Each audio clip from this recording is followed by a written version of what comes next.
most wonderful time.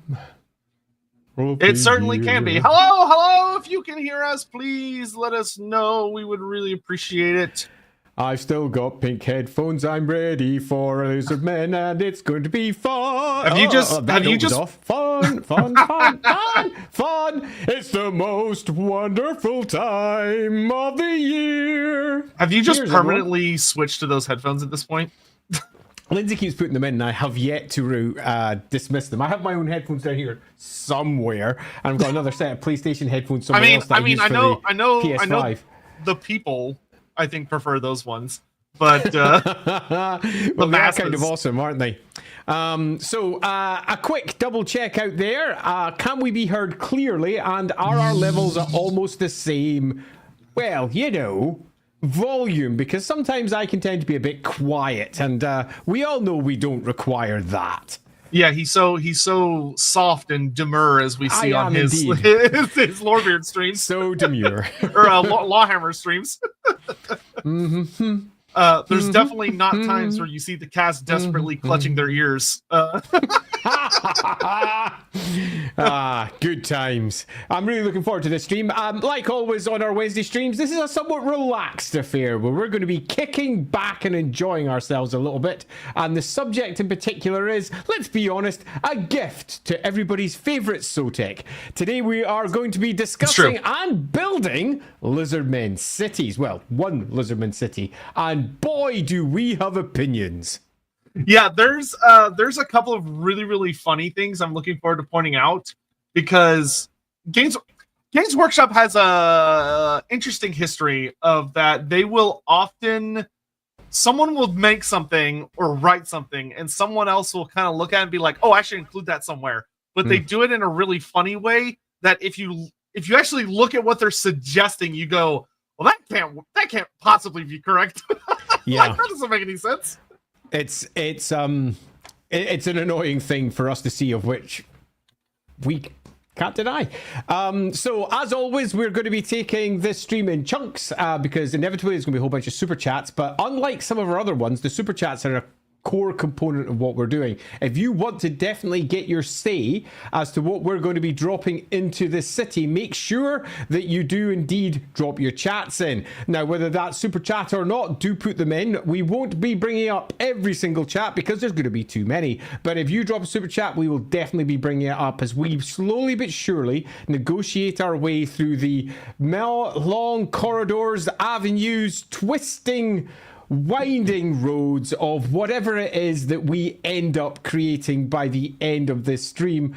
I honestly have no idea what to expect. As is often the case with one of these let's create or let's build a type stream, we might have some ideas walking in, but almost certainly your contributions are going to be what makes this, and you're going to take us in directions that we just won't have considered, which means that you who are watching us right now are a core component of what we're doing here.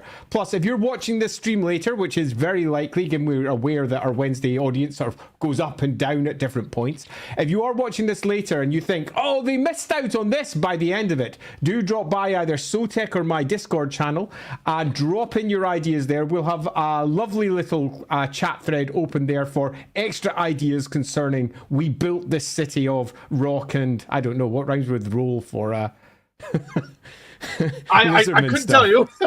We built this city on rock and lizardman flesh. I'm grabbing a thing real quick because I want to show something very silly. So just like give me 1 second, because it's a very particular White Dwarf magazine that I need. Ooh. And I've got too many. Yeah, I know that one all too well. I just gotta find it. While he's doing that, we'll give a quick intro to what we're doing today. Today we are building our own Lizardman Temple City. A part of that will be discussing what's normally found within a temple city, and a part of that will also be discussing what we're going to build and why it's going to either be different or the same as the standard and what that means. We're going to be discussing things that Games Workshop have used previously in their temple cities, of which we have surprisingly few actually detailed. And we're also going to discuss as to whether we think these are good ideas for what we're going to be building today. We are going to be taking ideas from you all the way through this. So as we go through each step of the creation, we are going to be discussing it with you and maybe even doing polls depending upon how it all turns up. We also have, just in case we need it, a quick screen, which you'll be able to see on your screen right now, where if I need to do a quick bit of mappage or scribble some lines on the screen, we can do so. We may not need this. We may need this. We will see. So we've got that prepared and ready as well. We will see how that's required as we make our way over. But beyond that, do you have anything that you would like to add, Mr. Sotek? I will be pulling up on screen just for funsies as we're kind of getting into it. Some of the Games Workshop did make a couple of little cities from time to time. And we will, the only ones they really ever did was they did one of Itza, which is super simple. And then they did one of Tluxlon, which is a little bit more interesting. While we're here, I just want to put a note on pronunciation. Oh, sure. Because this actually bugs me and has always bugs me with Games Workshop's use of foreign language. It's not Tlaxtlan. It's Tlaxtlan, because X's in that particular language are pronounced with a sh sound. Tlaxtlan. So if you want to pronounce it correctly, it would be Tlaxtlan, but who does that? And, you know, the funny thing is that I know that, and yet my brain really struggles. Yeah. Now that. It's particularly amusing because Games Workshop, particularly in its earlier versions of creating stuff for the Lizardmen, used X's as X's with their terrible puns, meaning that often their terrible puns, if you pronounce them correctly, literally make no sense. They only make sense if you're pronouncing stuff incorrectly. But that's, hey, part of the fun of it, isn't it? That's true. It's called being American. You're not wrong. One of the things that I wanted to point out that always make me laugh. So this comes from White Dwarf article, the White Dwarf 305, which is a really, really good one. This one's actually one of my favorites because it has a lot of stuff about Itza, Hexwattle, or Hexawattle, the Vampire Coast, and it's like where we got like the Vampire Coast roster and a bunch of other funny stuff. But one of the things they did is that there's a really famous battle that two different authors for Games Workshop one author goofed up and one didn't. And so in the old lore, there's a really, really big battle called during the Cataclysm, which is the Battle of the Bridge of Stars. Mm-hmm. And it talks about how it was the final great defense of Itza. But if I pull up a map of Lustria for us to kind of consult here for a second. How exciting. Maps during stream. Yeah, maps during stream. The thing that I want to point out about this is that in the original story, they had designed it where it made sense. Where the idea was, let's see if I can pull up this map here. This will work. This is a pretty looking map. So if I pull this up, because I want to just point out how there have been some goofs over the years. Present, share screen, do this, go to here. No, not that one. What tab is it? Can I not pull up that tab? Oh, wait. Well, fine. I'll cheat. I'll do it this way. So if I pull up this screen here, sorry. I think you've shared the wrong screen, or have you? Yep, you've definitely scared the wrong screen there. I can see the screen you're sharing down the bottom. I'm like, yeah, no, that's not what you're looking for. That's not the one I want. I want this one. Here we go. Yeah, go to share screen and just share one of the windows. So there we go. If we look at this map of Lustria, Itza is like around this Ballish Park, vaguely, and to the east of it where there's kind of a gap in the mountains, there is a place which is where it said the Bridge of Star is in the old lore, because it talks about that, or actually no, I think it's east actually, not west, which is even weirder. But the Demons of the Armories, yeah. So several miles east, there's a big old chasm where the Bridge of Stars is said to, as I fly through this document real quick, be where there was like a big epic fight between the Demons of Chaos and Croak's Temple Guard that led to a whole big epic fight, and Nakai showed up, and it was a whole big cool thing. But the thing about it is that it's miles and miles and miles to the east, which is great, cool, wonderful, fun. But when there was an update to the lore, here we can actually see the cities on here. So you can see Itza's here. So the bridge is like off to the east here. Is that in later lore, a different author looked at that and was like, oh, that's a super duper cool thing, and rewrote it where the Bridge of Stars was a final battle that took place right before Lord Croak, who was at the Great Pyramid of Itza. So like he was at his big pyramid and the bridge was right in front of him. So according to it, it built up this idea that the city of Itza, instead of being like hereish, instead covered like the entirety of this valley. Where like Itza was there. Like hundreds and hundreds of miles huge compared to what it should have been. Nope. And it always just makes me laugh that you have this, that they've kind of had that situation, because granted the cities kind of like move places, because if you look on this map, which is this is the newest one from Cubicle 7, it's a kind of being, you know, right, not in the middle, but kind of like a good ways from the mountains. But if you actually look at this old map from this White Dwarf article, you can see Itza is right on the mountains, which probably would have made it easier to defend, but they moved it much further from the mountains in later designs of the map, which is just interesting. But anyway, that was my random tangent. You know, as somebody who likes mapping these things, it's not interesting. It's annoying. Hashtag, it's annoying. It's annoying. It's annoying. Yeah, so the last thing we'll look at before we really get started here is I just want to pull up this, which is the Temple City of Tlachtlan. Tlachtlan. Yeah, so this was the most detailed city that Games Workshop ever released. This originally, I believe, was printed for the 6th edition Lizardmen Army book. Yep, it was. 6th edition. And the guys over at Cubicle 7 basically just reprinted it and made some like slight edits to the like some of the text. But in true Warhammer fashion, just copy pasted, because someone already made it, so whatever. And what's interesting about it is that based on the lore of what all are in the various cities and kind of things we'll talk about, my biggest issue with this kind of honestly is how small it is. Because one of the things that we'll talk about when it comes to the cities is how much has to be inside of them. And even when you consider that, like, oh, well, there's a good amount of jungle that's used for like certain kinds of creatures and stuff. These are like very small. Also, we're getting some echo of me from your side, I think. Are we? I think I'm hearing myself every once in a while. Are you? Okay, bummer. I'll just move myself. There we go. How's that? Test.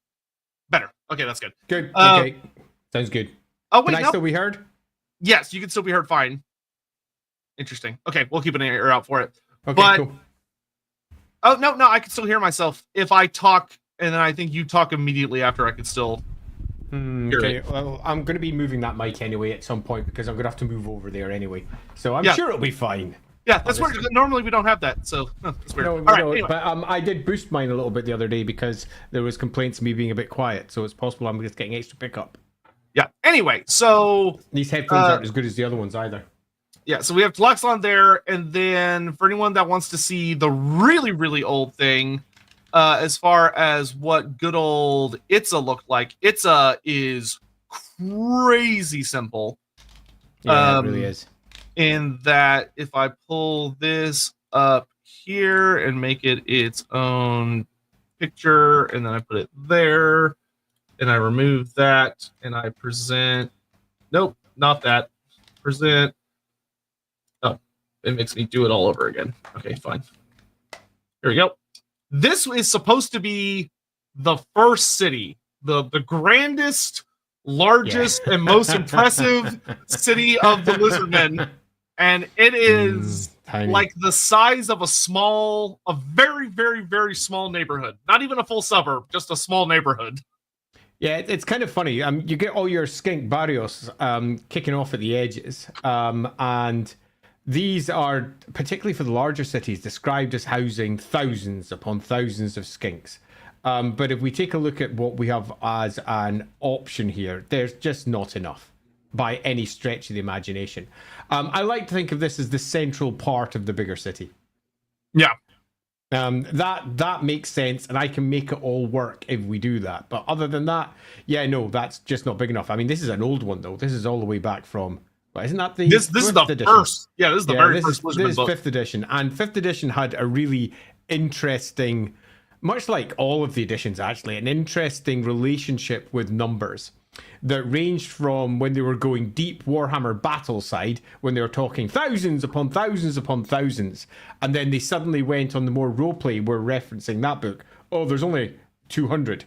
And it gets really, really weird. But cut a long story short, the biggest Lizardmen cities are hundreds of thousands in terms of core populations. So we have a lot that we can play with here. And you've also got the fact that the oldest ones are also not only that in terms of population, but a good chunk of the city will be entirely overgrown. It's one of the reasons why I quite like the Tlachtlan map. For all I agree, it is probably, again, too small, although in terms of scale, it's somewhere in the region of about 10 times the size of the first one.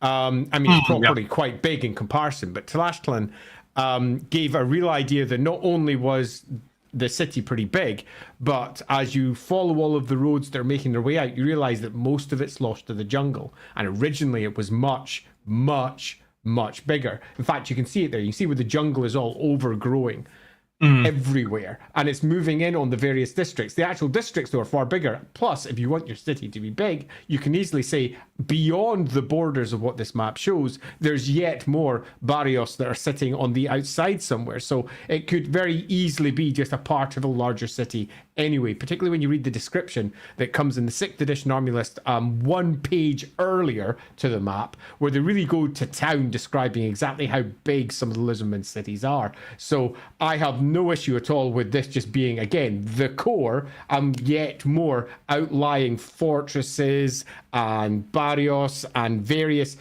districts where little skinks are living their little skink lives. I don't know, chipping away at a piece of stone or having a conversation with their bestest skink pals down some skink pub. Skink pub. I would go there in a heartbeat. All right, so let's go ahead and get caught up on super chats and stuff, and then we'll get into it. All right, Snowsif. Do Lizardmen go to the bathroom like most overworld humans would? Yes. Do they go in a corner? So Lizardmen are at least Lizardmen are a orderly, clean species for the most part.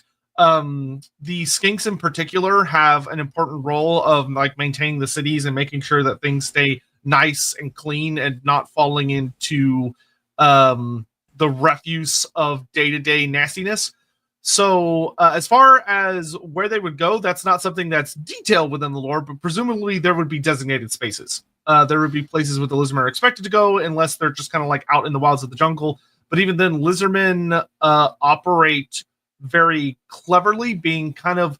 Lizardmen in a lot of ways feel like, you know, reptilian beasts that were raised up, and because they have a lot of those kind of natural instincts, and a lot of things of what you see in nature that I would kind of lean on for this is that, like, think about like dogs and cats and a lot of different creatures where when they do have droppings, they often cover them or hide them because it's a part of making sure to not spread your scent around or make it where like certain kinds of predators can find you as easily. And while the Lizardmen are the masters of Lustria, as far as like a prey to predator scale, there are things that will eat them if they can get a hold of them quite easily. So I would say that the Lizardmen are actually probably pretty big on the whole, making sure that things go in their proper places within the temple cities, and if they're outside of the temple cities, making sure that they don't leave obvious trails that others could follow, whether they be things like Skaven or things like wild beasts. Yes, basically all of that. Lizardmen are... There's one thing to always remember about the Lizardmen, and to always have it at the forefront of your mind when you're putting together what they're like, and that's that they were created and still follow those patterns, often aping earlier patterns rather than truly understanding why they're doing that. In a similar fashion to how, as Sotek suggests, various animals will do things because instinctually it has benefit to them. They do things because they were basically taught to, or genetically programmed to, effectively, and they don't necessarily understand why they're doing what they're doing, so it doesn't even require intellect behind it. But you tend to find that most Lizardmen, particularly the skinks, later on start adding value to things that they do which may not have originally been there, because they attempt to basically ascribe everything to the old ones, their old gods, and why they do certain things is often given religious right and prominence. So if you want to get an answer to this, you could say that very well they probably have rituals around it. They probably have aspects of their life which are dedicated to properly venerating the old ones through their poo and ensuring that those poos are put away in the correct way and correctly addressed to ensure that they don't insult the old ones and what the old ones themselves set up. They almost certainly have relatively advanced toiletry in place, and exactly how that works will be different according to each one of the cities as well. Yeah, I mean, you consider like things like the importance of night soil. Wouldn't be that surprising that skinks have a system of like, oh, we need to make sure that like every once in a while we take all of the refuse from this area and it's used to like feed certain kinds of plants or things that are important for other various things. Because the old ones were like, yeah, this makes for an efficient system, make sure everything's being used, and the skinks thousands of years later are like, we don't know. We're still following those routes and patterns. We follow this. We don't know why, but we follow this. Yeah, totally. Holy Artist. Hey guys, it's been a while. I missed Andy's birthday last Sunday. I hope it was fun. And, well, the good news is you actually didn't. That's a good point. I should set up that stream as a small aside. I haven't done it yet. Yeah. So there was a whole. It was a mixture of miscommunication, and I actually ended up being sick. Go figure, eh? That we were supposed to do the ghoul stream. It turns out the ghoul curse isn't what happens to people to turn them into ghouls. It's just streaming about ghouls. Or trying to stream about ghouls. So the hope is that this Sunday will be the last celebration of Andy's birthday for this year, and we will also be extended. Yeah, it's been extended, and we will also be talking about ghouls and such. So please do make sure you join us for that. It should be a lot of fun. We almost did it today because I'm so excited to get to it, but I really want it to be a Sunday episode because those are kind of like the main days. Theme team, Lizardman question. Which Lizardman character would you consider to be the most diplomatic with other species? Who would be the most likely choice to send to the Conclave of Light, for example? Of like the Lizardman's special characters, you would send Teto Echo. It's not even a question. Yeah. Teto Echo, he's a really old, he's like a 100-plus-year-old skink, Wiz priest, and he's very like, he's like a priest of heavens, so he has a lot of foresight. He's very, he's so well respected by the Lizardmen that he floats on a palanquin. And he is far more careful and diplomatic, and he's aged enough that a lot of like the typical skink skitteriness and stuff has kind of left him. He is who you send without a shot, because you have to send a skink. You would not send anyone. The Slan would be too important and kind of impossible to understand, I think, for most characters. The Saurus are not good diplomats at all. Croxagors would not follow what's going on and would probably end up eating someone on accident.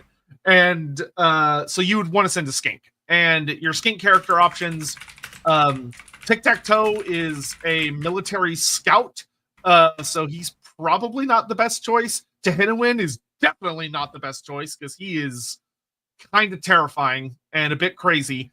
And so Teto Echo is kind of the only realistic choice, but he's also, to be frank, the best choice. Like Teto Echo would be an excellent diplomat. because skinks are actually there's a significant amount of lore that a lot of people don't know about of skinks encountering people that come to Lustria or the Southlands or whatever. Skinks make for like the good older skink priests are pretty good at dealing with outsiders, and they pick up languages really fast. Yeah, skinks are intelligent bureaucrats that are city folk, boroughs, if you want the human equivalent. They are the people who live, work, and effectively run the cities. And that comes hand in hand with an ability to lead others, direct others, and in turn work as diplomats as and where required. It's one thing that I think is relatively telling about the entire Lizardmen setup is that they don't actually have any particular forward-facing Lizardman type. There's not, for example, the Lizardman diplomat breed. And there's a reason for that. The old ones weren't really in for the big diplomacy when they were kicking around back in the day. They were genocidal maniacs. So be aware that diplomacy, at least in the early days, was not high on their list of wants, needs, or outcomes. But the skinks very much do fulfill that role very well. Yep. Captain Magma, petition to name the city Krimgelto, donate $100. Haha, not in your life. We already extorted you guys last stream. Ethically is what I'm going to blame it on. We're not doing it again. Nicely done, ethically, my bomb. Yeah. The Stalin Drope. Please add a Dread Saurian temple with a Saurian. So that is something we'll talk about because that is something that was added to the lore, though of course a little later. That we will get into is like the concept of the Dread Saurians, which according to the Monstrous Arcanum there are very little, if any, that are truly feral and wild anymore. The vast majority of them have been kind of taken into the temple cities and are revered as like living relics of the old ones. But we will get into that. And also, thank you for the membership. I appreciate that. Thank you so much. Holy Artist, we built this city for Gorok and Crook. Oh, the original. It's there's enough space for the two of them. Yeah. In that nice little old people suburb. And for those of you who are interested in knowing where and when the ghouls will be, it's this Sunday at 4 p.m. UK time. I know because I've just set up the room and it's now live. So if you want to go and mark that, make sure you've got the bell rung over on YouTube, for example, you can go do so.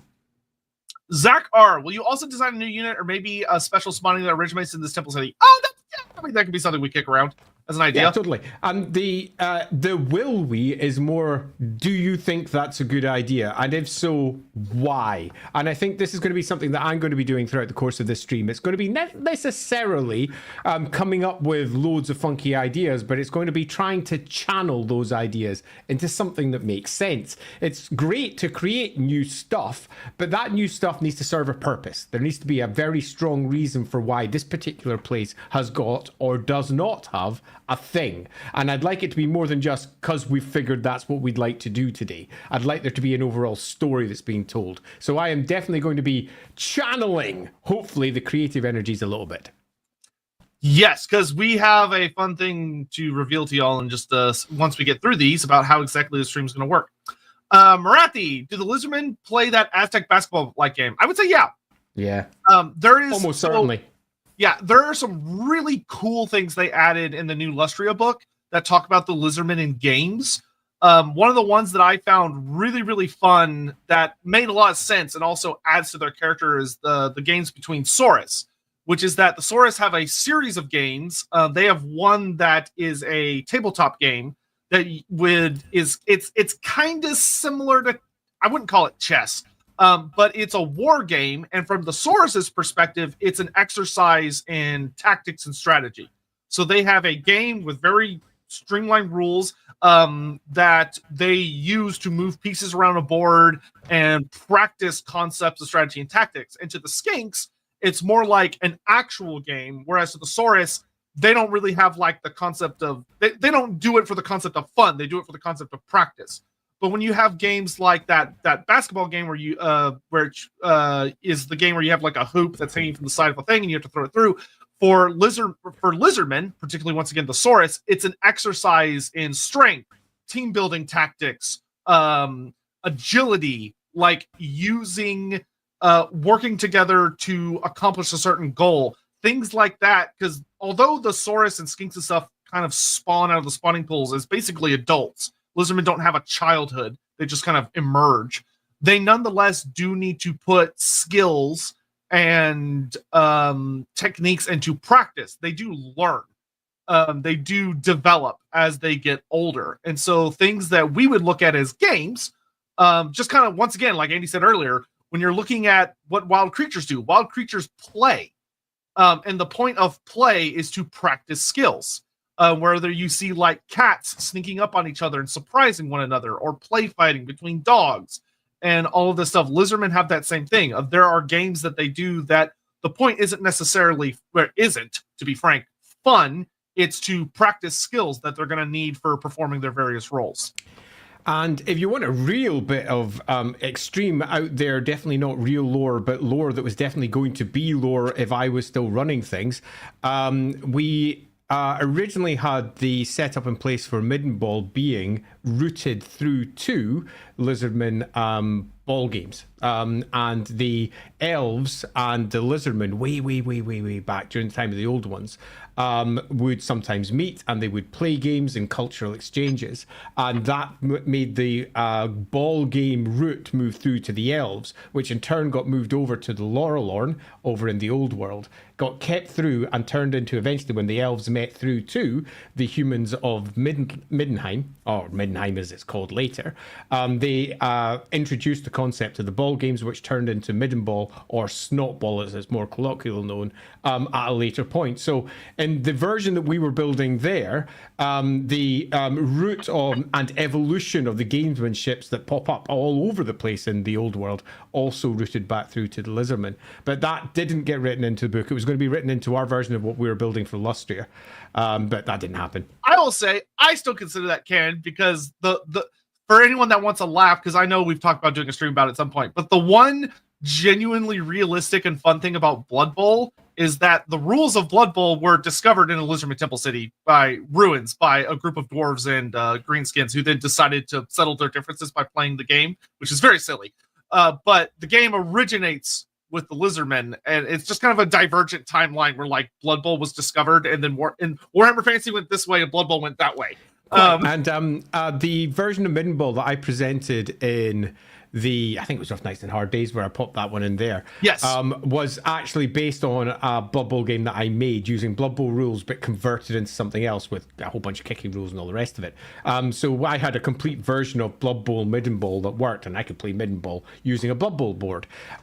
Because although obviously Blood Bowl is not in the Warhammer world, that doesn't mean that there's not a version or four in the Warhammer world that does make sense. So very much was an inclusion. Yeah. In Total War Warhammer, there are Midden Ball fields you can find on the map in Total War Warhammer. Yeah. There's stadiums that you can find them. So will our Lizardman City have a Midden Ball field? Yes, it will. That's not negotiable. Or the equivalent. Or the equivalent, yeah. Still loading. I got an idea for 2 to 3 streams, ranking each spell interpretation in Total War 3. So many. You could spend 2 to 5 minutes on... Yeah, right. Yeah, fucking right. Have you met us? 2 to 5 minutes. Have you listened to us? We'd be lucky we spend 2 to 5 minutes discussing the fact we're going to discuss a spell, let alone the actual spell itself. Yeah, like, is that a possible idea for a stream? Sure, but I don't think... Not anytime super soon, because that's... Oh my god, that would be so long. But that is something we could think about doing. We would definitely need to cut it into parts. Biofoot 78, where's the Fishman embassy? It was in Chupyodal, which is very unfortunate. Because now it's functioning as a Fishman apartment instead of an embassy. Hey again, before the Lizard festivities get started, I'm writing a short fan fiction where an ogre Iron Gut is explaining why his and a white lion's job are basically the same. My question is, who decides to kill who first? Well, depending on elves... it depends on how you build your white lion character, like the actual elf, because a lot of white lions are a bit more... They're different from other elves. They live a very different lifestyle that ends up building them kind of a different character. And some of them are noted to deal with outsiders better than like your more higher up politically minded elves, but it depends. Now, if you want specifically to have a white lion who is trying to explain to an ogre why there's a situation might not be the same, and kind of lean more into that haughty elf, and that ends up leading to a fight, you could absolutely do that, in which case the elf would probably definitely throw the first punch. But you could also, like, if you were gonna have an elf that could actually listen to an ogre talk about the fact that they're both essentially glorified bodyguards, I feel like a white lion is probably one of the few kinds of elves that could hear an ogre explain that and be like, yeah, I can see where you're coming from. Yeah, my only addition to that one would be elves are often, particularly high elves, given this haughty, better than you position, and rightly so. But I will note that Trace in particular is one of the outer kingdoms rather than the outer and the inner kingdoms. It sits on the outside of the islands, and the outer kingdoms are generally viewed to be more worldy than the ones that are on the inside, which are generally quite insular, living their own little dream. So if you're looking for one to have potentially an open-minded view, at least you're in the right area. But high elves are high elves. Yeah. Mo Amora, thank you very much. Happy holidays, gentlemen. This is the first room able to catch live. Hey, awesome, great, welcome. This one's gonna be a little different than our normal ones. But yeah, it should be fun. Lord Atreus, what would you think of Takala being used as the Koreshi/Snaky threat in Total War Warhammer 3 instead of full-on Koresh? Appreciate you both, God bless. So if I was at CA and I knew for a fact, beyond the fact that, like, okay, Koresh is just not possible, it's never going to be able to do, like, we can't do it, it's just not going to happen, could you stick Takala in like the kind of Koreshi provinces as we can't give you a full snake people race, but here's kind of a snake person that doesn't have anything to do with Koresh, though if I recall correctly she was down there during the end times. She was, because so, you know, like, who else was going to be there? Yeah, I don't know how she got there from the North Chaos Waste, but you know, whatever. Yeah, sure. So, it like, happened. could they put her there? Sure. Would it be my preference? No. I would rather her be somewhere closer to where she actually supposed to be, way up north, being an interesting threat, going onto the ocean, heading for Ulthuan. But, you know, you could do whatever. Yeah, ditto. I wouldn't be particularly pleased with that because it's almost like a kick in the teeth. It's a, hey, you wanted Lizardmen? I mean, Lizardmen, pardon me, Snake Men. Here's a Chaos Snake thing instead, and we're going to put it right in the same place. Ha ha! You don't get what you want. It would be disappointing. I would prefer that not to occur. If they're going to do it, I'd rather they did it properly or just didn't and leaned into the benefits of the characters for who they are, rather than some random choice to try and appease a fan base that's not going to be appeased by such a thing. No. Crimgalto, welcome to Crimgatoville Park. Some total maybe 100. No. Zakar, what if the city holds some working old one tech? It will, though we'll kind of we'll talk about how that actually works for modern Lizardmen, because it's different than you might think. Because we'll get into, especially if you go back and watch our Tehedin stream, we actually talk a lot about Lizardman religion and how it's more of a system of things that used to be a very scientific, well understood process, and it's kind of devolved into religion and superstition and performing things that, like, so working with an old one piece of technology, but kind of like, for those of you that are familiar with 40k, the Adeptus Mechanicus, right? Where there's all these ridiculous, unnecessary rituals that are believed to make things work better, but it actually has nothing to do with it. You know, where there could be a lot of ceremony about the build up to pushing a button because this is the way I was taught to do it, and it's like hundreds and hundreds of generations of skinks before me, and it's kind of devolved down into this. So will we have some working old one tech? Yeah, we absolutely will, but it will probably be treated as something very different. Elijah Snow, I have smaller Lizardman cities in my Wolfram game, but even those have ancient half understood features such as archives and surface to orbit cannons. My map of Hexwaddle is as big as Altdorf. Yep. Hexwaddle. Yeah, Hexwaddle is huge. It's especially because Hexwaddle very uniquely is a military city, which is something we'll kind of talk about, where you may not actually know this if you play Total War, because all the cities have walls, but actually in the lore of Lustria, Heshwaddle is the only temple city that has walls. The rest of the temple cities are protected through other means, but just go flat straight out into the jungle.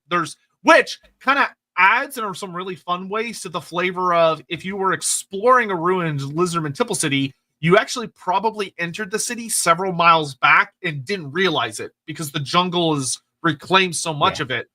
You've actually been in the city for way longer than you think you have. Daniel Martin, interesting city design, but Chorfs do it better. Glory to Hatchet, our father in darkness. Well, I mean, what's one ziggurat to another ziggurat, right? Right.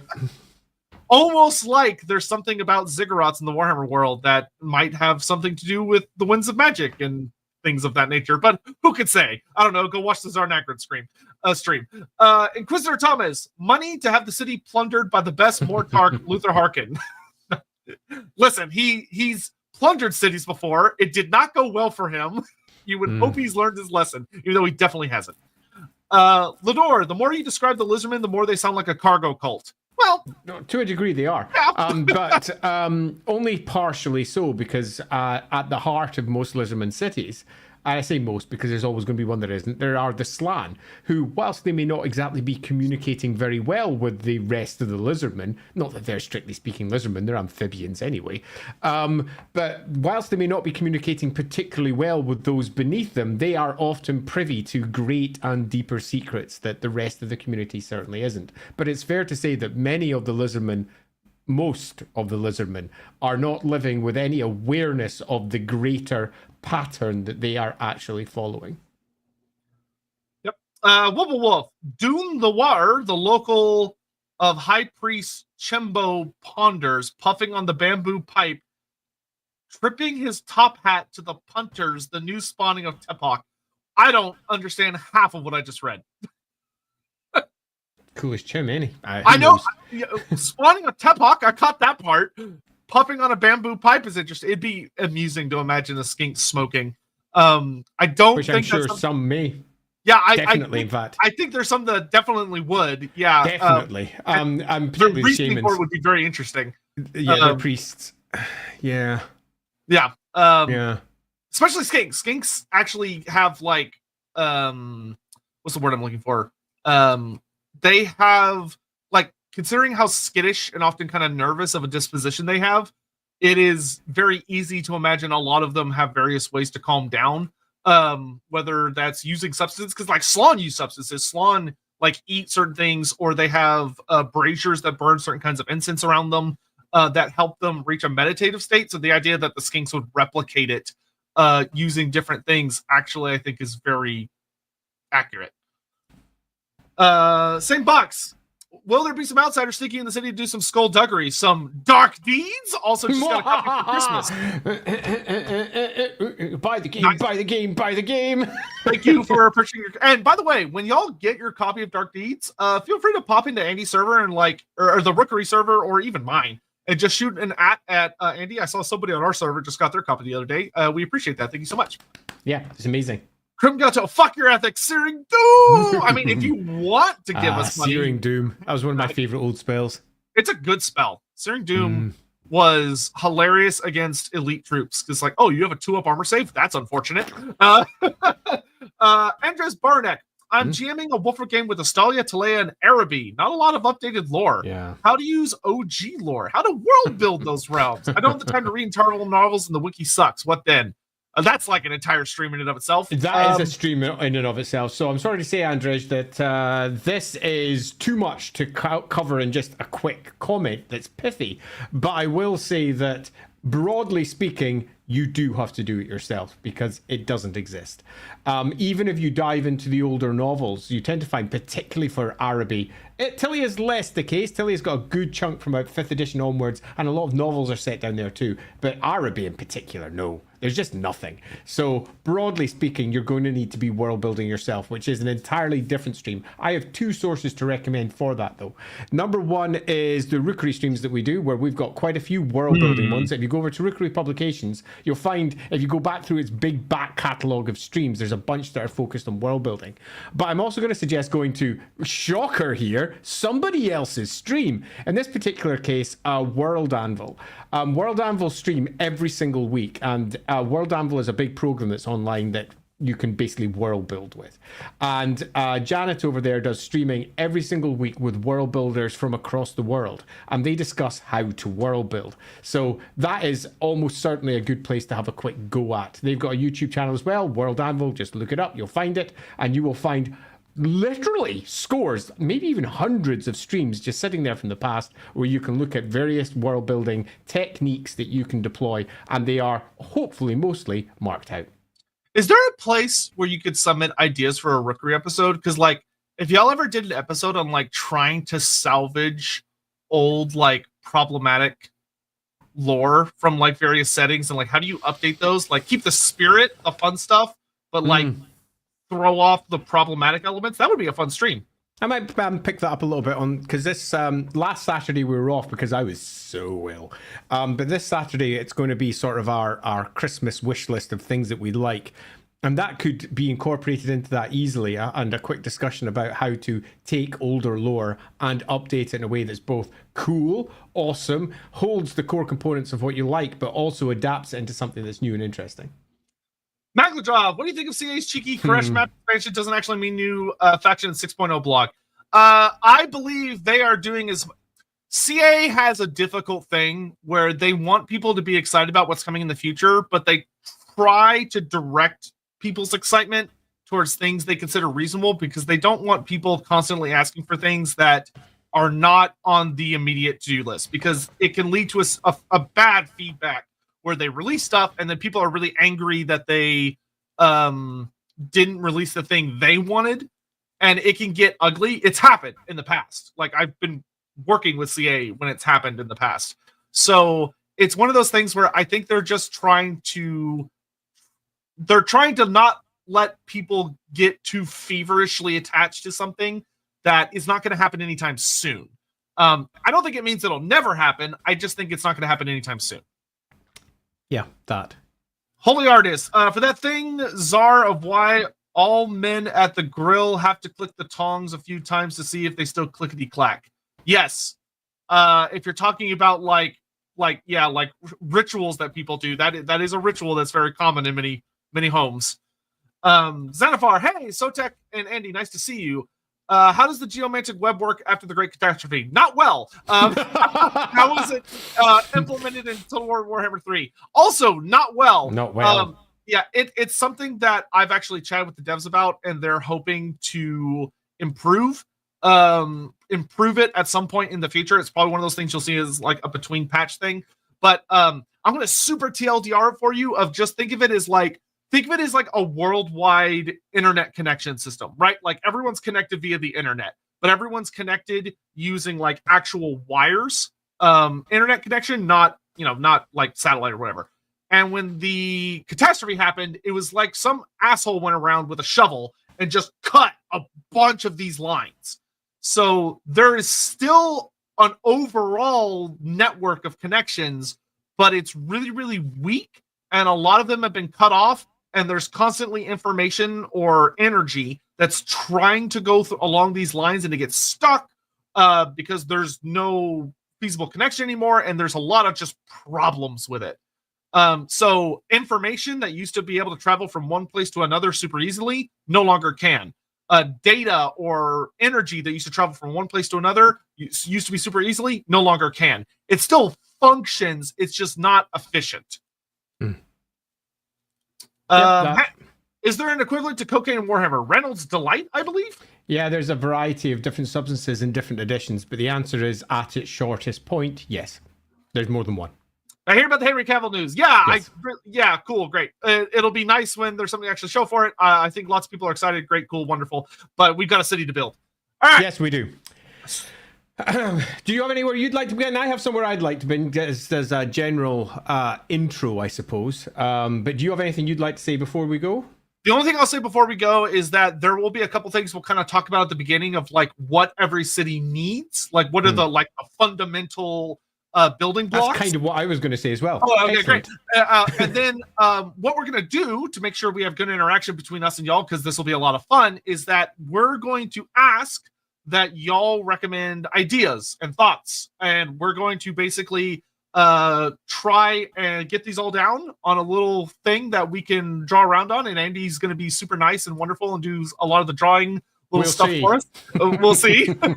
And we'll talk about like how to try and make things work. So we're not going to necessarily like take your comment and just do it as is. We're going to take it and go, how can we fit this into the puzzle? Yeah. So that's, I think, a very good angle to take right from the beginning. It's a puzzle, but it's a puzzle that has form. There's one thing you can say for certain about the Lizardmen, and that's that everything works to the great plan, to a pattern, to the puzzle that we're about to unpick.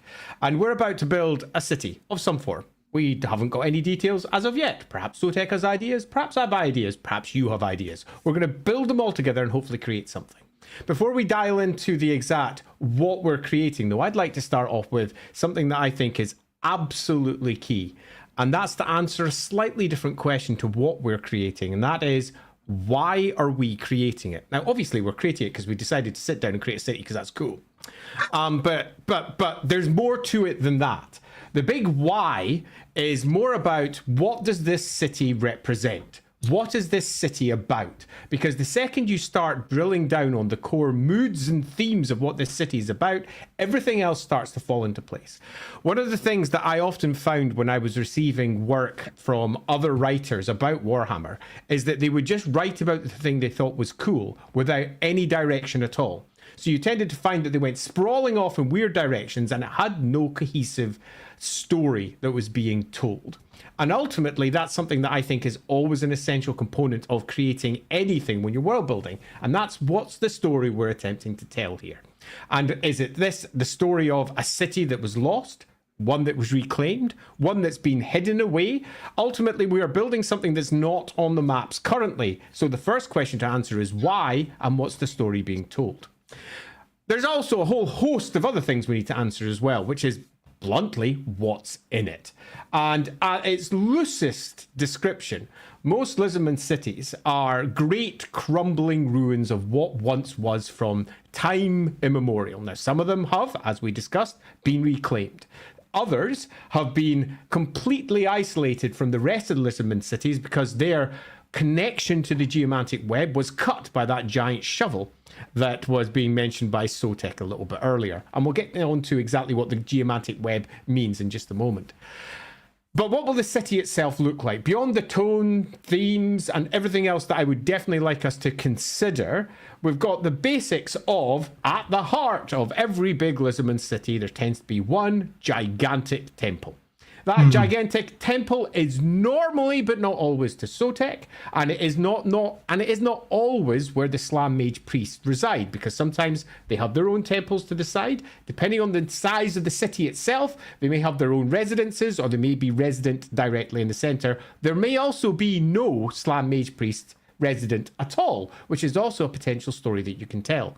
But most of the cities have got at least one or more Slan still in residence, and these tend to commune like the big great frog deity-like creatures that they are, out in the open, underneath the elements, but protected from it by a shell of magic that just constantly goes as Lizardmen scurry around them doing whatever it is that they believe their big toad-like master wants. Because do be aware, most of these Slan do not communicate at all well, and often when they do, it's at great distances from the last time they talked, which could have been 10, 20, 30 years ago, or even centuries earlier, because they just sit there communing underneath the elements, often with other Slan Mage priests who are connected through the geomantic web, because where the Slan sits is on the center of a great connection, a cluster point of ley lines, where the geomantic web allows them to communicate with other Slan and discuss the great plan and what they're doing at often a very slow rate. Consider them a little bit like the tree men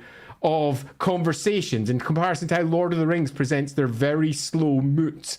The Slan Mage Priests are not exactly speedy when it comes to their communications. So they may be sitting in the center there, they may be sitting beside a great pool where they can literally watch anywhere in the world. They may be beside a giant gate, a great stone edifice that is wrapped around with ancient runes that they can activate and take the people of their city anywhere in the world, because Lizardmen are kind of like that. That's again assuming that they are on a nexus point of the geomantic web that's still connected to everything else.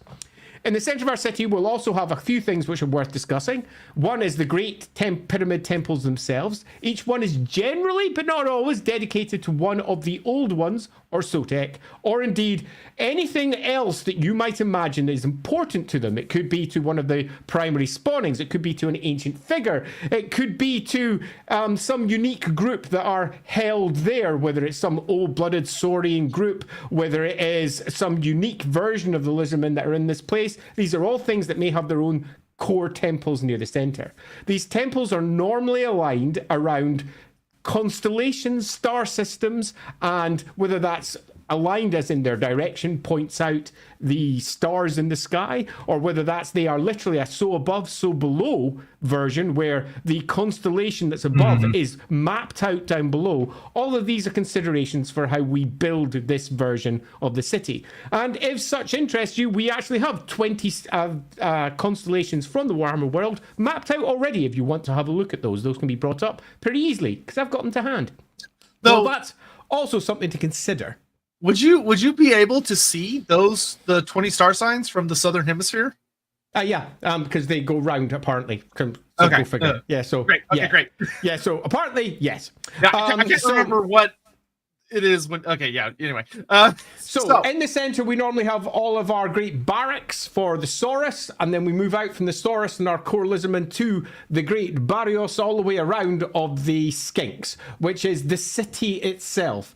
And whilst it may appear like they are incredibly ordered, sometimes they're not. Sometimes they are living within an existing framework. Sometimes it's been lost to the jungle. It's up to us exactly how this builds and how big it is. Some cities have tens of thousands of skink living out their lives, and their lives are lives. They're not all necessarily following ritualistic pattern every day. Some are playing games, some are just living, they're doing their washing or whatever else that they need to do. This is a proper city with all manner of stuff inside it. So do consider what could be found out there in their great big barrios out there.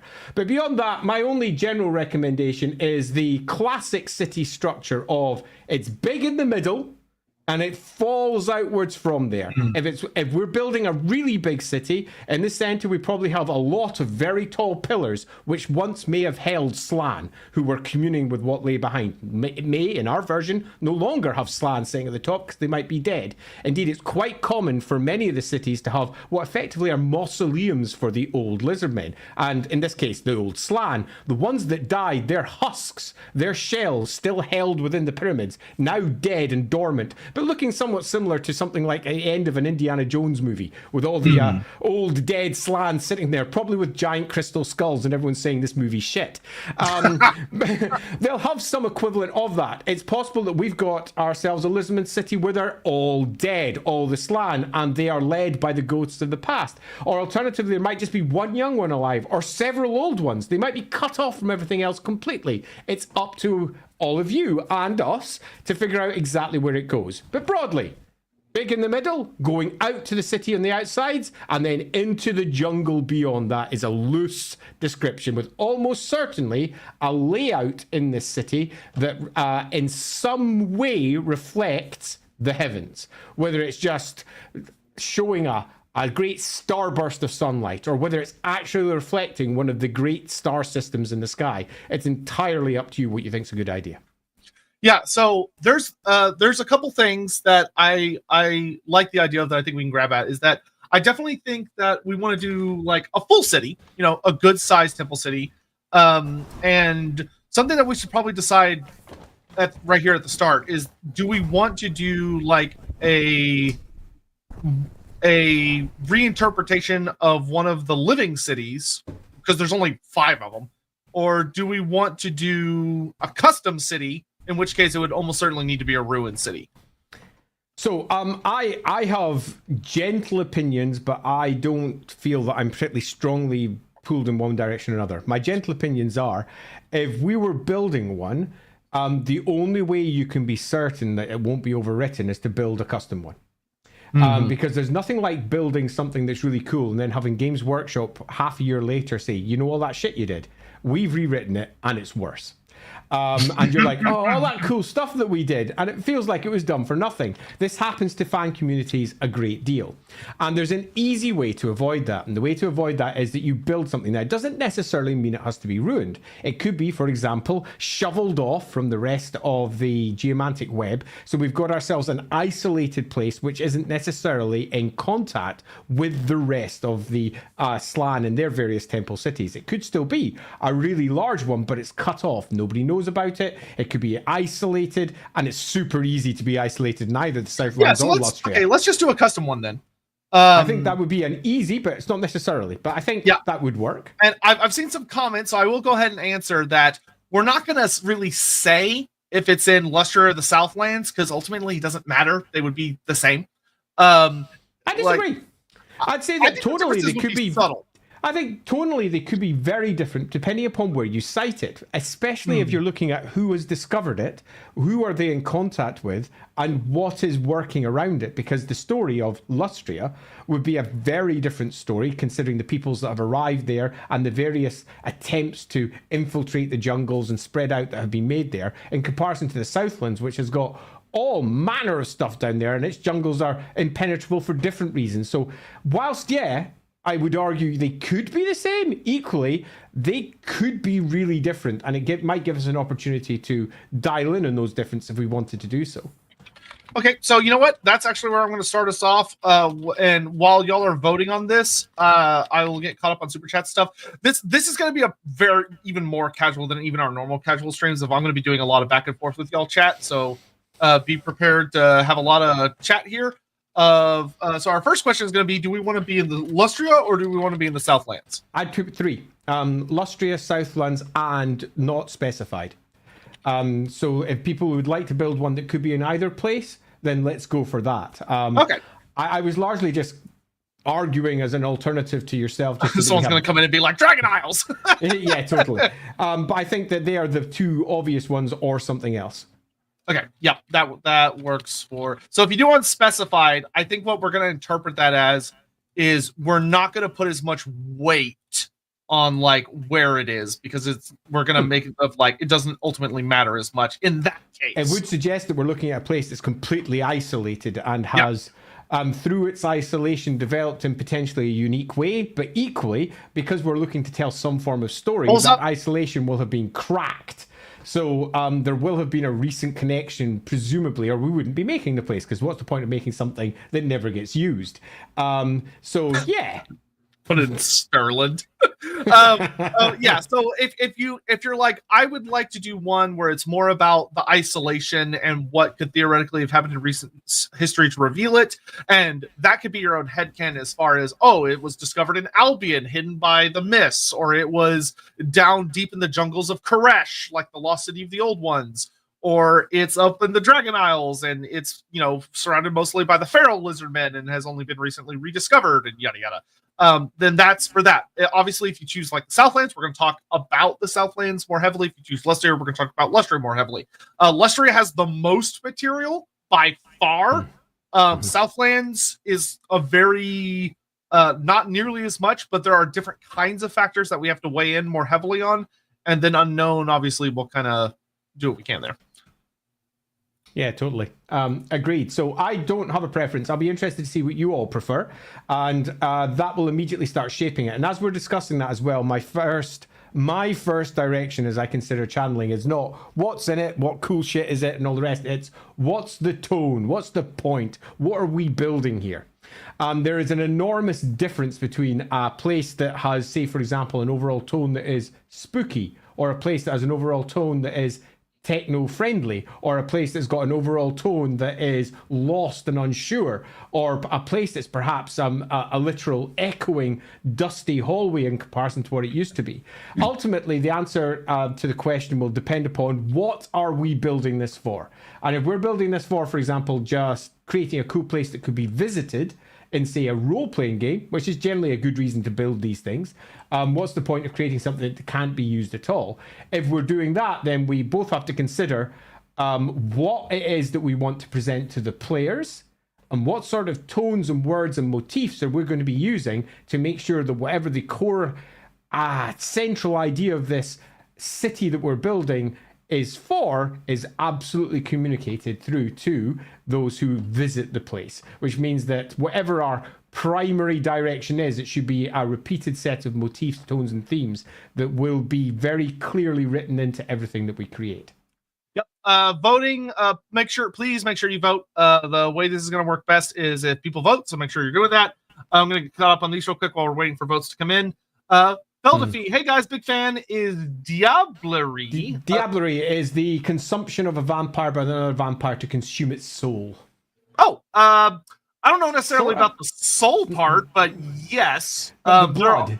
Yeah, there are notes. Like, Manfred von Karstein has a whole freaking thing about him going around basically eating other vampires. Yeah. He's big on that, and it's why he got really fucking strong.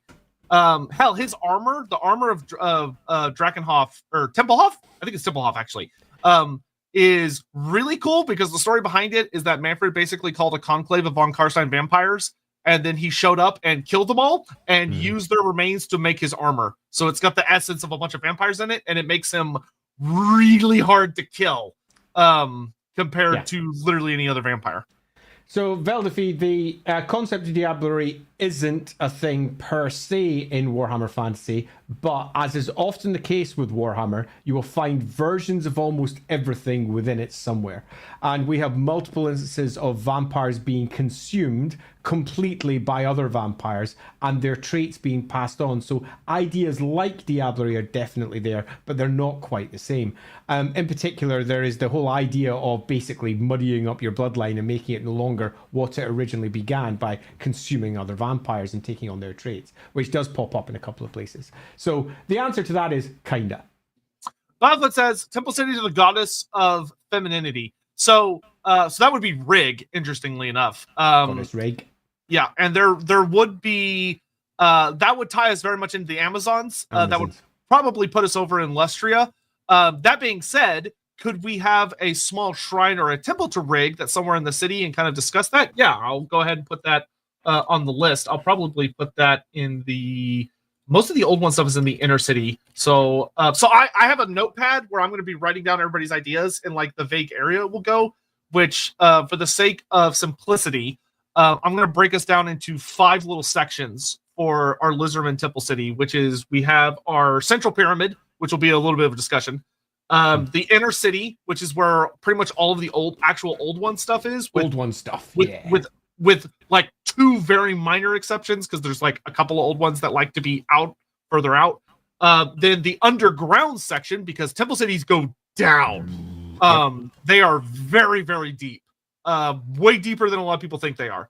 It's often where you find all the Saurus barracks as well, and their various spawning pools. Yeah, the spawning pools of the Saurus. Yep. Yeah. And then the 4th section is the outer city, but still like part of the core city. So like where a lot of the skinks live and stuff like that. And then the final will be the surrounding jungle and shrines, where you'll find certain specific old ones, but also things like where they keep the wild beasts. So like your things where they raise like the stegodons and the carnosaurs and things of that nature. Yeah, totes. So I will go ahead. I think that's a pretty good general direction. But again, before we start, I would like to have at the very least a tone. What is the undercurrent of this city? What is the story we're trying to tell? So think about that. Do drop in comments what you think this city could be like. Just think of a single word even. What does one word to describe the tone of what this city is and why this place is unique? We already have the idea that it's probably isolated depending upon where people have gone. I don't know who's winning the vote. We're in the Southlands. We're in the Southlands. Okay, fair enough. So we're in the Southlands, then isolation appears to be a core component of everything that we're going to be building. But what's the tone of the city itself? What makes this place unique and unlike any other Lizardman city? So as we're building this, we can constantly refer back to our city is like this, and then try to apply whatever this is to our pyramid, to the surrounding old ones, to the ones that are crushed and crumbling, to the ones that are still standing. Is this place, for example, a refugee area from war? Is this a place that's been reclaimed and isn't what it originally once was? Is this place still standing almost from the beginning? There's lots of different ways we can tackle it, but the easiest way to answer all of those questions is to decide, what does this place represent? So start figuring out the core of what you think is important. For example, I think there's some good ones popping up already there. Dread. Dread is a great word, and one that's not often associated with Lizardmen. And using dread right through the throat. Think of a proper scary, for example, Slan Mage Priest that's still alive, separated himself completely from all of the other Lizardmen. A truly horrendous figure who has absolutely no interest in the Gold One's plans anymore. The entire place is very different the second you take that tone on. Completely change that, though, with research. Suddenly, everything has changed. We have a completely different tone. Ultimately, the one that we're looking for is the one that creates the coolest story for our PCs. Imagine a bunch of characters, whether you're playing a computer game where there's characters who are infiltrating the place, a tabletop role-playing game where you are characters infiltrating that place, or whether you're playing a war game and this is a new place that's been added. As they come into this place, what is it that's going to make the coolest story to tell? Simple research is not necessarily a cool story unless we build one. Industry, okay, is not what we would generally ascribe to, for example, Lizardmen. There's lots of really cool stuff here. Yeah, what so do you think as ideas? What I would ask for people that are commenting is, A, try and avoid concepts that like are really heavily claimed by some of the cities we already know. Like Rebirth is very big for Hwaddle, the Awakened city, or Hope is really big for the city in Albion. Or, you know, the sun is Hex Schwaddle's thing, or, you know, Mist is the thing for Slunhapek. So try and avoid like those, but type like theme and then like colon your idea. And I'm going to try and look for ones that are really popular, and we'll do a poll vote here in a little bit. Ooh, yeah. Deathless. That's kind of an interesting one. So we had one there for Heron, for example. Discordant, something that's a little bit different. Everything about it is tonally a bit wrong. For example, his suggestion there is no Sauruses. Skinks are divergent due to being forced outside the rules. Slan still issuing instructions. So we could have ourselves that's very Southlands coded, I'll say. Yeah, it really is as well. Entire mausoleums dedicated to the lost Saurus, for example, and the old-blooded Saurus that no longer exists. Maybe one or two Saurus are all that live. From the previous generation, maybe one hoary one who is all armor plate and broken limbs and old scars and only one eye and not very capable of doing things. But the idea of discordance is, I think, a relatively unique term. So that's quite a nice idea. Yep. Catching up with some super chat stuff. So I'm going to be watching the chat for your ideas. So keep throwing them out. And if you see one that you go, oh, I really like that, say the same thing. Support that person. And I'll be like, oh, that's a popular one. And before we get going, I'm going to probably pop to the loo. So sure, I'm just going to read these. Yeah, read on. Yeah, Black Dracula. Idea: ruined spaceport/transportation hub, either for silver ships or just magic portals. An alternative would be a seaport for giant turtle ships. Bonus some Lovecraftian references from ancient Old One Wars. So I like that a lot. I am going to go ahead and write that down on my list of ruined spaceport for silver ships, because that is something that's well established. We'll talk about that more a bit when Andy gets back. But Holy Artist, it's Forgotten Temple City in the Lost Jungles of Koresh. So we're going with the Southlands to do the vote, but I will say that there is a very, very, very important place in Koresh called the Lost City of the Old Ones. It's actually the only main site that Games Workshop has ever detailed. Well, not detailed, but like pointed out on a map. Like we know where on the map it is because Games Workshop points at it whenever they show Koresh. And we know that Oxyodel has been through it, and that it's a silent, empty place that apparently has some deep, deep reverence for the Lizardmen, but we don't know why, which is really, really cool. And I'm back. Oh. Quick says, a lost city in the sands of Nehakara, a staging point from the Southlands. Southlands just feel empty, would make a great place for it. So that's what we could consider, if depending on the theme we go for. Is it something that could be a little further north, kind of where that jungle meets the desert? Yeah, it's also worth noting that we've already alighted upon a potential Lizardman temple city in that area when we were building our version of the Tamarkan Brothers, where we had one of them end there. It was one with, I can't remember all the deets for it. Temple of Skulls. Temple of Skulls. Yeah, Temple of Skulls. Totally, that was it. I don't think I necessarily want to build that, but it's definitely worth noting that we've sort of covered this to a degree already. Yep. I do like Black Dracula's comment. I just wanted to bring it up so Andy could see it. Of somewhere in the city having a ruined spaceport where the silver ships of the old ones used to land back in ancient times. I think there's something we can play around with there, though it'd be interesting to see how the Lizardmen interpret it in the many thousands of years. Yeah, I think that's an idea worth holding on to, and then whatever we choose for our primary mood, we then develop it using that. So say, for example, the primary mood is post-war, for example. We could have that entire area filled with giant craters and maybe the remains of a hulk of one of the old silver ships, all covered with vines, sitting out of it where one of them crashed during the cataclysm. Okay, but that would be a post-war city. If we're going for something that is, say, for example, developing, they might have almost Area 51 style, some remnants of a previous silver ship that they're investigating, attempting to recreate and do something with corpses that were once inside that thing, that they have Area 51 style attempting to extract information from. There's lots of different things we can do, but the mood is going to pin down what the details of each one of these locations are, because immediately you'll start going, well, we want something that's, say, for example, dark, or we want something that is very evocative of a particular emotion. It depends entirely on what we eventually land on there. Yes. Laughing God setting in Albion. Yeah, and you also have you do have Kenquata, which actually does have some information about it. It's the city that I think it literally translates to something goofy like Hope or New Hope or something goofy like that. But there are some notes about that if you go read some of the old White Dwarf articles about Albion. And also the Lizardmen 6th edition army book talks about Kenquata. Watchdog 3079 maybe Lumbria, but we'd have to find Lumbria first. Okay, and before I go any further, let's go lumber area. Yeah, I do what. Yeah, I went there. Yeah, I'm going to go ahead and get the poll up. So I'm reading the comments, and I'm going to pick. So what is our Temple City theme? So what are you thinking for various themes so far? So the ones that I have found that are interesting. So we have one which is Conquest. Okay, I'm going to veto that one. Sure, because that's fine. If we're going for somewhere that's isolated, we will not be able to make that a core component of what it is. Here's one. Repentance. Repentance is interesting. Although, what's the story that you would tell for the players who arrive at the place?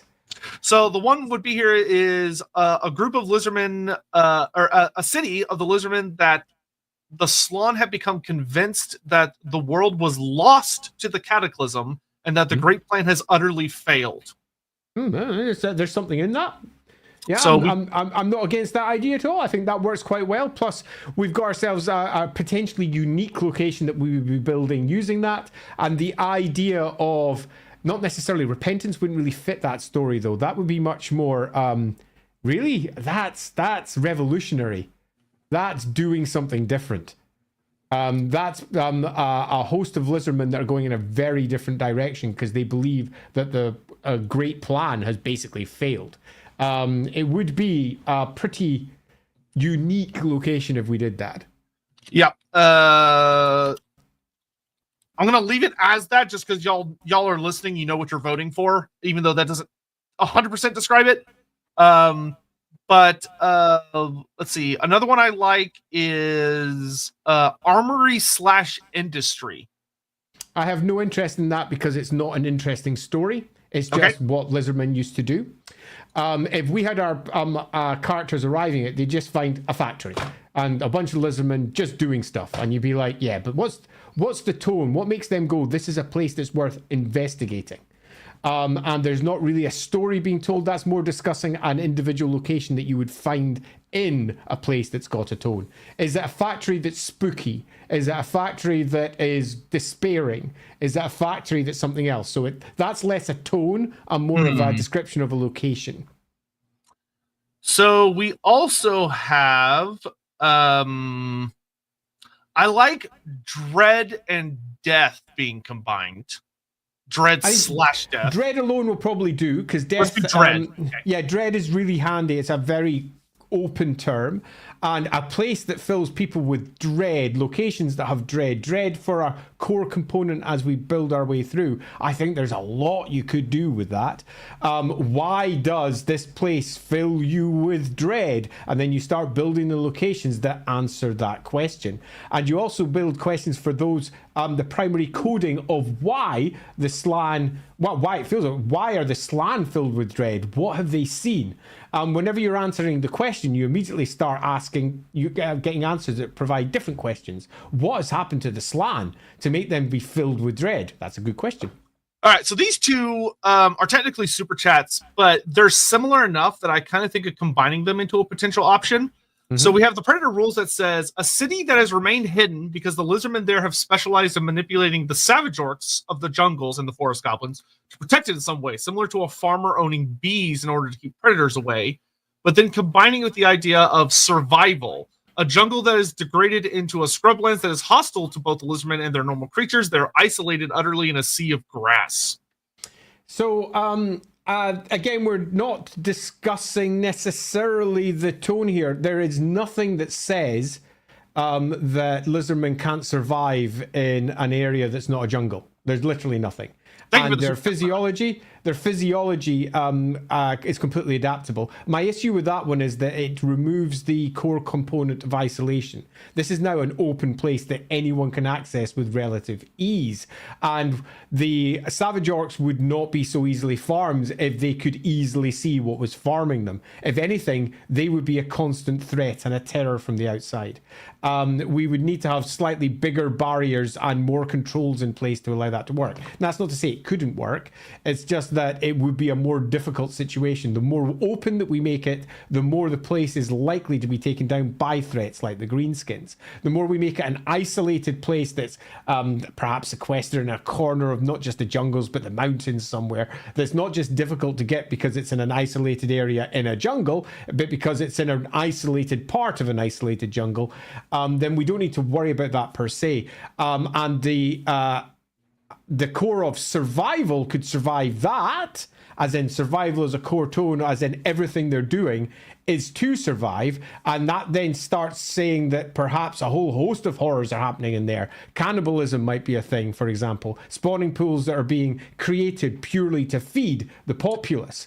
There'd be some rather nasty potential combinations there. I think that kind of ties into some people saying desperation. Desperation, yeah. Desperation survival, I think, makes quite a good overall arc, but I don't think that having it out in the open is to its benefit and making it as desperate as possible. Its isolation in this place would almost certainly fuel the desperate position that they find themselves in, especially if they are completely isolated from the rest of the geomantic web. Yeah, so desperation is cool. Yeah, that's pretty another cool. one that I think could work as a last one would be interesting. Either hidden or darkness. I don't know if that counts enough for a theme. Okay, so what we're looking here to try and build a story of hidden is, I think, a core component of what it is anyway. Yeah, so that's not so much a theme as just a descriptor of the location. We're wanting an almost emotional tonal theme. And why is it hidden? What has caused this? And desperation immediately starts providing potential answers to that. Dread provides very different answers to that because the place is horrific. What is causing them to be the way that they are? Not quite sure that one quite works. I'm looking for a way to grip onto that one. Darkness suggests benighted, suggests that they have lost their way. They live in darkness. They live in a perpetual almost metaphorical darkness. They are no longer following the old one's great plan. There's routes that you could take with that. Cooperation is kind of an there's a lot of people that are kind of tossing around the idea of trying to make one that like deals with the humans of the Southlands. I don't know if there's an emotional. I think that's a double creation. Because we'd end up having to create communities of We'd have, Southland people as well. And we'd end up being here 5 streams later, still having knocked it out. I mean, we're an hour and a half in, and we haven't really started. So the idea of building a separate community on top will be a toughie.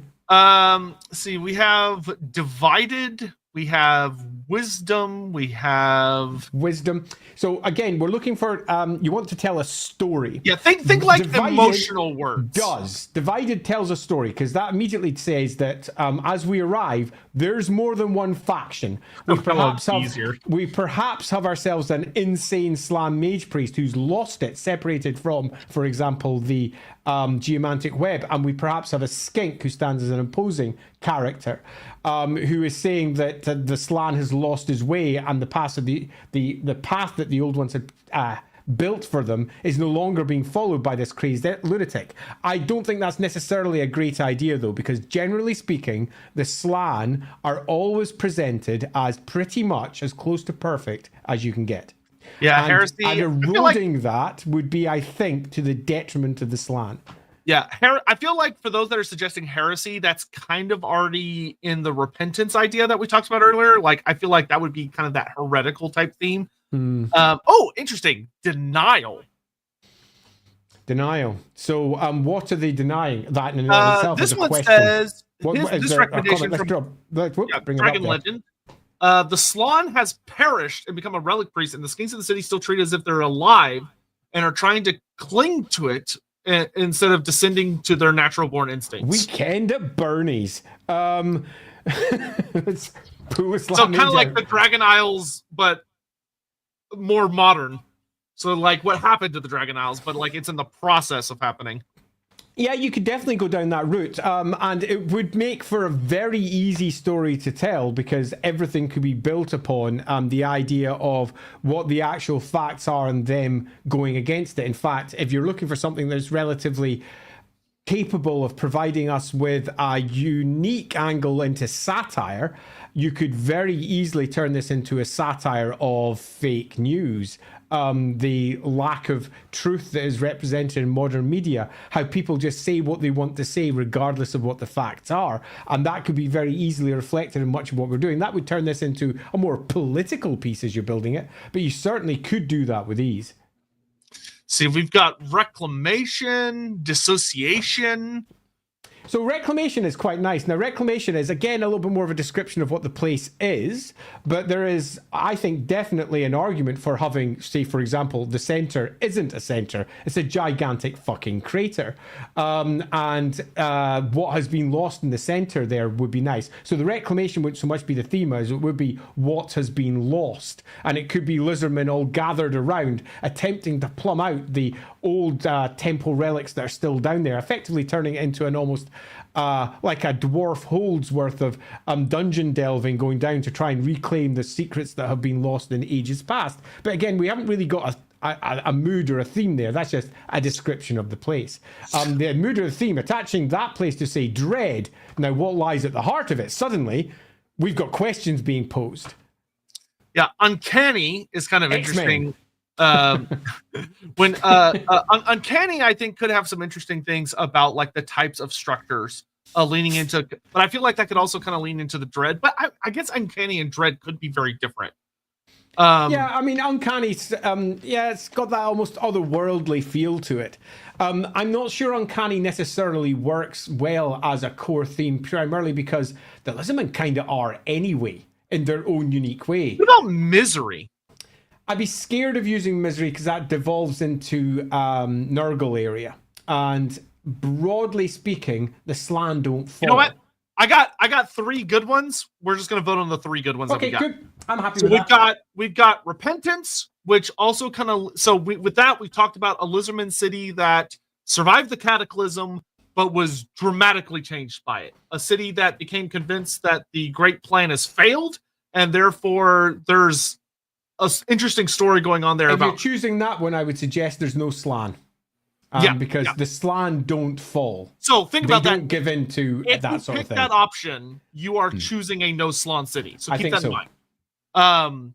We have Dread, which could be a very interesting story. Definitely will have slan involved. Yeah, I definitely think so. This is at its core, you would be building something where every question we'll be asking is, why is it so fucking scary? What is it that makes nobody want to be involved with this place, including potentially the other Lizardmen? The isolation reason for here could be that the other slan have isolated this place because they deem it to be separate to the plan or no longer part of it, while the slan that's there absolutely plows on doing what it thinks is necessary.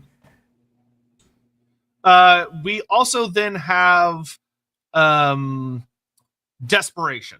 A city that has become incredibly desperate due to various things, so I think if you're wanting us to build a city that is probably the closest to a typical city and you want to see everything that would go into building more of a typical city, I think Dread's probably going to take us more in that direction.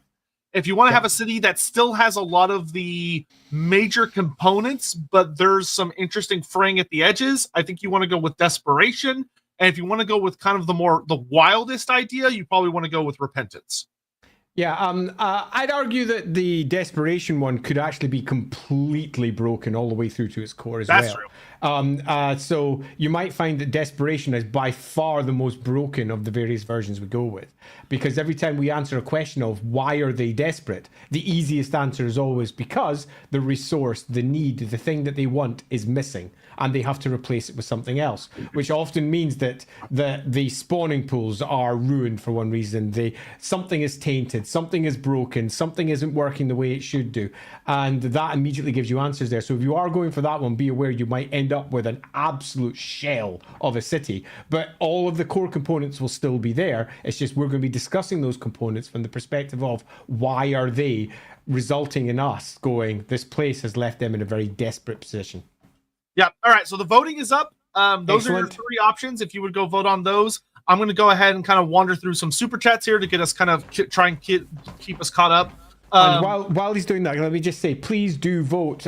These streams only work when you vote and give us strong directions and leanings. It really does make a difference. Yeah. Please take the time to vote real quick. Splinter Tech. I would like it to be a city that is researching trying to understand the spawning pools and possibly trying to create their own spawning pool. I think that could make it very unique. I think that would I think all three of those could potentially have that as something that's going on in the city because add your notes. Yeah, I'm going to add that to my notes.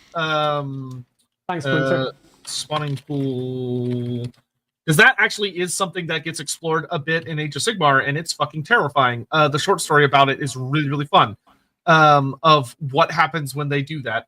Let's see, spawning pool research, trying to there, which could lead into some fun themes for any of those, depending on which style we go with.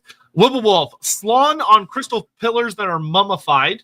It's a very likely outcome, let's be honest. Yes, that's not that weird, honestly. The Whipplewolf, that is pretty much the starting point for your slan. It's either alive and sitting on the top of a pillar or in a pyramid, or it's dead and sitting on top of a pillar or in a pyramid. And yeah, that's a very likely outcome. Yeah, Andrea, slan are funny. How can you be so powerful and do fuck all and sleep all the time? How to make them awe-inspiring and wolf rip. So when slan are asleep, they're not actually asleep. They are, but they're doing stuff when they're asleep. They do most of their work when they're asleep because in reality, essentially, they're doing extremely complex calculations on various matters that need to be addressed. They're communing with other slan. They're looking at the future, or they are patrolling what's known as the Great Warding, which is that the slan will astral project themselves and their spirit cells basically fly around the ley lines of the geomantic web, looking for issues, correcting minor errors, and they often patrol the northern and southern routes to reinforce the Great Warding so that the chaos cannot encroach closer to the equator. So they're kind of like making sure the world doesn't end at any given moment, which is a full-time job, unfortunately for them. Yeah, the slan are remarkable. And they should always be viewed with absolute awe because they are awe-inspiring by their nature. That doesn't mean that they have to wander around killing shit in a battlefield, which of course they can do if you're playing Total War or some equivalent. But you've got to remember that Total War is very much the example that disproves this standard setup. And the standard setup is that they are communing with the world to best protect the world, and they are likely the only reason that the world hasn't fallen so much earlier. They are unique, and in that they cannot fall to chaos. They are unique in that. And it was a core component of the discussions we were having when we were building up a campaign involving them. And that was, can you build a world and where something that can't be corrupted at all under any possible outcome? They just cannot be corrupted. The Chaos Gods cannot corrupt them. They can kill them, but they can't corrupt them. Can you do something that makes them act corrupt? And that's a really interesting question. But broadly speaking, I think your biggest issue is that you're perhaps not thinking of the bigger picture and what it would be like seeing one. They are extraordinarily and enormously powerful, constantly surrounded by an enormous magical field that protects them from the elements and anything on the outside, with lizardmen by their thousands potentially worshipping all around. They are not just the Slan sitting there having a nap. Quite the opposite. It is a figure at the center of worship by thousands. And they will do anything that that particular frog says to do.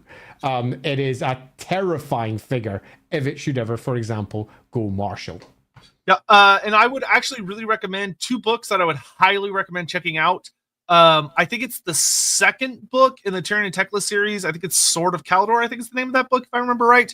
Has a scene where you get Teclis's perspective on a Slan from literally hundreds of miles away, and it's fucking Teclis. And Teclis goes, "That thing is fucking terrifying.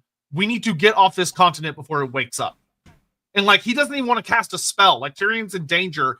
Teclis refuses to cast magic because he's terrified if he casts a spell, the Slan will detect it from many, many, many miles away and squish him. Yeah. And he's they like, are terrifying figures. And when it comes to magic as a whole, they are, I mean, the best way to imagine them really is they are like the humans in a world full of ants. And nothing around them really matters. And that you're a human, you don't pay attention to the ants in your garden or outside. But should you try and infiltrate the house, you're all dead. They are that powerful. They are that big. And as we have noted, when it comes to the world getting flooded with magic, they are at the point where they are, as mentioned in the background more than once, wiping out demons by the million. Yep. And the last thing I'll say, second book of the Thankful trilogy is also really good because it gives you a human and a Skaven perspective on a Slan. Once again, fucking terrifying. The human perspective is actually really cool because the Slan tries to talk to him, and it shows that the Slan is at such a higher level that it trying to talk to a human is like a genuinely almost mind-breaking experience for the person. Because the Slan doesn't talk in words, it talks in pure thought, and it's horrifying. All right, Dread won by a pretty big landslide. Okay, right. So I quite like Dread. I have a couple of things to say before we dial into Dread and what it means and everything. And the first one is Dread itself. What does it mean? It means to have, well, a deep-seated, extremely powerful fear or worry about something that's going to happen or something that might happen should you act in a particular way. So while we're discussing our various components of this city, okay, at its heart, we should always be saying, what are they afraid of that's going to come next? What is casting this great pall, this great shadow over this particular city?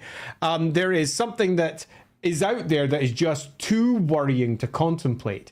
And exactly where is that fear and dread sitting? Now, there is not a single answer to this. Don't just think, well, now that we've got dread, we'll make up a reason for why everyone's dreading this. No, dread will be reinterpreted as a core motif, a core theme, pardon me, of this place again and again. In one location, the dread could be very localized because of, say, for example, a Lizardman Saurus, who is acting in a particular way that he shouldn't be, and that really concerns. There may be a Slam Maids priest who hasn't spoken for maybe the last 2,000 years, and everyone is deeply concerned about that and what it means. There's lots of different things that we could take. So, we don't need to have a single answer. Yeah, I think I have a fun thing to kick us off here. This can be kind of an Andy Sotek decision.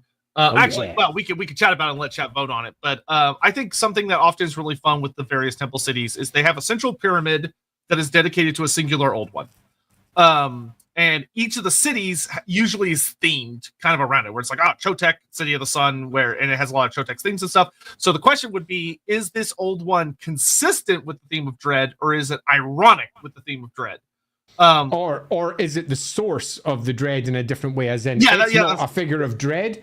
Okay, it's a figure of dread because it's lost or something has gone wrong or some equivalent. There's different ways we could tackle this. It could be an old one who at its very nature, I mean, it would be a very direct reading, which would be it is an old one of dread, and it's not necessarily the city itself, which is in a state of dread, but that would definitely be one way to interpret that. Yeah, so the three I'm going to give for chat, and with Andy's approval, I give Andy full veto rights on all of these. So we have Kwashitan, who is the old one over the domain of predators and stillness. He is the old one that represents the perfect stillness of striking predators, stops the deep jungles, and when he passes, all things become silent and all things become still. Black Panther. We also have Potek, which could be an interesting way to take it, who is the domain of protection against the supernatural. A defender against things that are not meant to be. Okay. Two more after that. We also have Inhamex, which has the domain of righteousness, known for being the old one who is known for being most easily enraged and can burn the literal skies. Okay, right. So I like those three for very different reasons. There's one left to go. The last one is Shapati, whose domain is the restoration of order. But the thing that is noted about him is he who is invoked when righting wrongs and is called upon when dealing with the errant or the possessed. Okay, so let's go through each one in turn. So what's the first one again? The first one is Kwashitan, the domain of stillness and predators. Okay, so we're looking there really for this is a figure who is possibly it is the central pyramid, and at its heart there is dread. We'd need to explain that with this figure. This is a hunter. It's probably it does feel very Black Panther. I feel like this one would be more of there's something in the pyramid. There's something in there that's being kept in there that must not get out. Yeah, this one feels very the Phantom for anyone that knows any of the old Phantom lore. It feels kind of attached to that too, just the idea of the hunter in the forest. Though it is cool to imagine a temple city that where you walk in, there's no wind and there never will be. Everything is like it's a lot. There's like it's almost like the reality itself is hesitant in that place. Okay. I think that I can definitely start building a theme of dread like that. What's the next one? Next up is Inhamesh, the old one that's known for getting pissed off super easily and supposedly can cause the skies to ignite. Okay, this suggests that we've got ourselves a temple. It's a ticking time bomb. The temple was this is a temple to Inhamesh and is possibly the very heart of what it potentially planned for the end of the cataclysm or attempted to put in place, and the temple itself might go off. We've got that'd be awful. yeah, that would be awful. Everyone, they're sitting on a nuke. Burns the sky away. Oh, that would be terrible. Yeah. Potek, he who is the protector against the unnatural, and is notably noted for his aversion to the undead. Okay, then we've got one that clearly will probably attach through to it'll be a more northern Southland one. It could have an interesting story with how close it is to like Nagash and the Tomb Kings and everything. Yeah. There's definitely something to that. Maybe when Nagash casts his that one being the case, it might be the dread might lie in the fact that the wards have recently come down. The wards of them, the old one, have collapsed, and the dead are going to come calling. So the Lizardmen themselves are afraid of what's going to come. And then the last big one would be Shapati, whose domain is the restoration of order. He's invoked for righting wrongs or dealing with the errant and possessed. And what's noted is that he has little statuettes that are made in his likeness that, if bathed in offerings of blood, can be called upon to smite his foes. Sounds very Salkin. Sounds a little bit of a copy paste there. That gives us more of a southern temple in the Southlands, one that's potentially standing against Chaos Hordes. We could actually have one that's in a state of perpetual war, which is why it's potentially isolated. And the Dread could be tied into that. So maybe something that's closer to the Southern Gate, Beastmen of the South, that sort of idea. So that's potentially a slightly different route. Do you want to veto any of those? No, I'm happy with all those. They're pretty cool. Okay. There's no obvious story except for, I mean, each of them have got potentials. One's got undead, one's got the sky going on fire, which sounds pretty dreadful, so good use of dread. One sounds like it could be in a state of war in the south, which equally could be useful. The local, the dread just comes from the horror that comes with that. But ultimately, what one tells the best story to be visited by your PC should they arrive there? Which one's going to tell the most spooky story, or the most interesting story, or the most varied story? There's lots of different things that we can take there. So it's up to you out there. What do you prefer? Yep. Okay, I am typing those up. Give me just a hot second.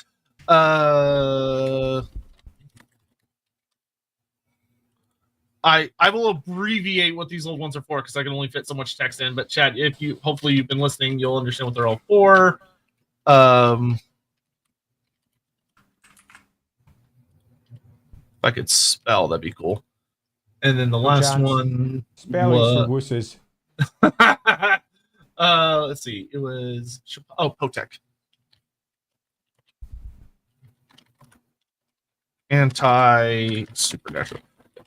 Yeah, Potek's also kind of interesting. He does dislike magic as well. He did teach how to like render it ineffective, which could be interesting based on how messy the world's gotten since Chaos. Let's see. Predators and Stillness. And then we've got hopefully everyone's having a lovely day out there, by the way, and enjoying yourselves as we hurtle towards Christmas here. I'm loving the whole Christmas thing. I've been Lindsay just bought me something for Christmas. I don't know what it was, but apparently it cost an absolute shed load. So who doesn't like to have presents that cost an absolute shed load, eh?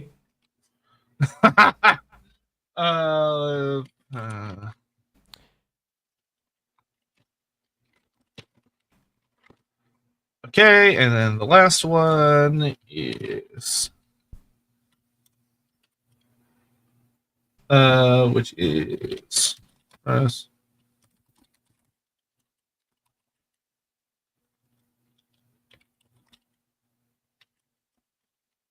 Alrighty, is that them all in?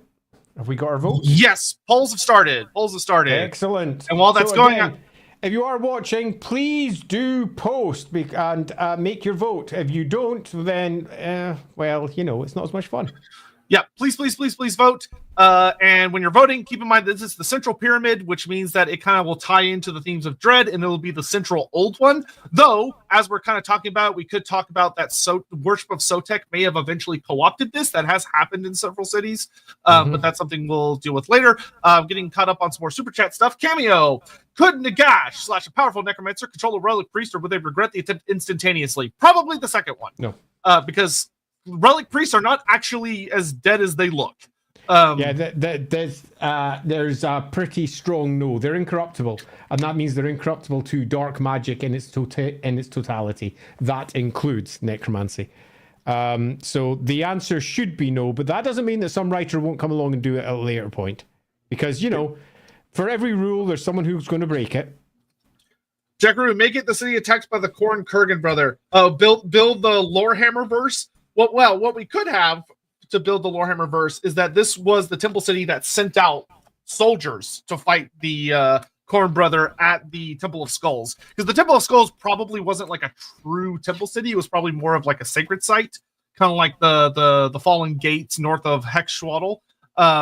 So keep that in mind there. Amadeus Arkham, a tone idea, fallen to chaos, but purified at a terrible cost that can still be seen today. We might play around with that a little bit. That could definitely come into it, because we are, after all, going to have to decide exactly how this city works. Yeah, part of the city had to be purified from chaos during I'll write that down. We might use that later. Thank you.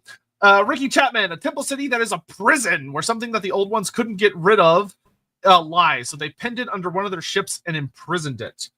So we could have part of city is prison for ancient horror, which could tie into the dread. Also could tie into pretty much any of the old ones we brought up. Also, the YouTube vote is very close. Y'all are bickering well. I love it. So make sure you vote if you haven't already, because y'all are bickering, and I'm digging it. I like it. T-Blam, only message before sleep and starting a new job in 8 hours. Looking at the Four Brother streams and Kimperbad, can we do this in three streams? Hope it will happen. Good night to all. So given where the time is, it does look likely that we're going to be going for more than one stream here. Do you agree? That's certainly possible, but we'll cross that bridge when we get to it. But thank you, T-Blog. Good luck at your new job tomorrow. I hope you have a great one. The Predator Rule 75, a city that has remained hidden because the Lizardmen... Oh, no, we already talked about that. Though that is an idea that actually could be interesting. How... And that's something I'm going to put under the surrounding jungle is what are the Lizardmen using to keep themselves isolated? To keep...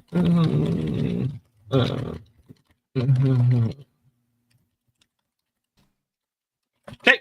Then we've got Holy Artist. What if the barrier idols are part of the city's defense, but due to a slum going mad, it turned the near steps around it to... Oh, the Marshes of Madness. So the Marshes of Madness I wouldn't want to use because they already have an established storyline.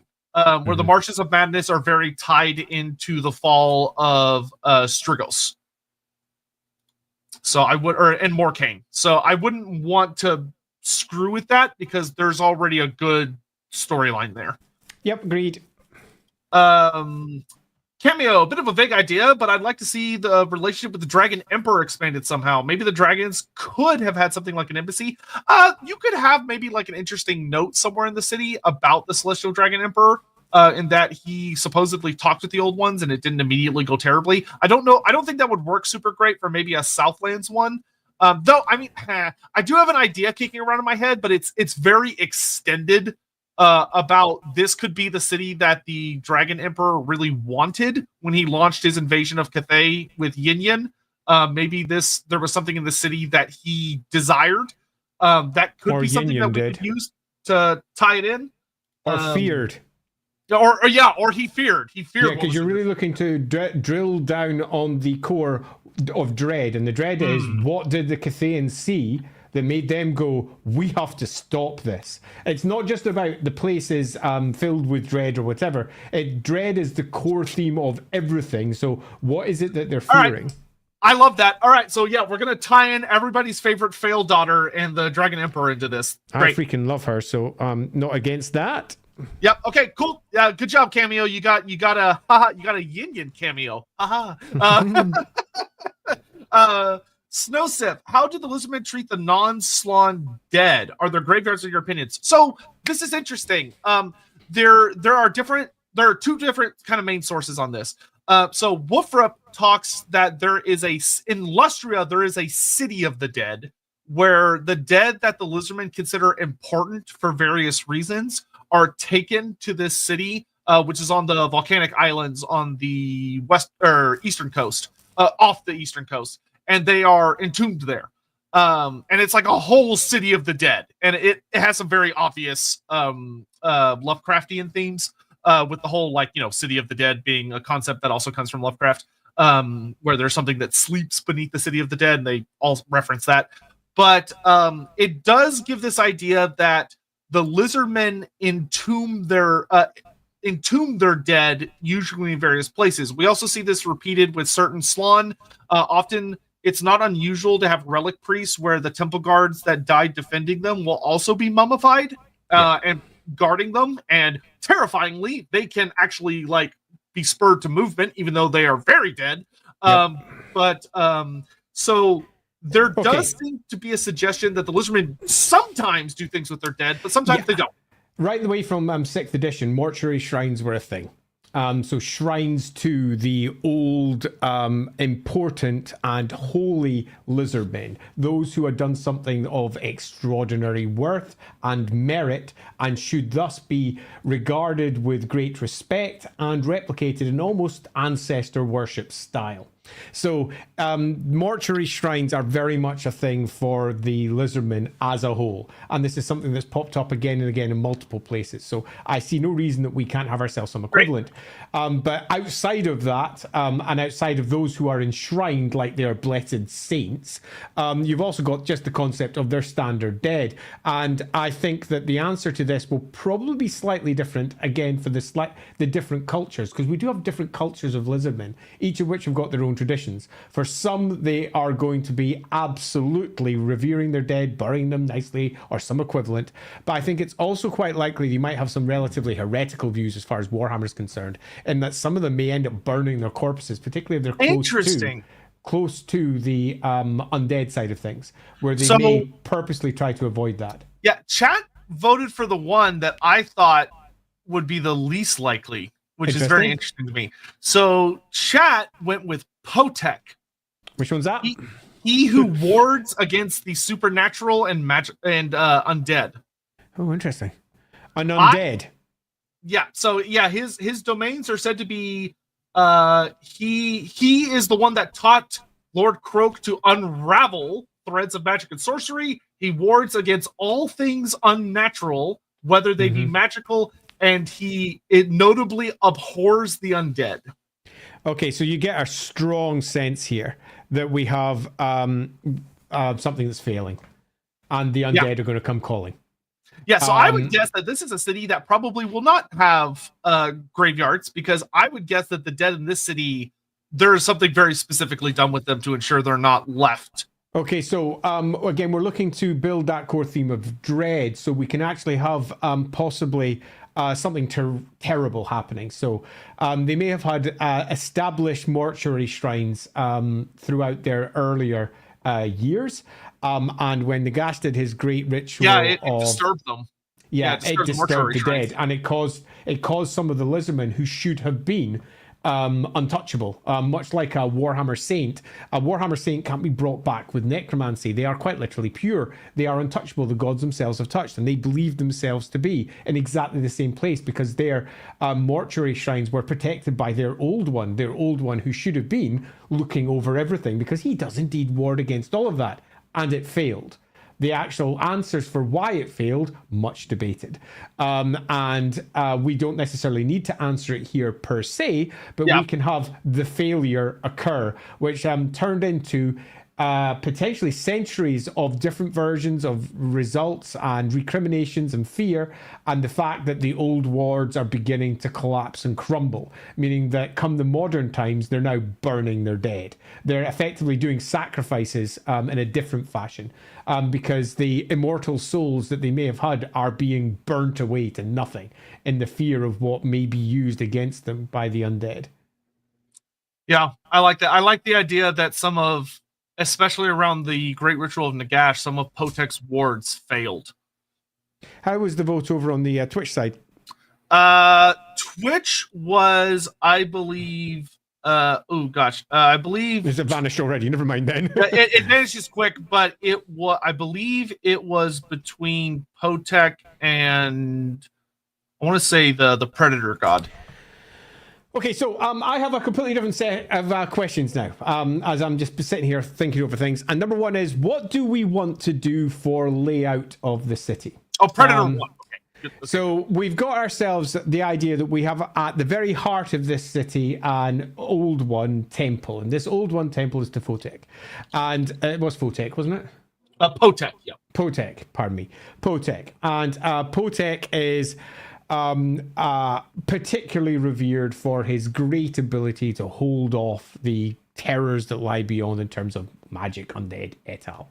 And that has begun to break down. Perhaps the ancient plaques were stolen at some point. Who can say what the reason is at the moment?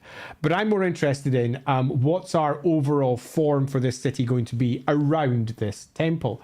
Are we looking at something that is crunched up inside the mountain, so has a less standard setup? Are we looking at something that perhaps sits underneath a particular constellation at a particular point of the year? And if that's the case, is that constellation reflected below and above in a very ancient Egyptian style, as above, so below? As the great celestial Nile makes its way across the heavens, the actual Nile down below and the various star systems could be reflected in a similar fashion down on the ground. And if that's the case, do we want to do that? What do you think? Would you like to have a city that doesn't look like the standard, very clearly defined set of lines, which are often just almost like an 8-pointed star with extra details added in? Are we going to do something that's got perhaps a unique layout that matches to one of the more popular star systems? There are a bunch of them. I'll show you them if they are chosen as an idea. Or do we want to go with a completely different layout, something that speaks to the god itself? Perhaps we're looking at something that's almost skull-like in its overall shape, which is deeply stereotypical, but not necessarily a bad idea. There's nothing wrong with a bit of a stereotype here or there. Exactly. What is more Warhammer than a giant freaking skull? So there's lots of different ideas there. Is there anything that you would like to see? Okay, so I'm going to put this down to 4 choices for y'all about the physical theme of the city, like how its design was influenced. We have mountainous, so it's up against the southern part of the World's Edge Mountains, and it has, because of that mountainous terrain, it's going to determine a lot of things about how the city was designed. It's probably going to have much more of an underground component than some of its followers, and it's probably going to be a little bit more compact. We have the star constellation base, which means that it's mirroring one of the 20 star sign constellations. Which could work very well with Sotek, but so could the mountain, because you could have the idea that there's like giant underground mortuary shrines. We have the standard geomantic web design, so it would just kind of be like out in the jungle and have a fairly standard, it follows the ley lines and it's going to be very geometric in its shaping. So lots of circles, lots of triangles, lots of squares. And then we have the Sotek theme design, which means the city's actual shape is themed around Sotek and his imagery. So probably something to do with like a skull or a ward or something along those lines. I'm looking up online for different styles of skulls for shapes. Looking at particularly like a frog skull and how crazy they look. Interesting. Yeah, it could be like the death mask. The death mask design. I think far more likely is it would have a look like one of the old runes, the sort of square blocky Aztec Mayan sort of look. Okay, with like a tongue sitting out or something like that, or like the dead tongue, because it's suggesting that it's dead and the tongue is lolling out. Yeah, there's definitely something to that. Polls have started, and while that's going, I'm going to get caught up on Super Chats because we were really far behind. One of the star signs is obviously 20 star signs being used, one of which is potentially tied to death. Also, lots of different potential routes there. Yeah, Lidor on Industry, a city that still forges and ships out parts of orders of the old ones, but neither they or the recipient know what it is for. Maybe they could have some kind of volcano nearby that is a part of their central pyramid. I do have a note. So if we end up going with the mountainous design, we could have a volcano implemented in part of the city, which could be interesting. Yeah. But I will make a note. I'm going to add that onto like the spaceport and volcano of there being like a forges / armory, which could be interesting. But I'm going to keep us moving real quick here. Ariantho, what about a city focused on self-introspection, on questioning the wisdom of the old ones who seem to have failed, maybe innovating? So with the dread thing that we're building, especially with Sotek, I think there is going to be a thing of introspection about what went wrong from some of the Lizardmen, which could add to that element of dread that there is. Particularly, you've got an old one who is obviously a complete believer and isn't talking. Yeah, Aslan, yeah. Yeah. A Slan, pardon me, not an old one, but a Slan who's not talking. Yeah, that would potentially work. Slan. Okay. Yep, cool. Phil, how about a city that hints at the dissension between different groups of the old ones, or think there was one, which might expect why this lizard is standoff from the rest? that would be clarifying a theory rather than building a good Warhammer story, because the descent between different groups of old ones is a theory. There may have been no descent. There may have been nothing but descent.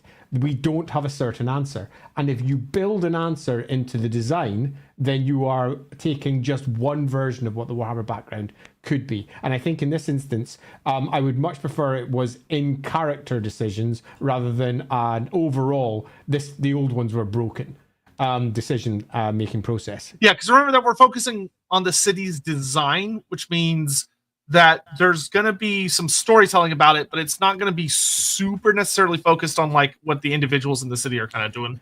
Again, if you're watching, please do vote. We don't have huge numbers on this particular vote, so you can make a big difference if you go start clicking on now. There's currently only we're like 80. 60. There's like 60 votes down from the last poll. So if you're on YouTube, please vote about what. Please do vote. Yes. Yeah, especially because. Yeah, if you all vote, y'all could make a pretty big difference. Yeah, make a pretty big difference. Just for not that many there. Cut off from the geometric web and isolated into chaos waste. Good lord. Preferring to defend against demons is cataclysm, protect the engine of the gods that hides them. So that would certainly make for a story of a fucking chaos waste city. That is not what we're going with for this, but that is a fun idea for. God, that would be the most nightmarish, shitty place to be. But that is fun. That is fun. That guy, Deception, a city surrounded by Olgu magics that is controlled by the so-called first Slon Bellacrow. Get out. Get out. Get that man out of here. He's had too much to drink. Get him out. Amusing. Donovan, do you think that the Temple City will likely have their farms, like floating gardens and such, inside the city walls to secure their food supply? So it'll depend on how this vote ends up. Yeah. Yeah, if this vote ends, depending on which I'll go with, which it is super close on YouTube. Oh, wow, it's really close on YouTube. Holy moly. Look at that. Get voting. You can make a difference. I thought it was definitely going to be one of them, and that one has gone from being massively ahead to barely 2% ahead at the moment. So, yeah, do get voting. Do get voting. Yeah, and if you're on Twitch, vote as well. It's tied. It's close. Yeah, because Twitch, y'all also have the ability to upset, especially because y'all are going so heavily in one direction. Yeah. Vote. But yes, when we talk about farms and stuff, depending on where we end up, we will get into that, especially because there actually is some notes about the kinds of things that Lizardmen do farm. And floating gardens are a very typical thing for Lizardmen cities. It's not unusual at all to see, little floating structures. 100% because of an old White Dwarf article. Indeed, and man, whole hell has it really done its mileage? I mean, Total War, the Lizardmen got flying buildings everywhere. Yep. What a difference that made. Inquisitor Thomas, inspiration from Eprolide's comment: a dread prison where the old ones hid away creatures that they could not eradicate. Either the prison is failing, or the Lizardmen of the city are super wardens. I think that there definitely could be a component of that which works. I think a location that is holding something awful is not a bad idea. Yeah, and with Potek, that works. That makes a lot of sense. Holy crap, it's close, this vote. Please do go vote. I see where Twitch has ended up. Okay. So, YouTube, and hey, I will say Twitch went very heavily mountainous. So if anyone on YouTube's hoping to boost mountainous to victory, where you YouTube currently, no, it's not as keen on the mountainous as elsewhere. It's close though. It is close. Hurry up and vote. I'm going to end it here in literally just a couple seconds, which I realize there's a delay, so I'm going to give you all a little bit after I said that. Let me do a couple more little chats here. Laughing God, a prison city that holds a bunch of Eldritch things from the time before and after the old ones.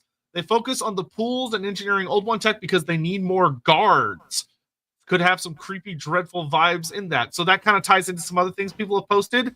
And I'm going to do one more super chat, and then I'm calling the vote. So when the Slon claim to do most of the work while asleep, it's cool. But when I do it, I'm skipping work and at risk of getting fired. I know, it's so unfair. Yeah. And time. So what do we have here? Oh, wow. I did not expect that. Yeah, Twitch will end up not changing the result, but we're going with a star constellation. So because that one's so close, I think there's an argument that we do a little bit of everything. I mean, it's really, really, really close over on but and particularly because Twitch when it's said different. So I think that it's fair to say that we've probably got ourselves we fooled you. We're doing 3 of them. Yeah, a mountainous, isolated city that's high on the edge of the world's edge, probably with a host of, perhaps, to really tie it in, a host of lesser cities around, all laid out, a little bit like Nazca plane designs towards the various star signs, with one star sign of deep importance held at the center. I really like that because that makes me think of, I can't remember the name, but there's that city in Peru that's like way up in the mountains. Well, like Machu Picchu? Is it Machu Picchu? Yeah. I think it might be. So something that's sort of up in the mountains. Yeah. Fun. That's like just way the hell up there. Yeah. And we've got ourselves down in amongst a whole host of the star signs spread around, particularly because these 20 star signs are particularly important to the LAWhammer world for a variety of reasons.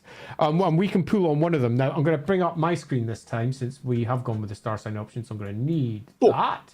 Okay, so this was just very, very quickly done, and you're not getting Mum at the Fool no matter what you might like. You might notice Mum at the Fool sitting in the middle. It's my bad handwriting because I did this very quickly just for the stream. It's just a smiley face in the heavens. That is obviously ridiculous. But what we have is a host here now. There's some here that make obvious potential cities. We've got here Nuthis the Ox, okay, which is almost an equivalent to the Big Dipper, Ursa Major, if you prefer.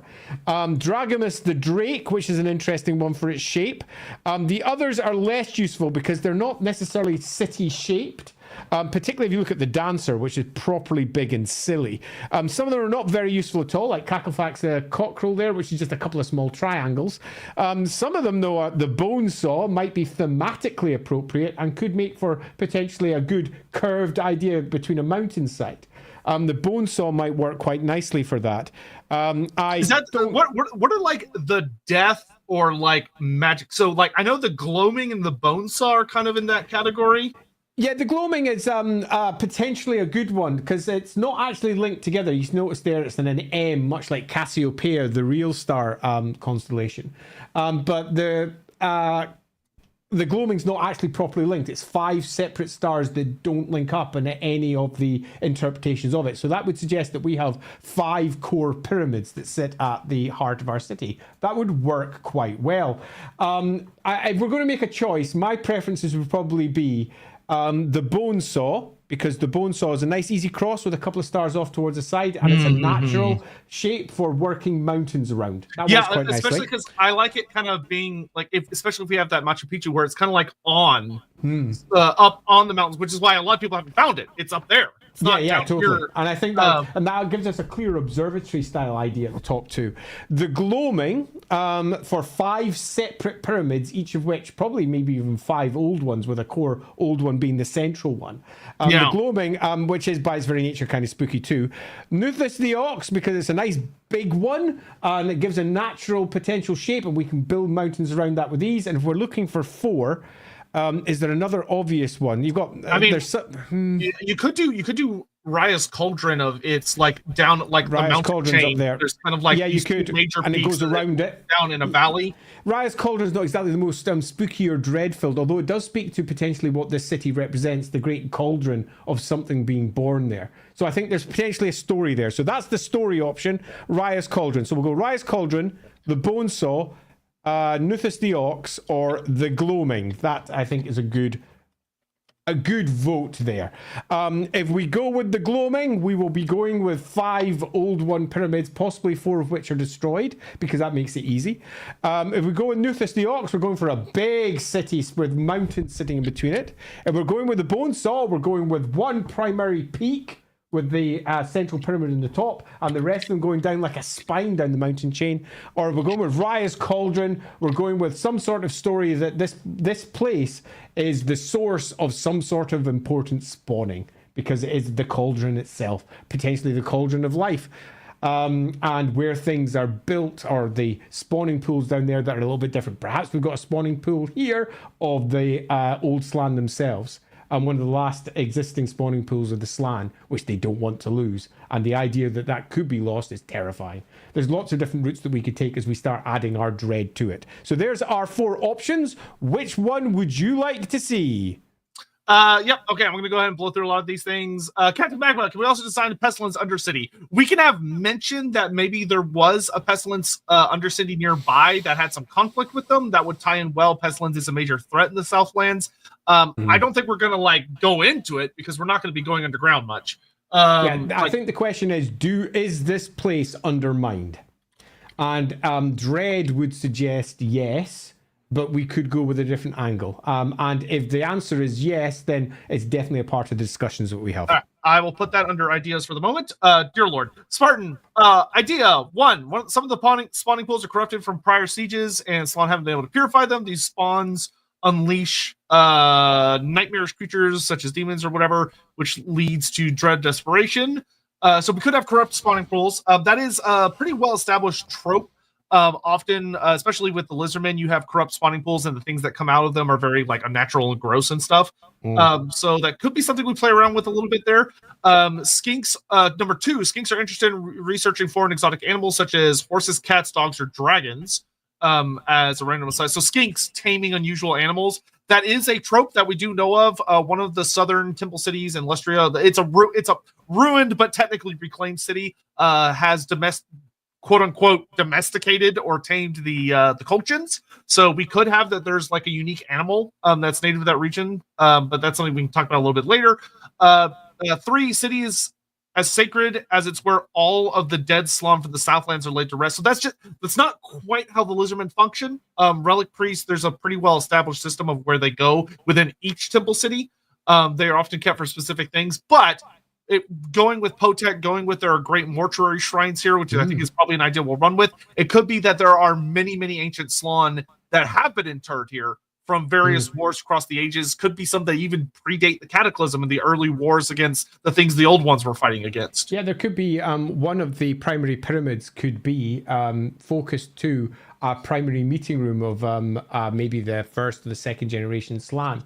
And many of them have been effectively interred there, sitting as shells of what they once were, almost recreating the meetings that they had of old, but now all dead, all locked into the pattern of the place that they're in. And one of the great fears everyone has is that this place will fall, and that will be lost, because they are still power in that. There definitely could be something in that. So we're still relatively low on the votes over on the YouTube side, which I'm monitoring on this side. The vote is up, because every time we remind you guys, it goes up. So the vote's up. Go vote. Totally. So do please go check and make your choice. Your 4 options being Raya's Cauldron, Nuthis the Ox, the Gloaming, and the Bone Saw. And if any of those sound good to you, do please make your vote. Diamond, another feature city, giant stables are similar for housing and rearing the various. Oh, well, we'll definitely have that. We'll just have that. I mean, that's going to happen, isn't it? Ricky Chapman, if we go with an imprisoned entity, they have defenses that don't just face outwards, but also face inwards. That's a fun idea of some of the defenses being inverted. Yeah, I think that's definitely a good idea. There was was it Kingdom over on YouTube? That kind of Korean zombie show from the medieval era. Absolutely marvelous. They arrive at the town and they look at it, and all of the spikes and the various weaponry are pointing inwards rather than outwards, because the place had been closed off against what was in the inside. And I definitely think that could make for, again, imagining the PCs arriving and finding the place. Then they will be attempting to puzzle out what exactly is going on there. So yeah, I think that's quite good. Yeah, I've added that to our inner city and outer city notes because I like that a lot. That's great. Yeah. Dynamite, if you go with old one of predators, could have a sacrificial area of a large cavern. Prisoners are lowered down, then pterodons fly out with connecting tunnels and rip them to shreds like piranhas. Gross. Also, that'd be better for ripperdactyls instead of pterodons, but sure. I have no big issue with that. That is something. Okay, we're up over 100 votes now, and it looks like YouTube's definitely got a definite direction at the moment. If you want to make an impact, vote now. If you do have a favorite. Okay, there we go. Include that note. Just getting caught up on super chats because I'm super far behind. Like the thing in the depths of Uskalak. Praise Hashit. Yeah, things going down tends to be bad in the Warhammer world. Just for host, fragment of an old one that burned the Slan's mind, trying to converse with it, not knowing necessarily what it was. Now they are guarding it, not knowing what it is. So maybe like a piece of old one tech or something that a Slan tried to commune or use, and it backfired. And then rather than necessarily say it burned the Slan out, which is a very God view, as in we know what happens, it might be better to say that after the Slan attempted to communicate and understand what the old one wished to happen, it has not spoken since. Yeah. So we don't know what has happened to it. And the skinks have been tending this Slan for the last 2,000 years without any significant benefit. And everything's beginning to crumble around them. All the old wards are falling. Everything's going. The Slan is there, not answering them, and they don't know what to do. That really does lie at the heart of the potential dread that we I'll add that under another note in our Slan has gone silent section. Okay, yeah. Polls over, and Twitch chat tied between Rise Culture and the Bonesaw, but YouTube went heavily the Bonesaw. Okay, so I'm going to go check out that shape and have a quick look at that. That's what I would have voted for, so I think that's quite like that. Okay, so we've got the Bonesaw, we've got a core cross with a little bit that goes off it. I would suggest that at the heart of the cross is our main temple. Then it goes down to two other temples that are sitting down on the side, another two temples that are down to either side, sort of like the north, south, east, west, and perhaps that is cardinally aligned, so that it's north, south, east, west perfectly with the main temple in the center. We also have to reinforce the idea that this was once at the heart of various ley lines. So some of the parts that are coming off of that will go off in almost like Nazca line, direct, straight parts. Other parts, though, are going to have to wend their way around what is the mountains that they're on and the jungle that are rising up to either side. Much like Machu Picchu at one point was completely covered in jungle, and it was all pulled apart until eventually they revealed everything that it is today. So we can have that, and we can have the jungle encroaching on all sides. If we're going for the reflection of Potek somewhere, we're probably looking at the core design at the top having some sort of skull-like shape to it to a degree, so that can be worked around on the core shapes up there. Is there anything else that we it was almost a three-way tie? No, we've got the mountains in, so we've got the mountains in. We're up in the mountains, so we're cool there. So great. And those four minor temples are also pretty I think relatively easy to figure out which, like, because often what the Lizardmen will do, because this works really well, is you'll have a central temple, and then geometrically aligned around it will be supporting temples of old ones that are revered or related to that old one, but are not considered quite as important. So, for instance, we know that Potek has a very strong relationship with Tephawk, so he would be one of those. Again, in each case, as we're building it, rather than classic mistake that folks make when they build stuff is they just go, oh, it would be this, it'd be this, it'd be this, and they just start building outwards. Every single time, stop and say, where's the dread? What's gone wrong? What are they afraid of? Okay, so if Tephawk's there, perhaps is what is the fear part of that?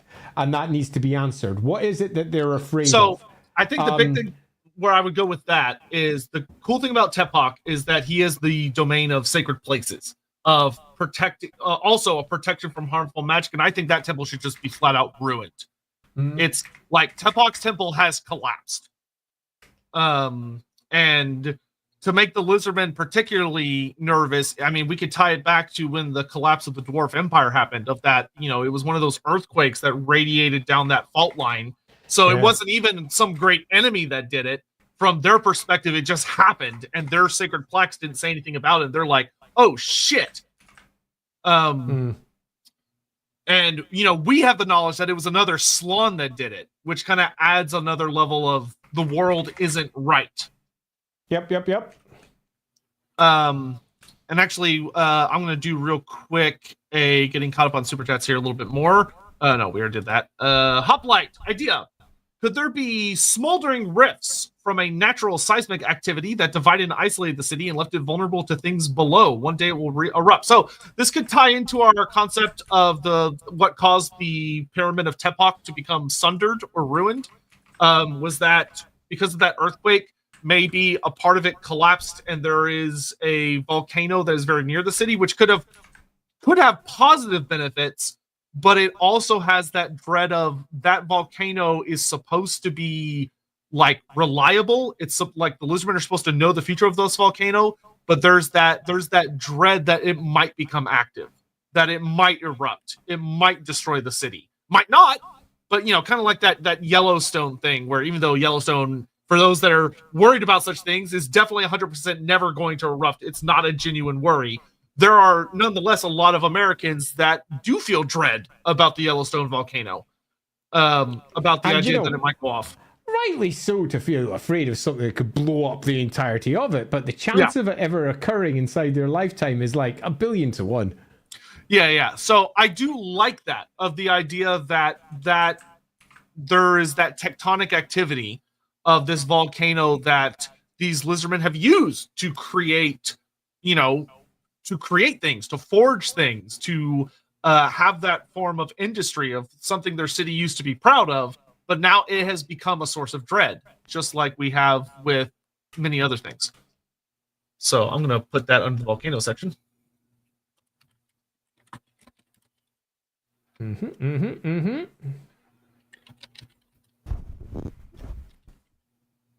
Get out of the way, microphone. I'm putting it above me so that it doesn't get in the way. There we go. Next up, we have Lord Sarthenius. I think this comes out of nowhere. I think Manfred over Nagash, due to Manfred traveling all over the world. He also seems saying that Manfred is the one that messed with the city instead of Nagash messing with the city. Due to Manfred traveling all over the world, he also seems like the type to mess with anything that can give him knowledge. So I think he's very likely to be someone who would take advantage of a situation that's already in place. But I think to properly break the potential wards, we have to deal with something that's got the power of Nagash. I think the Great Ritual, it's such a localized event as well, that's so close to that area, and it would have affected the city. It just would have. Yeah. That being said, the idea that Manfred has maybe visited such a place is not that crazy. Potentially tried to take advantage of it. I'm hoping I can still be heard well since I've we can hear you away. Super great. Okay, excellent. I could definitely see him trying to take advantage of such a thing. Of that, there is literally no doubt at all. Add that to the history section that I just created.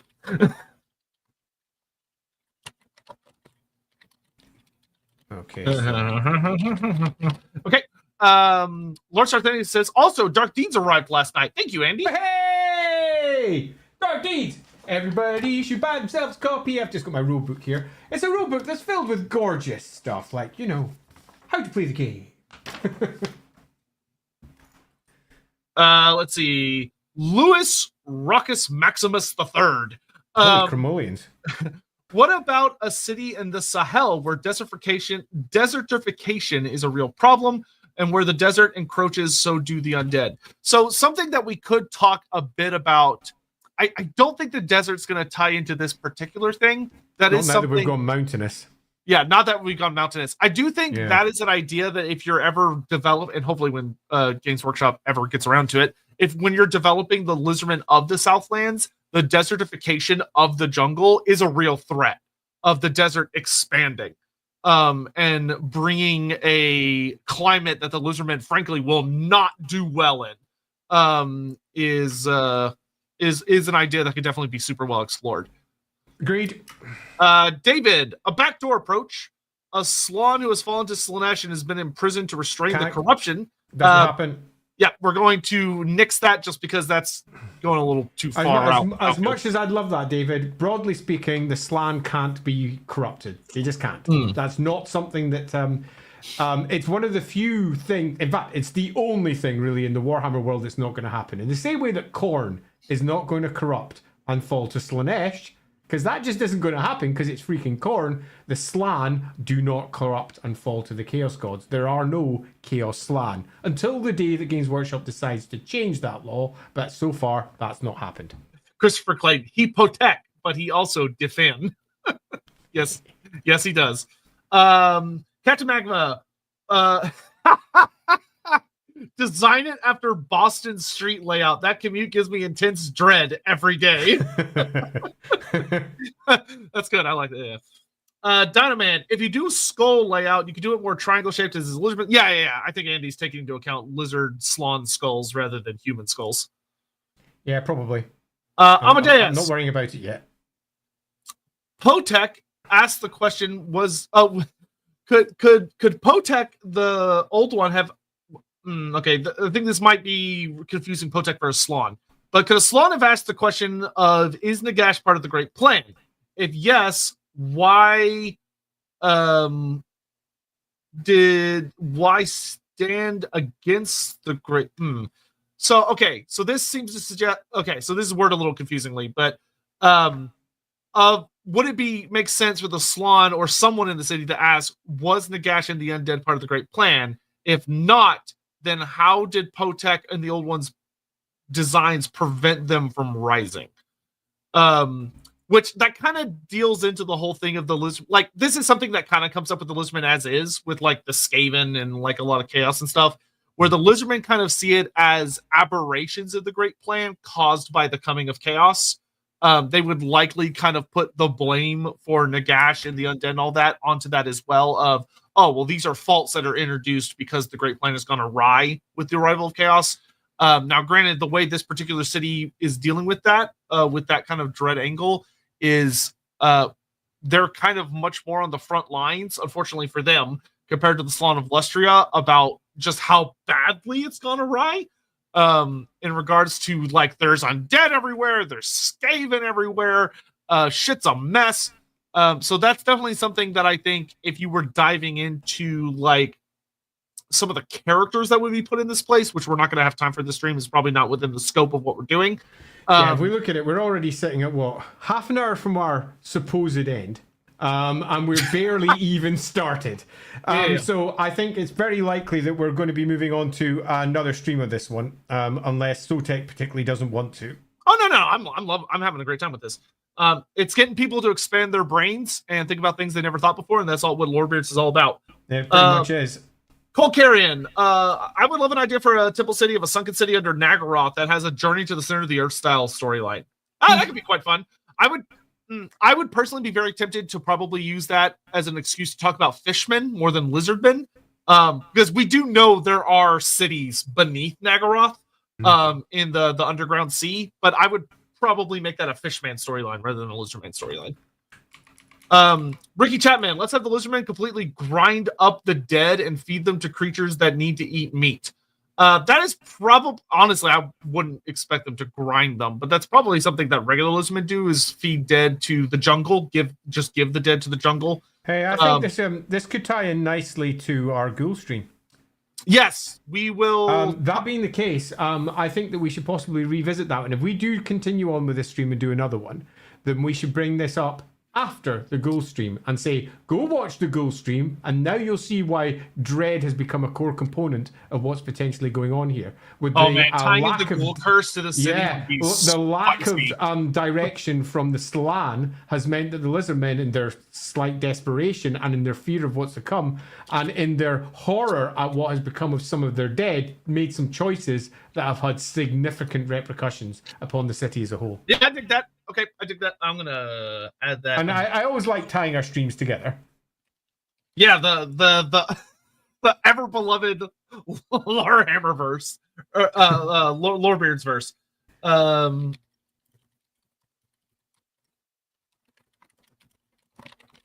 Yeah, I like that. That's got a definite.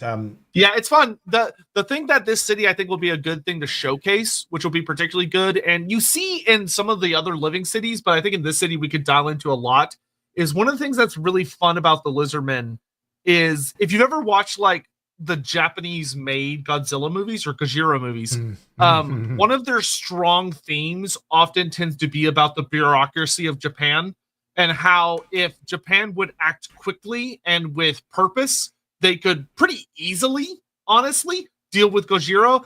But because they have so much bullshit, and it's so slow, because there's like people constantly worrying about stepping on each other's toes and people constantly getting in each other's way. There's all these processes and yada, yada, yada, yada. Those movies often especially the more recent ones, heavily criticize like Japanese government, their style.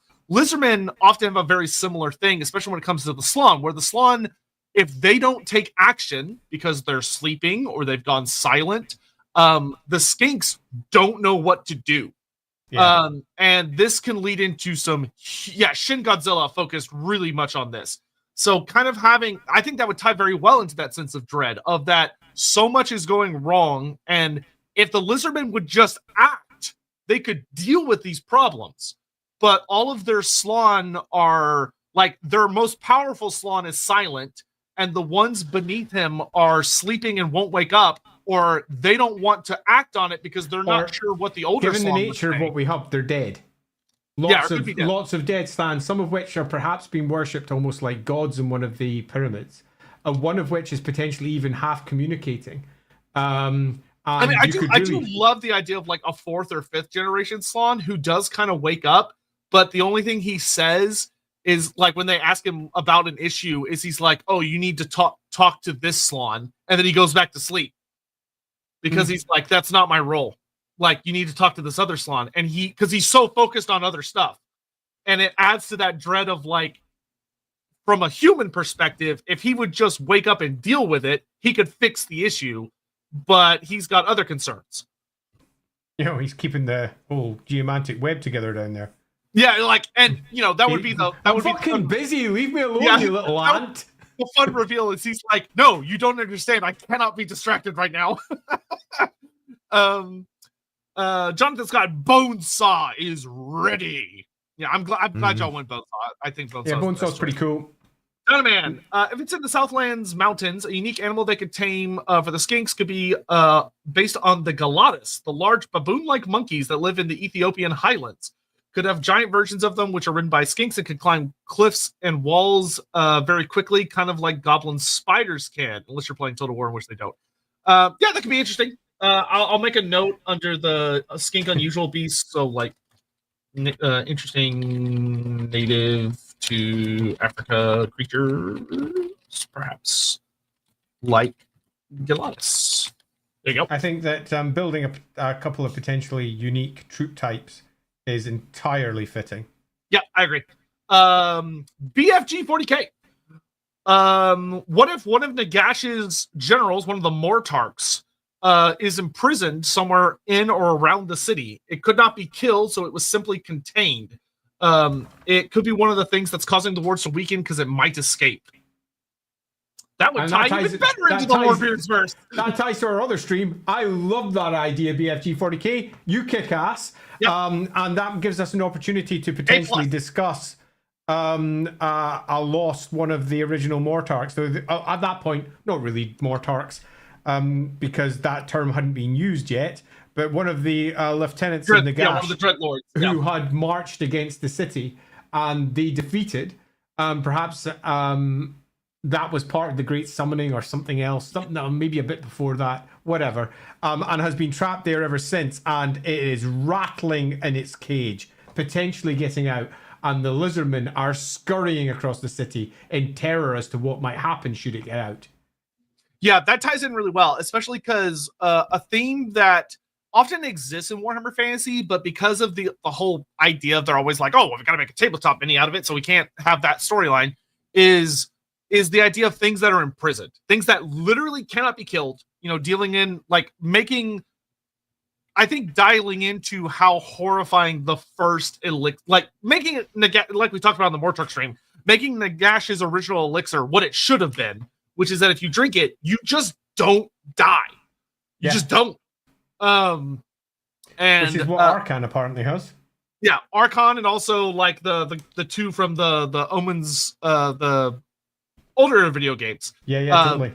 Yeah. Ricky Chapman, if there are undead Lizardmen, they could dump them into tunnels into the city, imprison the undead wander. If an entity is imprisoned under the city, the dead are... so if there are undead Lizardmen, the Lizardmen basically trap them in places to use as a defense.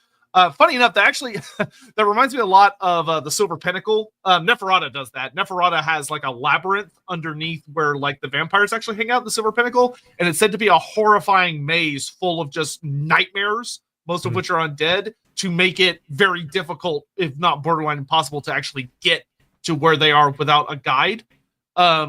So the idea that the Lizardmen might have something kind of similar is certainly not impossible. Depending on which old ones we end up using as kind of like the main influences of the city, like especially with like our 4 minor temples, we already have one with Tepok that we kind of built a story for. But the idea that like maybe the prison of this Mortarch has interesting layers of defense, because that is, funny enough, that actually is a defense we see the Lizardmen use in the Tyrion and Teclis trilogy. When Tyrion goes to get Sunfang from a ruin in Lustria, there's a bunch of dead Lizardmen in a room, and when he goes in there, and I forget what he does, but he like makes a noise or he picks something up, all the Lizardmen corpses start getting up and attacking them. I definitely didn't riff on that. Yeah, and you definitely don't see that happen in LAWhammer, and one of the PCs almost get fucking splatted. So yeah, no, I'm super down for that. I'm actually super down for that part of the, because that uses lore we already have, which always is great. And it's also worth noting, and is easy to forget, that one of the winds of magic is the wind of death, and the Slann mage priests are masters of all of the winds and high magic, and mastering the concept of reutilizing the material components of the corpus, as in the bones and similar, in a way that isn't necromancy, is very much within their province. Yeah, I mean, and that would tie well into like, there's, you know, wherever this Mortarch is imprisoned, you know, he's surrounded by Lizardmen that were sealed in with him, you know, in multiple layers of defense, and they die. Almost like Ushabti, but instead of protecting the king on the inside, they're actually pointed inwards. Yeah, almost like exactly like a LAWhammer episode. Yeah. So strangely enough, I like that idea. Yeah. Great. Istian Leon, spirit of an old one haunting temple with great. So generally speaking, and unfortunately, I'm going to nix that just because you don't. I think for a lot of the strength of the Warhammer world, you don't want anything that can 100% be confirmed to be an old one anywhere in the vicinity, because it kind of draws from away from a lot of their mystery.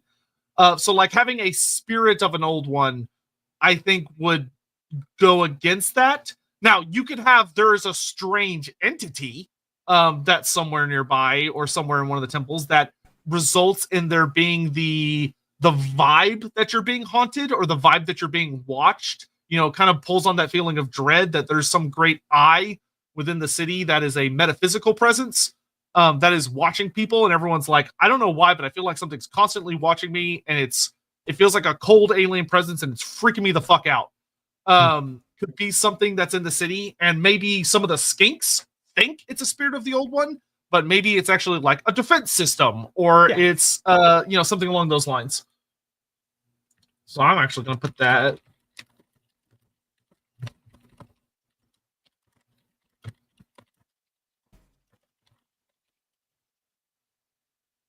Yeah, actually dig that, because that would do well for like humans coming into the city and like having that horrifying feeling, because being watched is such a creepy feeling that doesn't have any like great psychological basis, because like I've done research on it, and you can't tell when you're being watched, but we sure feel like we can tell when we're being watched. Yeah, it supports the idea of creeping dread and the feeling that something is wrong, and we are looking to reinforce that theme. Yeah, that being said, I love calling it like the spirit of an old one, like you know, it's viewed as like the spirit of Sotek, or the spirit of one of the other old ones. And the skinks, that's what the skinks think it is. It's like, oh, we could feel the old one literally watching our every move, watching everything that happens in the city. But in reality, it's kind of just like a defense system. Captain Magma, the other Slann are going to nuke the city off the map if this city Slann don't act fast enough to eliminate the threat. So it must be done. They must do it themselves. Well, you know, kind of. I think tying in with the things that are lining up in the city, there could be that idea that there is a group of skinks within the city. Once again, I don't know if there's something we deliberately have time for, but a group of skinks within the city that do have the belief that the city should be destroyed. That's the better alternative. You know, the volcano should be triggered because that's the better reality. rather than everything in the city get out. It's why risk getting it out? Maybe the old ones, parts of the city have been destroyed by earthquakes. Part of the cities have fallen to this. Maybe it is our destiny to be buried beneath this volcano, buried beneath mountains of debris and ash so that nothing can get out. Which Lizardmen, ironically, not ironically, but Lizardmen would rather terrifyingly accept with rather stoic determination, which I wouldn't. But it's an interesting threat, or interesting concept. Captain Magma, kind of like SCP-682, trying to figure out the way to kill it. Yeah, the Lizardmen are one of the best races when it comes to containing unkillable creatures, which is a shame they didn't use them for that more. There is similar concepts, like probably the most famous example is Baldros. Baldros is the Chaos Dragon ridden by Egron von Horseman in the newer lore. He actually used to ride on Galrach, but now he rides on Baldros, who's one of Galrach's kiddos, supposedly. But Baldros, according to the lore, is unkillable. Like, he just can't die. I definitely didn't reference that in my most recent episode either. Oh, I didn't know that. I'm excited now. It's that one episode. I'm almost caught up. Much fucking that last main episode. Sigmar is a what? Oh, good times. Anyway, watch LAWhammer if you haven't already. It's super fun. I'm actually we're figuring out watch parties on the Discord right now, and that's something I think we're gonna do, is some fun community events. Oh, that'd be fun. Yeah, but anyway, but yes, there are creatures like that in the world. Jack Ruby, do ice bridges ever form from the southern gate to the tip of the southernmost Southlands? Is magic then much easier? Maybe a Balrog chained in a temple. So, do ice bridges ever form naturally? No. Could magic do it? Easily. I would say that's probably happened. There have been shamans and demon sorcerers and other things that have tried to invade from the southern Chaos Waste up into Lustria and the Southlands, and Koresh. That is definitely, undeniably, 100% something that has happened. Do we have any details on any of those invasions? No, which is really disappointing. Yeah. But, like, I refuse to believe there's never been an Everchosen that came up from the south. I refuse to believe it. It's just a nonsense to even consider that there hasn't been one. Yeah. It's such everything is so old world focused. The Solid Drip, they could have an undead Dread Saurian. I mean, you could make an undead one. I think Dread Saurians make for fun enough creatures alive. I feel like making it dead just kind of is like sort of unnecessary, like, oh, let's make it edgy. I think this city having a Dread Saurian that's contained somewhere within or around the city is totally fine and great. Goes well with the Forge World lore. A Dread Saurian, I feel like, feels like a very natural inclusion to the city, of that they have this terrifying creature that the Lizardmen believe wields the favor and power of an Old One. It's covered in Old One artifacts, many of which are not well understood. But it's this like living demigod in a sense. I think that ties in well of anything that has tried to attack this city or face this city's armies. That's like, beside the Slawn, that is their ultimate weapon of dread, is this Dread Saurian. That's just this unstoppable behemoth. But maybe, as we get closer to the end times, and if you tie into maybe some of that ghoulish heresy stuff Andy was putting down, maybe there's some things that have started to go wrong with that Dread Saurian. Yeah. Which I'm also going to add to my notes. Sorry. But yeah, I feel like the ultimate weapon of the city would unironically be a Dread Saurian that's covered in Old One artifacts, just like from the Forge World book. Because I don't know if y'all have ever read the Forge World Dread Saurian description. The artifacts those things can have on them are bullshit. Like, they can turn fucking invisible. They can be like, their skin can turn like harder than like any stone.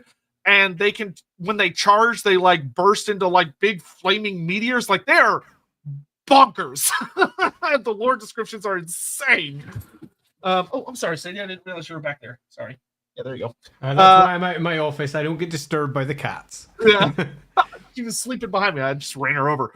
Hagen, maybe for the skink beasts, they could be the survivors of native Nehekara who fled to the one place that wasn't dying during the ritual. Man, they would have chosen a terrible place to go. I think that would make for a good story. I don't think it's something I would carry into the modern age. but having the history of the city that there were people that fled the wars of Nehekara during Nagash's whole thing, and they made it to this city. And if you were to write a history for the city, you have what they went through when they discovered this place and the things that they suffered through. You know, that would be the way that I would explore the city. Like if I was telling you the city's history, I would have like a 2 to 4 page spread journal story that is journal entries of these survivors from ancient Nehekara making their way through this city and what happens to them. And it probably wouldn't end well. Hoplite, anti-undead weapon. Viney plants in the jungles, perhaps that could be mounted even on stegodons that eat their own dead or undead invaders. So I do think there would be a lot of... So one of the things that makes y'all choosing the Southlands very interesting is that in Lustria, the Slaawn there genuinely cast a spell that made Lustria significantly more dangerous. They magically enhanced the flora and the fauna of Lustria to kill anything that's not a Lizardman. And the Southlands does not have that, which is very interesting. The Southlands is much more natural. Yeah. That being said, the idea that this city would have some sort of specialist weapon against the undead feels like a very natural duh of, you know, where it's like, oh, well, the Lizardmen in Lustria tend to have Bastillodons with solar engines, you know, of Chotec that shoot laser beams at people. Maybe the Lizardmen of this temple city have Bastillodons or some other creature that have sacred relics of Potek that are able to disrupt magical creatures, to make it where creatures like demons and undead that are sustained by magic, you know, it fucks with it, fucks with those spells of binding. I think that could make for a really cool war machine that these Lizardmen would realistically have. Which I could add kind of next to our skinks mounted on weird creature stuff. I'm gonna add that.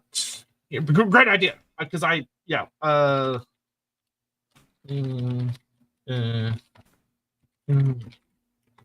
anti-magical construct / creature.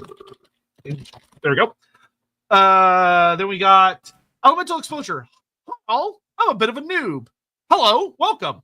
Could someone explain very briefly to me what kind of game Dark Deeds is and how many people are needed to play and how I can get an Andy-sized copy? Well, I can tell you while Andy's doing a little bit of drawing that Dark Deeds is great from about 2 to 6 people.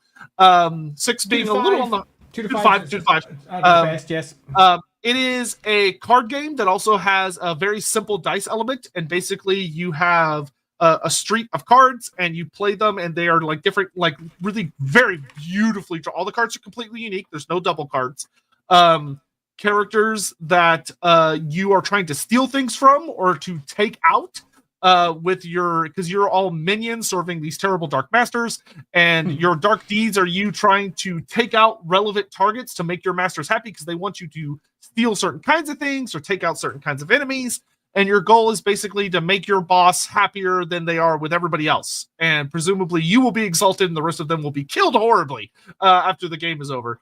But it's a fun game that has a lot of really good backstabbing elements, trying to steal cards from other players or give cards you really don't want to other players. There's a dice rolling system where whenever you try to do something, you roll 2d6 and you're trying to get equal to or above a certain number, but you have ways to mess with that dice roll, whether it's yours and you're trying to improve it, or it's an opponent's and you're trying to make it worse. So it's a very fun game. Once you've like kind of figured it out your first time, it moves really, really fast. It's a very fast-paced game, which is one of its big strengths. And it's excellent, and it's extremely high-quality materials. Yeah, when we were discussing with Modifius about its production, Mark, I don't know if you know Mark Gibbons, but he is a relatively immense artist of Blizzard and kind of a games. big deal. Yeah, totally. And Games Workshop fame. But when I was discussing with Mark how we were going to produce this one, his core discussion all the way through it was, it has to be quality. It has to be what I want. So when I was speaking to Chris over at Modifius, every time when we were discussing the production, it was always about how can we make sure this is the highest possible quality and still be at a price that we can make affordable for everyone to buy themselves a copy. So yeah, it is a pretty game. It's really nice. And it plays really smoothly. As Sotek says, it's for 2 to 5, works as well with 2 as it does with 5. And most importantly, it feels like a very different game. So if you play it with different numbers of people, you actually get quite a different gaming experience, which gives it quite a lot of longevity, which is super fun. In my personal experience, 2 to 3 people feels very much like it feels like an interesting tactics game where it's a lot of thinking very, very carefully about what your opponent has and trying to lure people into specific traps. Whereas if you're playing with 4 or 5 people, it immediately devolves/evolves into like more of a Mario Party experience where your goal is to fuck over as many people as possible and try not to be the most fucked over person. Yeah, totally. And one of the big things is it's just fun. Yeah, it's a good game. Which is a big thing. Anyway, let's not get too caught up on this. I will just say I adore the game. I've had more fun with it than I ever expected. And if we do end up selling enough of them, we've got another couple of games lined up. We've got one that we're currently prototyping over Christmas, which is, I think, one of the funnest games I've ever played.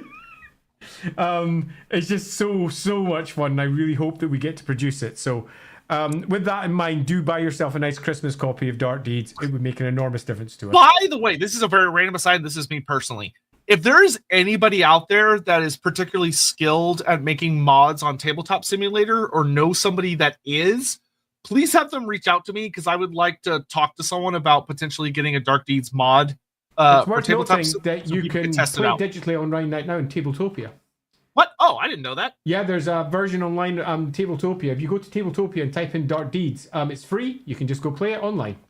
Well, son of a bitch. I didn't know that. I'd also like to see it on Tabletop Sim for free. It's not an identical rule set to the one that's inside because there's no easy way to organize the Brute Squad, which is the card that ends the game, in a method that actually takes the best advantage of the rules. So we just removed the Brute Squad entirely. So the game's actually a bit longer than it should be, but it is, beyond that, pretty much exactly what you'd expect. It's really good. Well, there you go. But I would still, if anyone out there knows or is a big mod for Tabletop Sim, I'd still like to have that discussion. Just because that's a really popular game and I could introduce it to a lot of people I know, which would be cool. Really cool, yeah. Okay, so I'm going to answer. We're finally, somehow, caught up on Super Chats, thank God. So now I'm going to be pulling out random comments to just answer some notes and write down some ideas that I see for people. Dragon Magic, skinks would not make good prison wardens, would they? No. Generally not, but that's what Saurus are for. Saurus are excellent prison wardens. They certainly are. They'd be very good at it. Let's see, what is it? Staffs like the Jaffa use in Stargate would be cool. Jaffa Cree.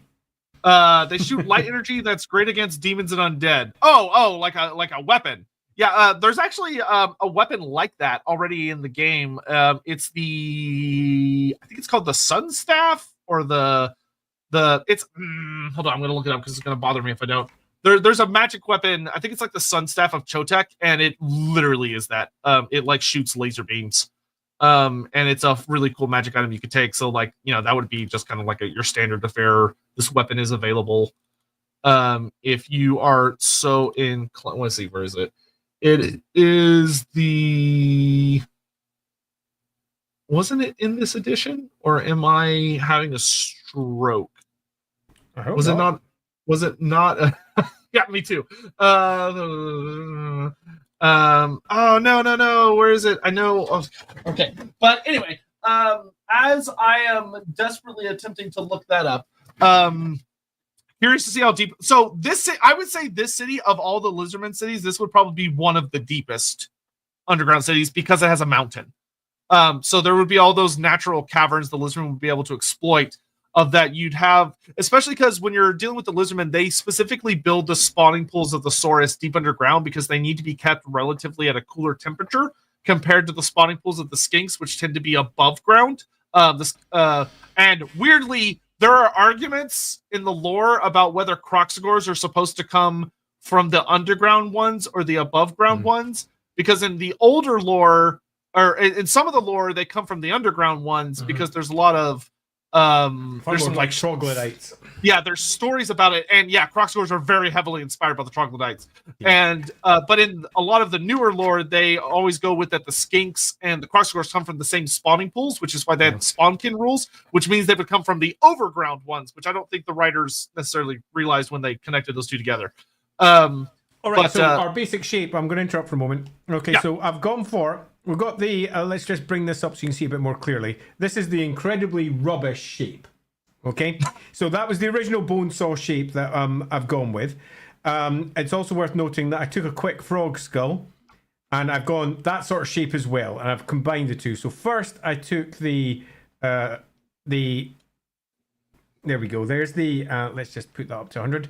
There's the basic temple layout that we would probably have. So which is each one of those is sitting on a core star.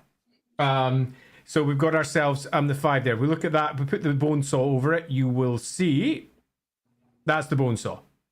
Okay, so we've got ourselves a basic layout. But we've also got the frog to deal with. So we then lay in our mountains. So if this is just very quick layout.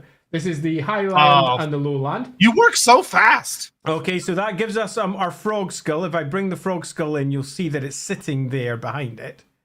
And it also explains why this place was chosen, because it naturally sits almost like a big mountainous frog skull that actually sits there.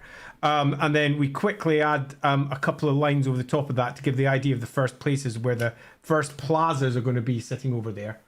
With the big eyes, big dips that sit in between, and possibly down at the bottom we've got spawning pools in each. Yeah, that would be perfect. Skink spawning pools. Okay, so skink spawning pools sitting down at the bottom, which I think will be quite good too. But we've got ourselves this great central ridge, where we've got. Let me just pull up a big red pen here so we can see it. Put a new layer on and go multiply. So we've got ourselves this great central ridge that goes down the mountain. There, and they're connected across that way as well, loosely connected down into the dip, which almost certainly will go down into the spawning pools there, and there. So that leaves us with a couple of natural areas. The jungle clearly is going to be sitting in these areas, so we can have the temples and the cities and the plazas rising out of the jungle where they've not been damaged in most of these areas. And I think that's a pretty good start off design for the overall shape. You'll notice up in the top corner we have obviously we got our volcano there.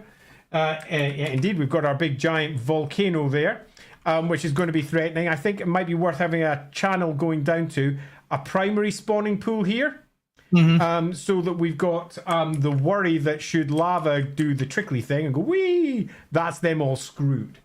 Or possibly, alternatively, that used to be one, and lava has indeed already fucked that one up in the past. I think I like the idea that either during the cataclysm or during the earthquake that destroyed the Temple of Tepoch, it already did that.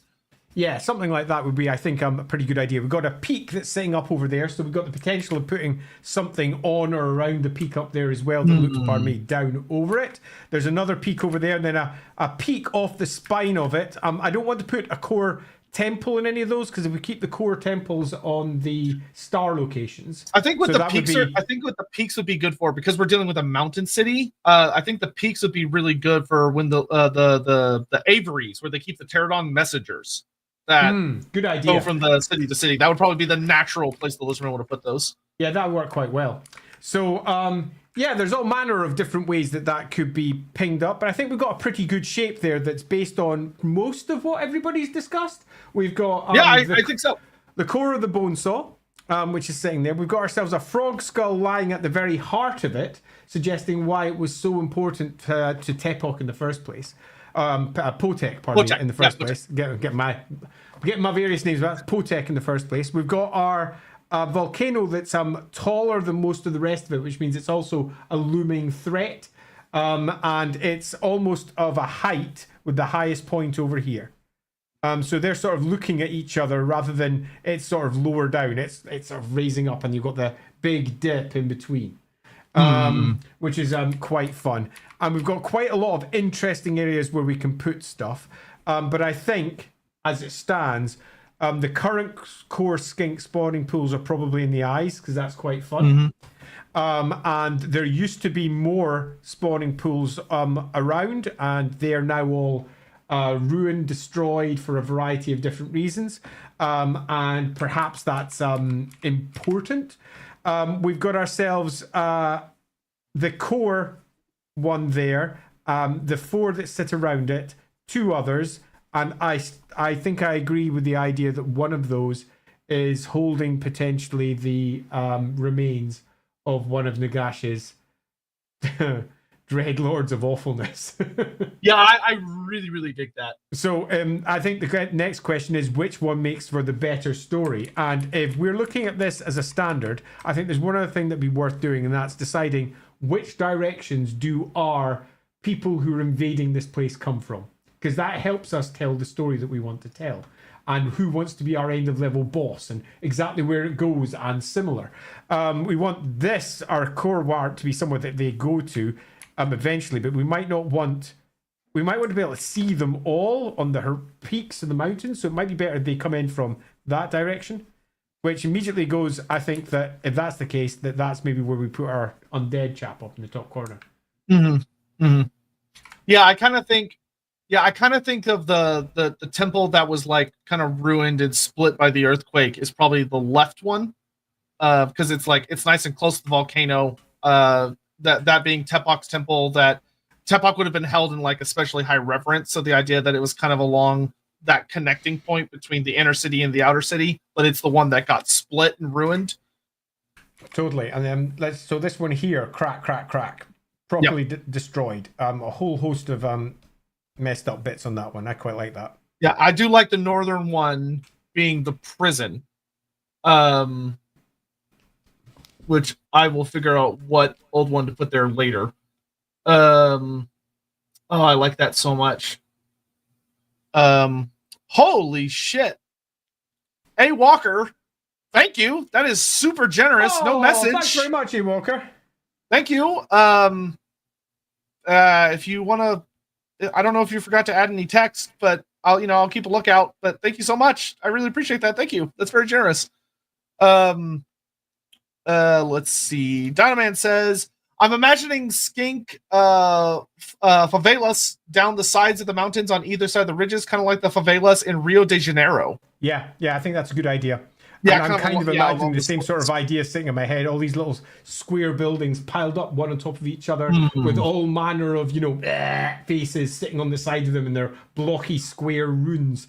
And perhaps different spawning pool groups all living together in different things. Some of them are dedicated to one trade or one way of defending the place or one way of doing something. Basically, it's all almost spread out like different clan groups, but by spawning groups instead.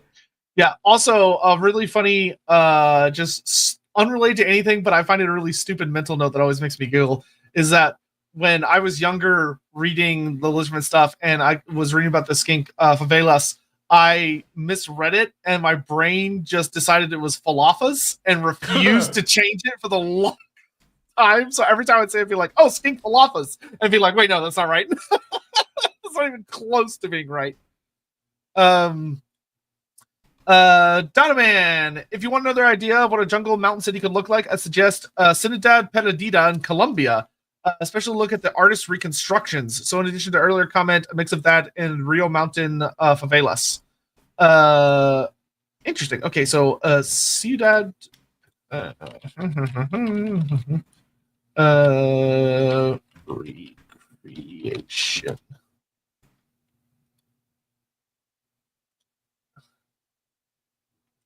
Oh, that's a really God. I need to go to these places at some point in my life. They're so gorgeous. See if I can get an image that looks. I can't find an image of an artist reconstruction, but I can find what it looks like nowadays. Here, I'll pull it up on stream.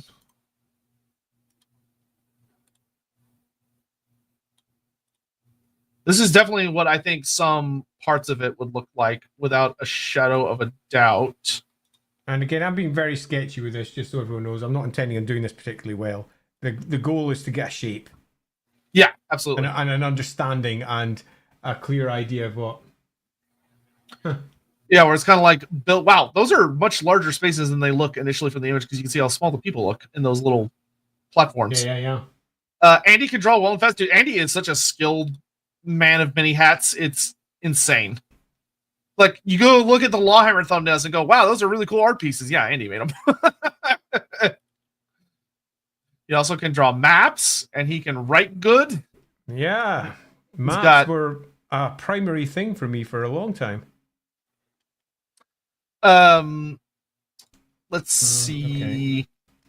Okay. An idea of what they might be like down there. Oh, hey guys, I neglected to type my message. I just want to show my appreciation. I never can attend the live stream, so I never had the opportunity to donate, but I listen to almost all the episodes. Well, we appreciate that, A Walker. Thank you so much. Thank you. Super appreciated. Let's see. If it's a prison for the Dreadlord of Nagash, shouldn't it be on the south side to be further away from Nagash coming from the north? Not necessarily, because if the main approach up into the city would be from the south, then you would want it in the north so that it's the most protected area. Because if it's just like sheer slopes, off the northern side, this thing is like, hundreds upon hundreds of yards into the air. People climbing up that is probably not too much of a worry based on your natural defenses. Yeah. Let's see. Okay, so that's going down like that. World says, I wish you guys would do a stream someday that talks about I like how you capitalized every word. Wish you guys would do a stream sometimes that talks about the technological development in a fantasy world. Such as if the end times never happened, with the Empire of Developed Flight, Dwarf Sky Cities. Yeah. You say that like there's not already a Dwarf Sky City. That is a thing already.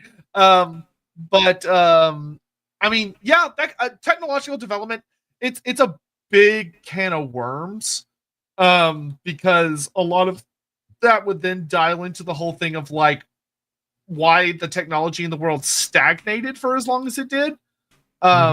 Because that's one of like the big, whenever someone comes into the world that clearly is like new to Warhammer and expects it to be very, very well thought out and developed, they go, why is the Empire and everybody else's technology not advanced for like 1,000 years? And it's like, that's a great question. Yeah, there's an answer in my personal games, but it's a personal answer. It's not one from Games Workshop. So yeah. See, Amadeus, you think the reason of dread for... Oh, do you mean outsiders coming to the city, Amadeus, or do you mean for the Lizardmen themselves?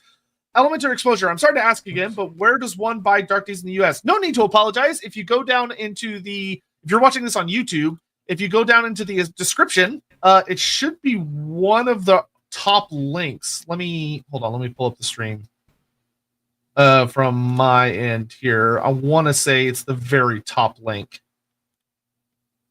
View on YouTube. Show description. Yeah, it's one of the top links. So there's one that says pre-order Dark Deeds here. And there's one that says GB for if you're in Europe. And there's one that says US if you're in the United States or somewhere in that ballpark. If you're in the US, your local friendly game store can order it directly from Modiphius as well, because they've got a wholesale channel. So all they need to do is get in contact with Modiphius, and Modiphius will send them copies. So I do strongly recommend that you go in and get them to bug them to send copies directly to them. So yeah, you can also ask your friendly local gaming store. I'm not happy with that color. Let's see. Another potential suggestion. What if there are spots around the mountains that have water flowing out of the caves? The spawning pools could all be connected as a big semi-lake exposed system like the cenotes of the Yucatan. And at some points around the side, the water bursts out of the... So when you have spawning pools, the important thing about spawning pools is that they're self-contained, because they're not truly natural things. They might look natural, but they're contained because they're where all the Lizardmen little tadpole things are. So they're not connected often to wider water sources. They're usually hidden amidst various water sources. But the idea that there is an underground water system would be extremely likely. And that there are areas where water is quite literally bursting from like cave mouths and stuff flowing down. Because Lizardmen do rely very, very heavily on lots of water. Granted, they live in the Southlands and Lustria, where it's it's tropical and it's rainforest and there's lots and lots and lots of rain.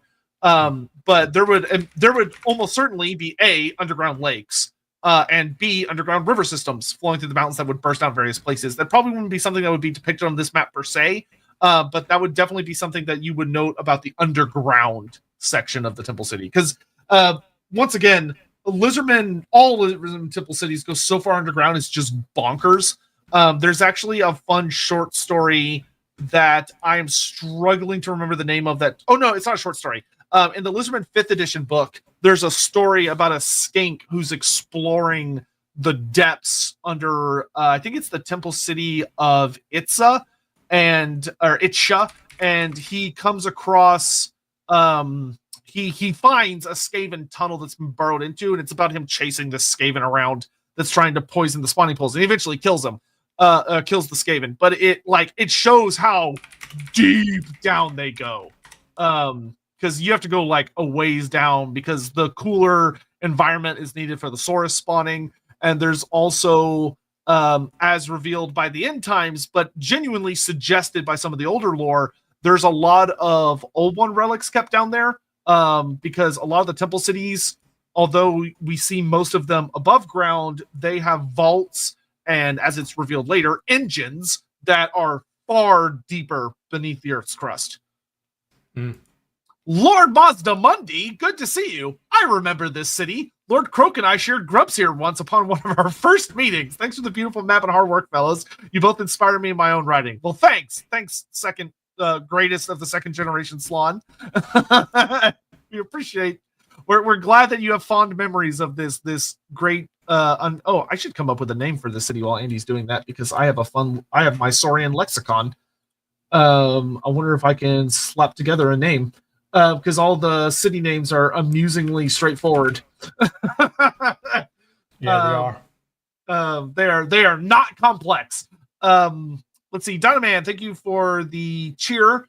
Fun random fact: given the frog skull, frog tongues don't actually shoot out like chameleon tongues. Instead, they are attached near the front of the mouth and basically flop out forward of the mouth at rapid speed. That's gross and genuinely interesting. Thank you. I did not know that. Let's see.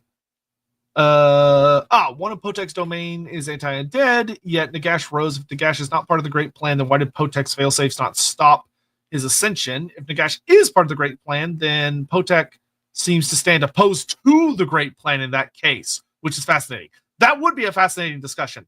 I don't know if that's one that the Lizardmen themselves would have, but that would be a great in-universe debate among like archaeologists or characters that are somewhat knowledgeable on the subject. Let's see. We have what should be named Skull Mountain. I mean, the mountain near it might be named that, but that's not what the city's name would be. Something quite if when translated would be something quite literal. Like it would be like I'll put it this way. It's literally stands for the first city. That's what it's called. Yeah, true fact. Heshwaddle is the city of the sun. It's very on the nose. Tashlan is the city of the moon, sometimes known as the city of the eclipse.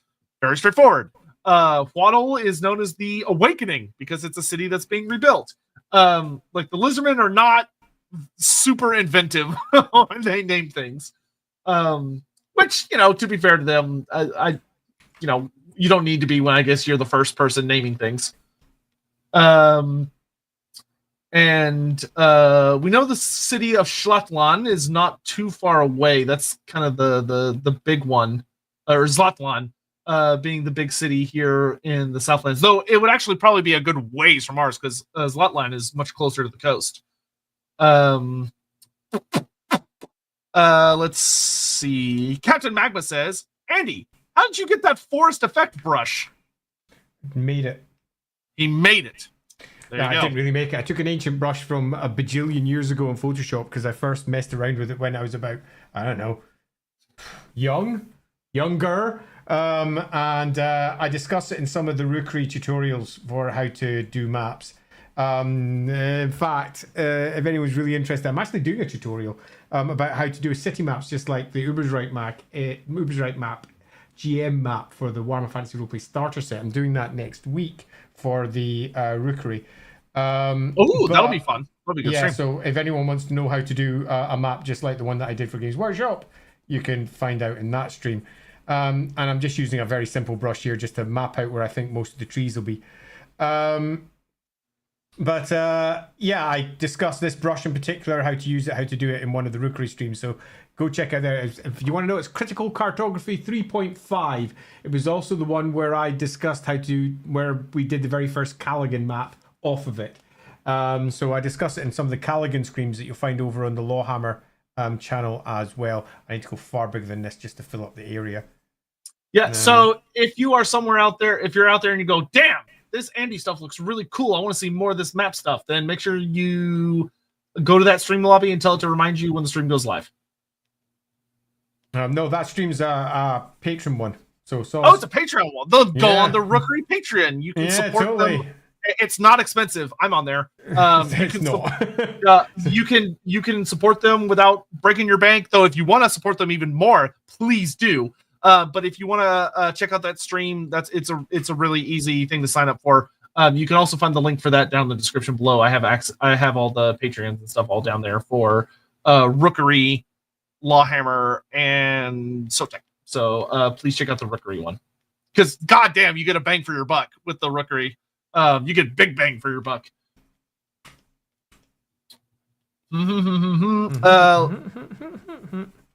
Okay, getting an idea of what this place is like now. It's beginning to become a thing. Good, excellent.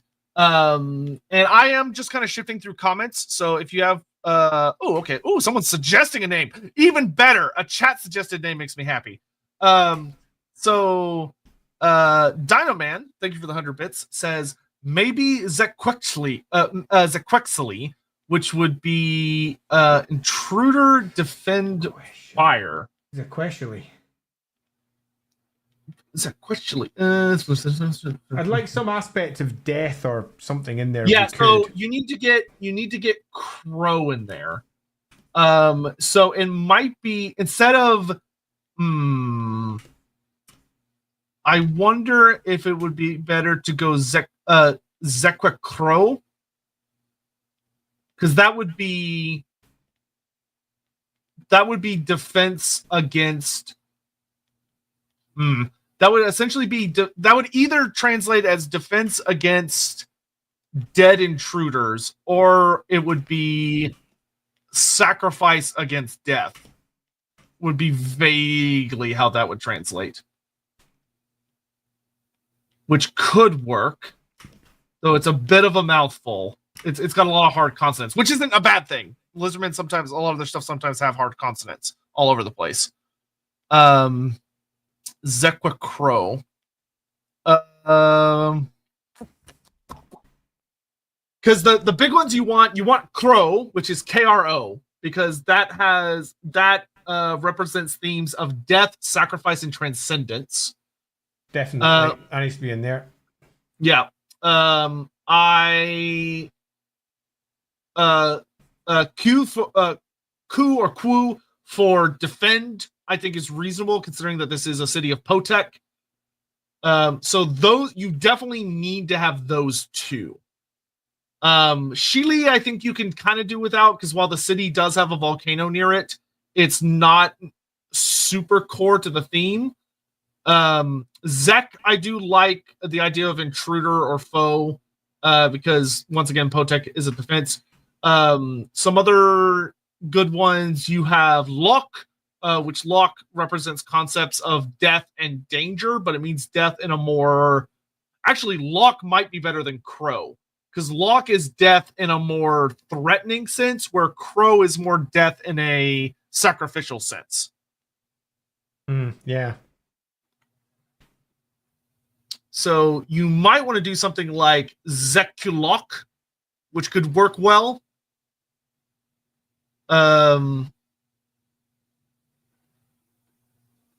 Actually, you probably wouldn't want Zek as the first word. You'd probably want Lok Zekwo.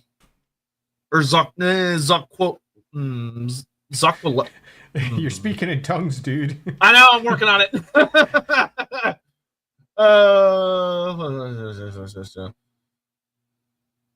Granted, we don't have a lot of the Lizardmen lexicon. It's a very small list. I wouldn't be too worried about making it a perfect sound. I'd be more interested in something that sounds it's about right, that's in the correct area, but sounds good. It's got to trip off the tongue in a good way. Now, that doesn't necessarily mean it's easy to pronounce per se, but it trips off the tongue and it sort of it speaks to what you're attempting to make. So you're taking the elements that are in the existing language already, but you're adapting them and developing them into what would be almost certainly the real version of it, rather than us just grabbing some random bits. I do like Zequalok. Zequalok is a decent one. Zequalok. Zequalok. Is that ending in a K? Ends in a C. In a C. Zequalok. Zequalosh. Yeah. Okay. Yeah, it could be Zequalosh. Yeah. Yeah, particularly because we can be we can be all superior and say, I think you'll find out it's actually a sh sound. Be an idiot about it. Oh, sorry. It would end in a Q. Yeah, it's LOQ. So it would be ZECQULOQ.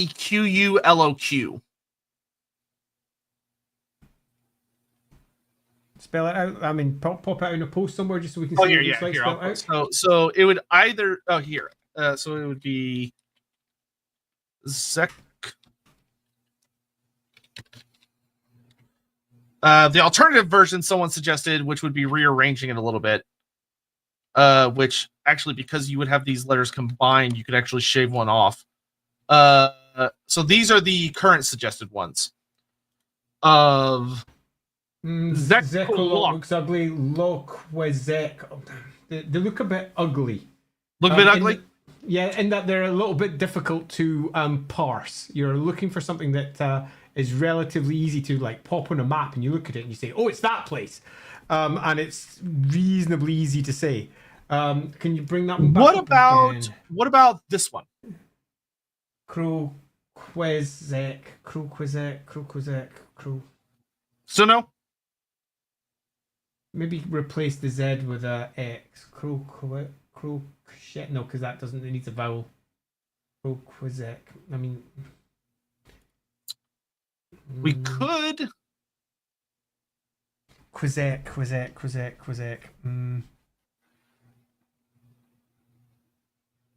Crowlock sounds too much like a character name instead of a city name. Yeah, it sounds a little bit like me, Grimlock.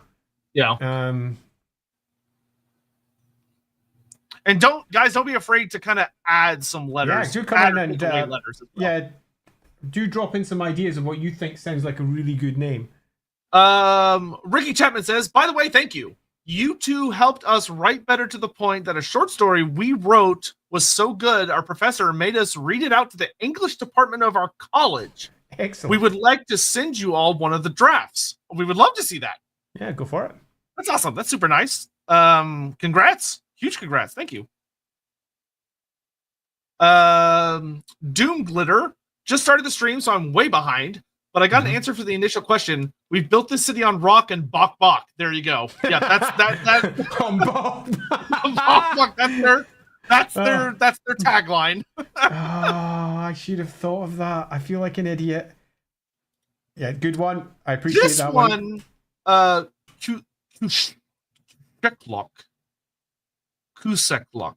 I like the way it looks. Okay, so the apostrophe there turns it into a glottal stop. Okay, that's a noise. Oh, so that'd be Queshek Ulok. Queshekalok. I mean, it's not a difficult thing to say, but it is a difficult one to write. Queshekalok. Oh, yeah. I haven't seen one that jumps out at me. Keep trying, folks. It's close. It's close. Zeklock. I know that's not what you meant by that, but I can't help but read it that way. Zeklock. Okay, it's a Bretonian city. It's sort of falling into shape. There's some really bad bits down there, but whatever. This is just to get an idea of the overall shape, and it's almost there. What about the city formerly known as Gary? I feel like that's a reference to something I don't know. Rock and roll. You wouldn't want the term quaddle in there, because that is referencing other things. That's a little too close to just Quetzalcoatl. So you want to avoid that, because that starts leaning more into like creature stuff. Oh, the Vault of Gary from Fallout. Thank you. Of course. Damn it, man! I'm a paleontologist, not a linguist. I don't know if there's an official term for people who name things. It's an important job, but I don't know if we have a name for it, which is a bit ironic. Okay, this will do for the moment. Let's start filling some detail. So I'll include these in the chats. The big one that you really absolutely want to have, in my opinion, is lock. Lock is like, you got to have that somewhere in the word. Everything else is pretty like loosey goosey.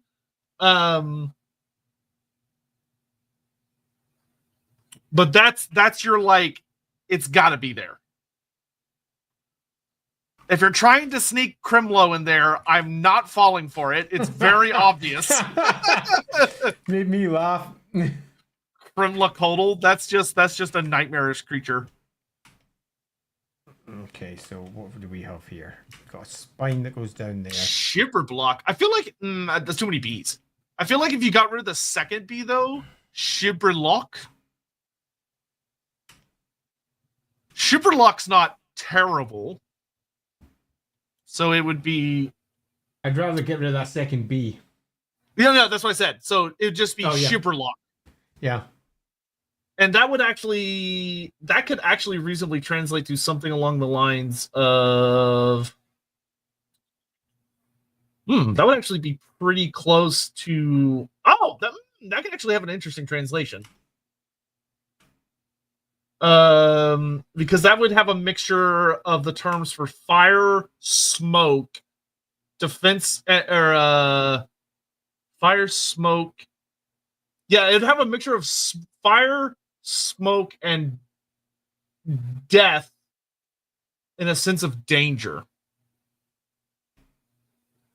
So it'd be kind of like the city of. That almost translates to something along the lines of like the city of fiery death. Amusing. Which is not bad actually.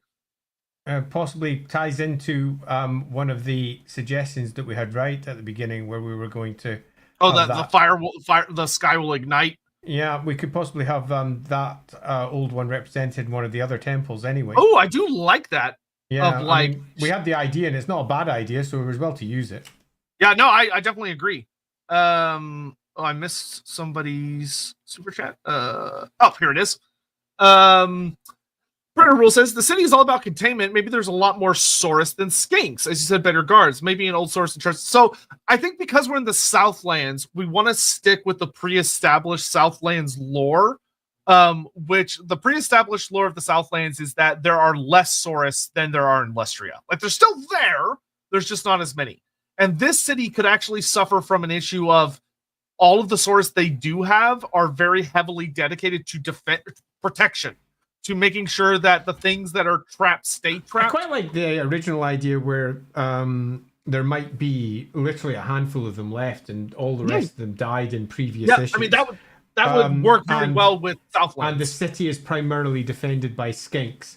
It's mostly skinks and their favelas and the various layered cities. The old spawning pools of the Saurus have been possibly blocked up by old volcanic eruptions on the inside, or alternatively just lost due to whatever undead nonsense we decide is the core issue that they face down there.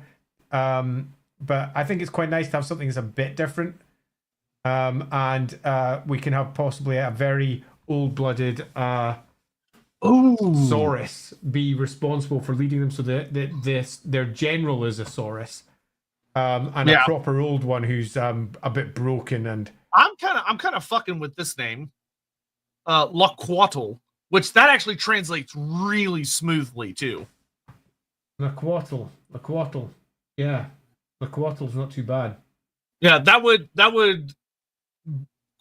be very it should be a probably Does it need the U? It could be no, LAWquatl. the U could actually be cut. Yeah. It would actually be more accurate if the U was cut. Yeah, I'd cut the U, then you've got LAWquatl. Yeah. LAWquatl's easy to say, it trips off the tongue, it's not too bad. And it that speaks to that would what it's literally up there for. I quite like that. Yeah, and that would quite literally translate to a stronghold against death, essentially. Yeah.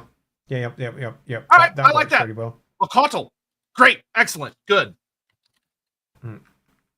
Boom. We got ourselves a temple city. LAWquatl. There you go. Good to know. Good job, Dino Man. Excellent. We got there in the end. Yep. Where there's fire, there's death. Yeah, yeah, hell, for this city where there's smoke, there's fire, where there's fire, there's death. It's very, very true. The burning sky, Tartarus Trumler says the burning sky thing could potentially be the last failsafe of the containment procedure, cleansing the whole city and the surroundings with fire plasma. I do like that as an end times thing of like this idea that should the city ever fail in its mission, the sky will ignite. And you kind of have that interesting thing of, is it literal? Like, is it like a natural? There are ways you can interpret that, which makes it really fun, especially like for people in universe trying to figure it out. Is it talking about like a prophecy of that the volcano will erupt, which will cause the skies to burn? Is it a literal warning of there's an old one device that will trigger, which goes off like a bomb, causing the skies to burn? Is it talking about it'll be the end of days where death and chaos and everything becomes ascendant and the skies are burning as fire falls from them? Because there'd be so many different ways to interpret it. I really like that. I quite like the idea that it's potentially relatively real, as in there's an absolutely horrible device that could burn the sky away or some equivalent if not properly contained, because that gives us a nice big ridiculous over the top adventure that could be had there as well, with real stakes of if they don't do a thing, if the undead get whatever it is that they are intending to do, they will accidentally set off the burning of the world. Proper over the top, quite fun. Yeah, could lean into that the whole theory that Oppenheimer had of if setting off the nuke might cause a chain reaction that just burns burns the atmosphere. Yeah, totally. Captain Magma, combine undead and Skaven. Two biggest threats to Lizardmen merged into one thing. Perhaps a Dreadlord Skaven who side with Nagash for Warpstone. Skaven being one of the Dreadlords. I definitely would have a Skaven and undead threat. I don't think I would necessarily mix them. I think I would have sometimes they have worked together, sometimes they haven't more type relationship. Where sometimes they have been a mutual threat against the city and sometimes they have worked against one another, of having them present and interesting. I don't think I would lean as much into combining them because I feel this is going to sound annoying, but like I feel like Dreadfleet already did a really good job of that and I don't want to repeat it. Which you may go, well, that's dumb. And I would say, yeah, that's probably fair, but nonetheless, that is how I feel about it. Predator's Rule. I don't know if I'm crazy, but I'm imagining a prison similar to the one in Kung Fu Panda. Lots of vast drops and tight choke points, and maybe the skinks are buffer than you would expect. Yeah, and what's fun about actually the skink thing is there would be a really interesting thing of the Cult of Sotek would have made very strong inroads here and in much of the Southlands. Of that, those places that are very dominant with a skink warrior culture, you would have had red-crested skink spawnings after Sotek arrives in the Cult of Sotek, and according to legend, Sotek himself arrived in the Southlands, which also gives that fun tie-in of how Sotek has changed the Lizardmen, how they've evolved after Sotek's arrival. This city worth it. Yeah, this city would get to play a really key showcase of that evolution, which is always good. But yeah, I do agree that the Mortark's prison would probably be a deep hellish pit, that there's like crazy amounts of traps and crazy amounts of all sorts of nonsense going on. And if you ever had an adventure that getting down, once again, having that thing of there's all these insane traps, but they're all facing inwards. You get down to the bottom if you're an adventuring party and you find what's down there, and it getting out and just showing how all these defenses that could like wipe out an army at best can slow it down. Which would be super fun and scary. Just like Tai Lung getting out of that prison of like, holy shit, this thing's unstoppable. We fucked up. That would make for a very fun campaign of accidentally getting a bad guy to come out. Dino-Man, given my username, I feel proud to have served my reptilian brothers. You can probably guess my favorite faction. It's Chaos Dwarves. Lizardmen are my favorite good order/good guy, but Chaos Dwarves are my are your favorite overall. You traitor. No, call yourself a Dino Man. But yes, thank you very much. Bifocal King. Bifocal King. Bifocal King. There we go. Being Kentuckian, I had thought of where they train the riding beasts. They have a track to get the beasts used to commands, but it ends up being competition like horse racing. There would probably be so this would probably be one of those areas where as you go down and kind of into the surrounding jungle, a lot of the lizardmen, when they have like their animal pens and stuff, they're usually not within the core of the city. They're in the surrounding, what I would call like the outskirts, where it's beyond the outer city. So you have your inner city where you have all your big crazy temples and shrines to the old ones and all this stuff. And then you get to the outer city where you have a lot of the skink buildings, a lot of the buildings that are needed for maintenance of the city, like your armories, your places where weapons are stored, various vaults, places where people live and eat, the insect farms for food and all this stuff. And then outside of that, when you're in the full jungle proper, you're in the outskirts, and that's where you often have your beast pens, your tracks for training them. So that would be something you'd probably find out there. But absolutely, especially because it's very likely that these lizardmen would use creatures that you don't necessarily see as much in Lustria. Would they probably still have like Stegodons and Carnosaurs and stuff like that? Yeah, sure. A Dreadsaurian, but maybe instead of maybe they would rely less on, because they don't have Saurus Cold One Riders. In the Southlands list, you had Skink Horned One Riders. So they've got their Horned One Riders, but they also have their various creatures that are native only to the Southlands that developed in the, many, many years after the old ones came. So, like how we have the Cultured Riders of Southern Lustria, someone talked about earlier that maybe there are skinks here that ride on these large ape-like creatures or large monkey-like creatures that are able to climb and move across the mountainous terrain significantly easier. Maybe there's something more like a llama or an alpaca, or maybe there's something I would probably want to lean more on African themed creatures and definitely. not South American. So like someone talked about earlier the monkeys that are native to Africa, of having like a larger variant that's able to just effortlessly pull itself, not only swing and move through the dense jungles of the trees, but it can also is able to climb and move around the mountains significantly easier. Would be some really cool creatures that the skinks would likely rely upon. Because skinks are very, very good at animal taming. They're surprisingly good at it. Where Saurus, rather amusingly, Saurus are spawned with the capability of having like a natural affinity for certain creatures, but they're not often that good at training them. Even the Carnosaurs that are used by the Saurus are raised from hatching by skinks, and then eventually are handed off to a old blood or a Scar veteran that demonstrates the will and the capability of controlling them. But it's the skinks who actually raise and initially train them. If you're building a lizardman army thing, I would strongly suggest that whatever you put your skinks on are, well, lizards. You don't like the colchins, the big ostriches, ostrich birds? They're all right, but it's that's why it's only a strong suggestion. It's not it has to be this because, but generally speaking, it's a good place to start. And then if you get something that works really well, you move out. But you got to remember, the birds are lizards. They're True. dinosaurs. Birds are just dinosaurs.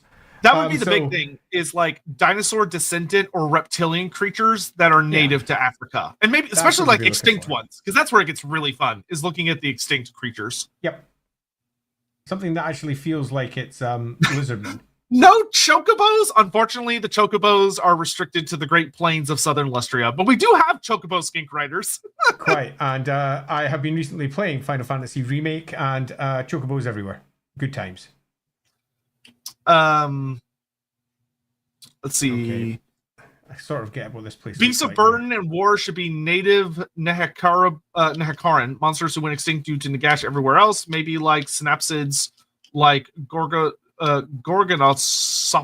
I can't, and Dimetrodons, or like big African buffalo. So yeah, very much leaning into the extinct creatures, but probably keep yourself focused on things that would realistically work well with cold-blooded lizardmen. So like reptilians, birds that have that kind of dinosaur ancestry, stuff like that. Yep. Oh yeah, trust me, I'm very well aware of shoebills. Things are fucking nightmarish looking. Yeah, with the clacking their beaks together. Sounds like fucking guns going off. There could be something in that. Okay, right. So we've got a place now. Diamond X says, I've been thinking a lot about wood elves living in jungles and riding stegodons, carnosaurs, and wyverns, kind of like the Exodite Eldar. So I will say this.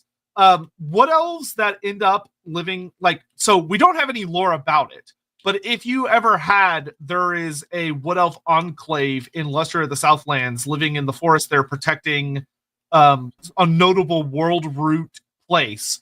Would they ride on native creatures in that area? I would say yes, they absolutely fucking would. So if you want to have wood elves on dinosaurs, I don't think it's that big of a stretch. I really don't. Because wood elves they fit into their natural environment. That is what they do. Yeah, agreed. Floodwater says, oh shit, I forgot there are cheetah gator dinosaurs. I forget what they're called. Well, if you remember, let me know, because that sounds like it'd be a really cool mount. It does. Dynaman, thank you for the bits. You say shoebills are nightmarish. Have I seen Marabou storks? In my opinion, if shoebills look lawful evil, Marabou storks look chaotic evil. Well, just for you, I'm gonna look this up. Marabou stork. Oh yeah, they're just kind of ugly. They look like someone crossbreeded a stork with a vulture, like a stereotypical cartoon vulture. That'll do. The Caprosuchus, I probably pronounced that wrong. That sounds like the lead into a joke. Is the running crocodile. I apologize to people that are a fan of said reptile. That thing looks sick. Okay, so it's a prehistoric crocodile that specialized in running on land. Ugh. I don't know if anyone in chat has ever seen crocodiles run in real life, but they are surprisingly fast. Yeah. They just can't turn very well.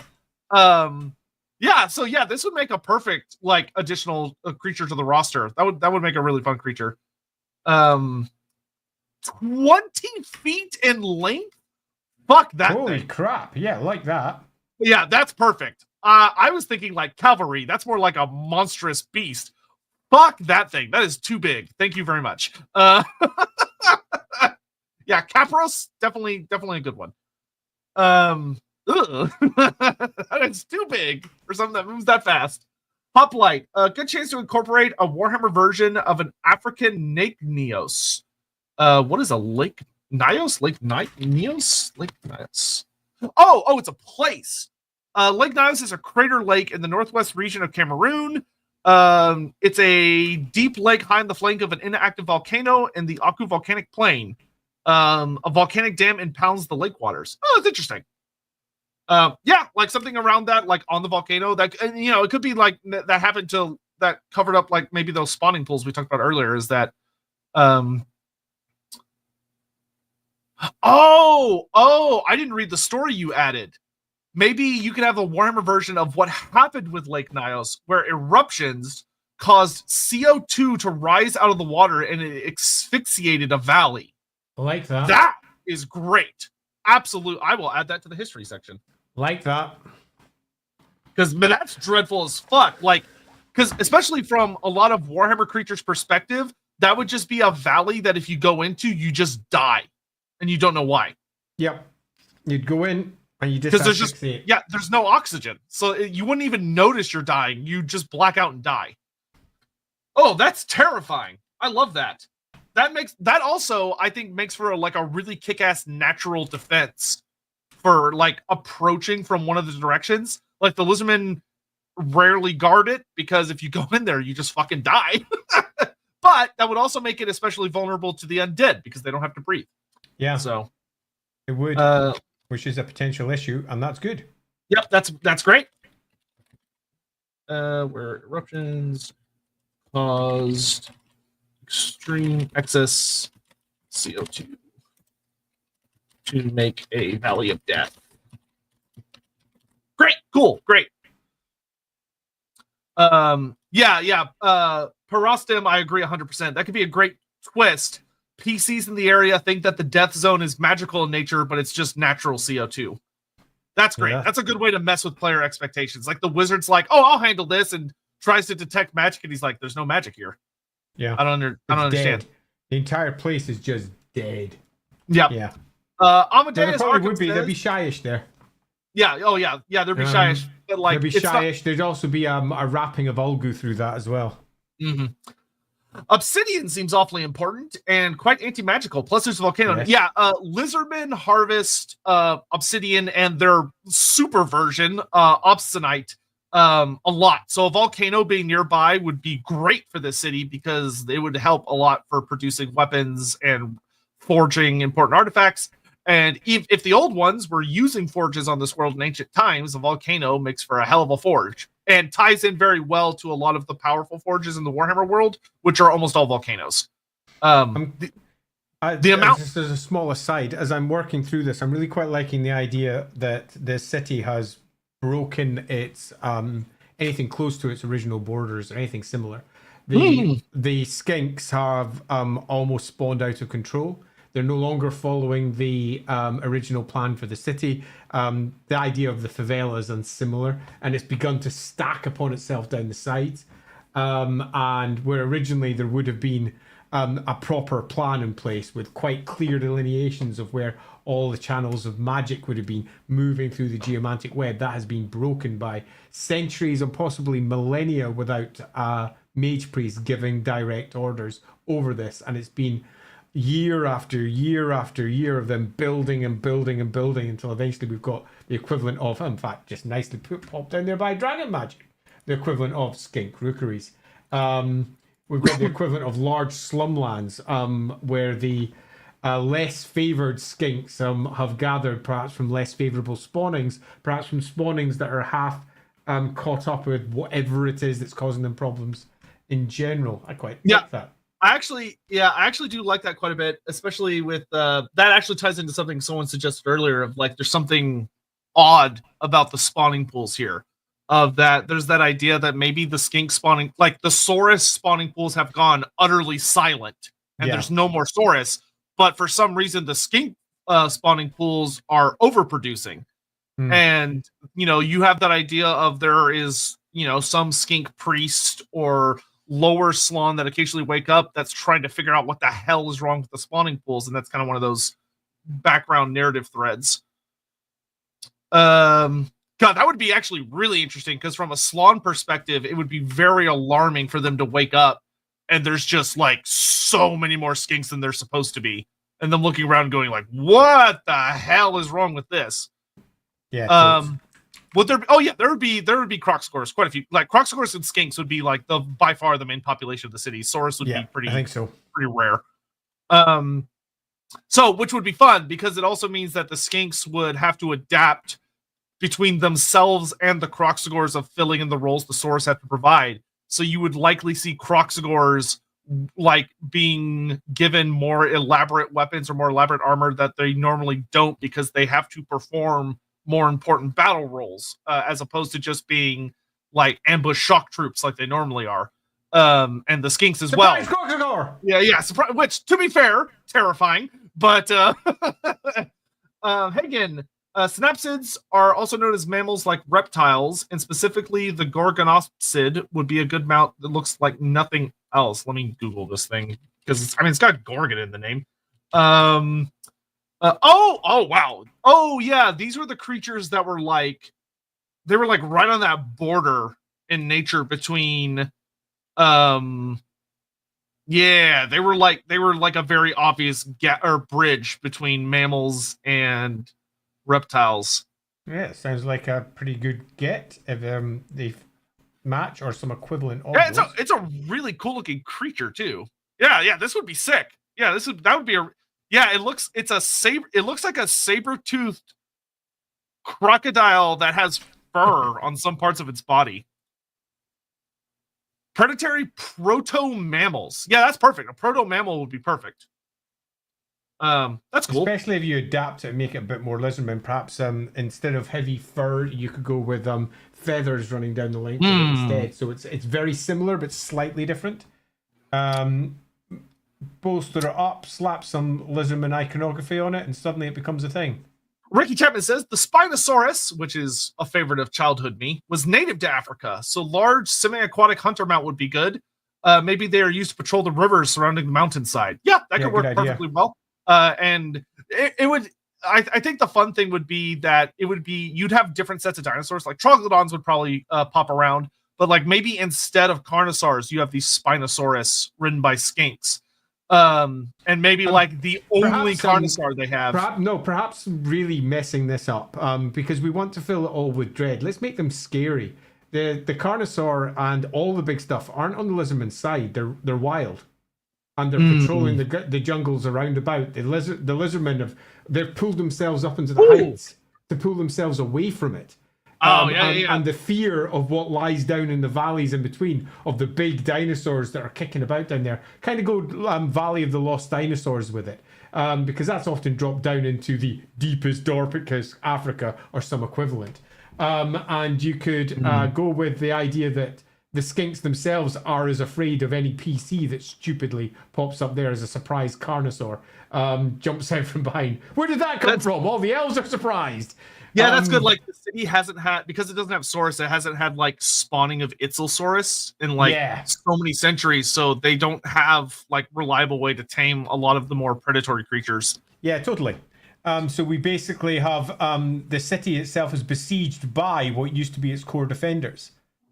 Yeah, and I'm glad you brought that up, Ricky, of that. So the Troglodon takes a lot of inspiration from the Spinosaurus, and Troglodons, lizardmen are fucking terrified of them. They're called the Pale Death for a good reason, and the only thing that can tame them are skink oracles. So this city having like an unusual amount of them, I think works well, especially as like even if they've got like a good number of oracles that have tamed them, there's still a bunch of feral ones that lurk in the caverns beneath, which is a great defense, but they are also, fucking terrifying.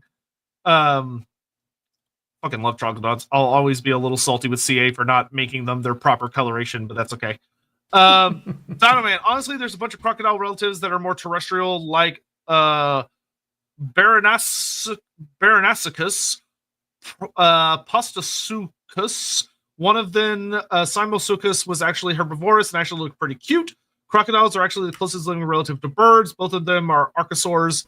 The group that also contained pterosaurs and obviously all of the dinosaurs. Yeah, there is so much just dinosaur knowledge that I think if Games Workshop just could go carte blanche, they would love to just like throw in just lots of crazy fucking dinosaurs from all over the place. Because there's so many.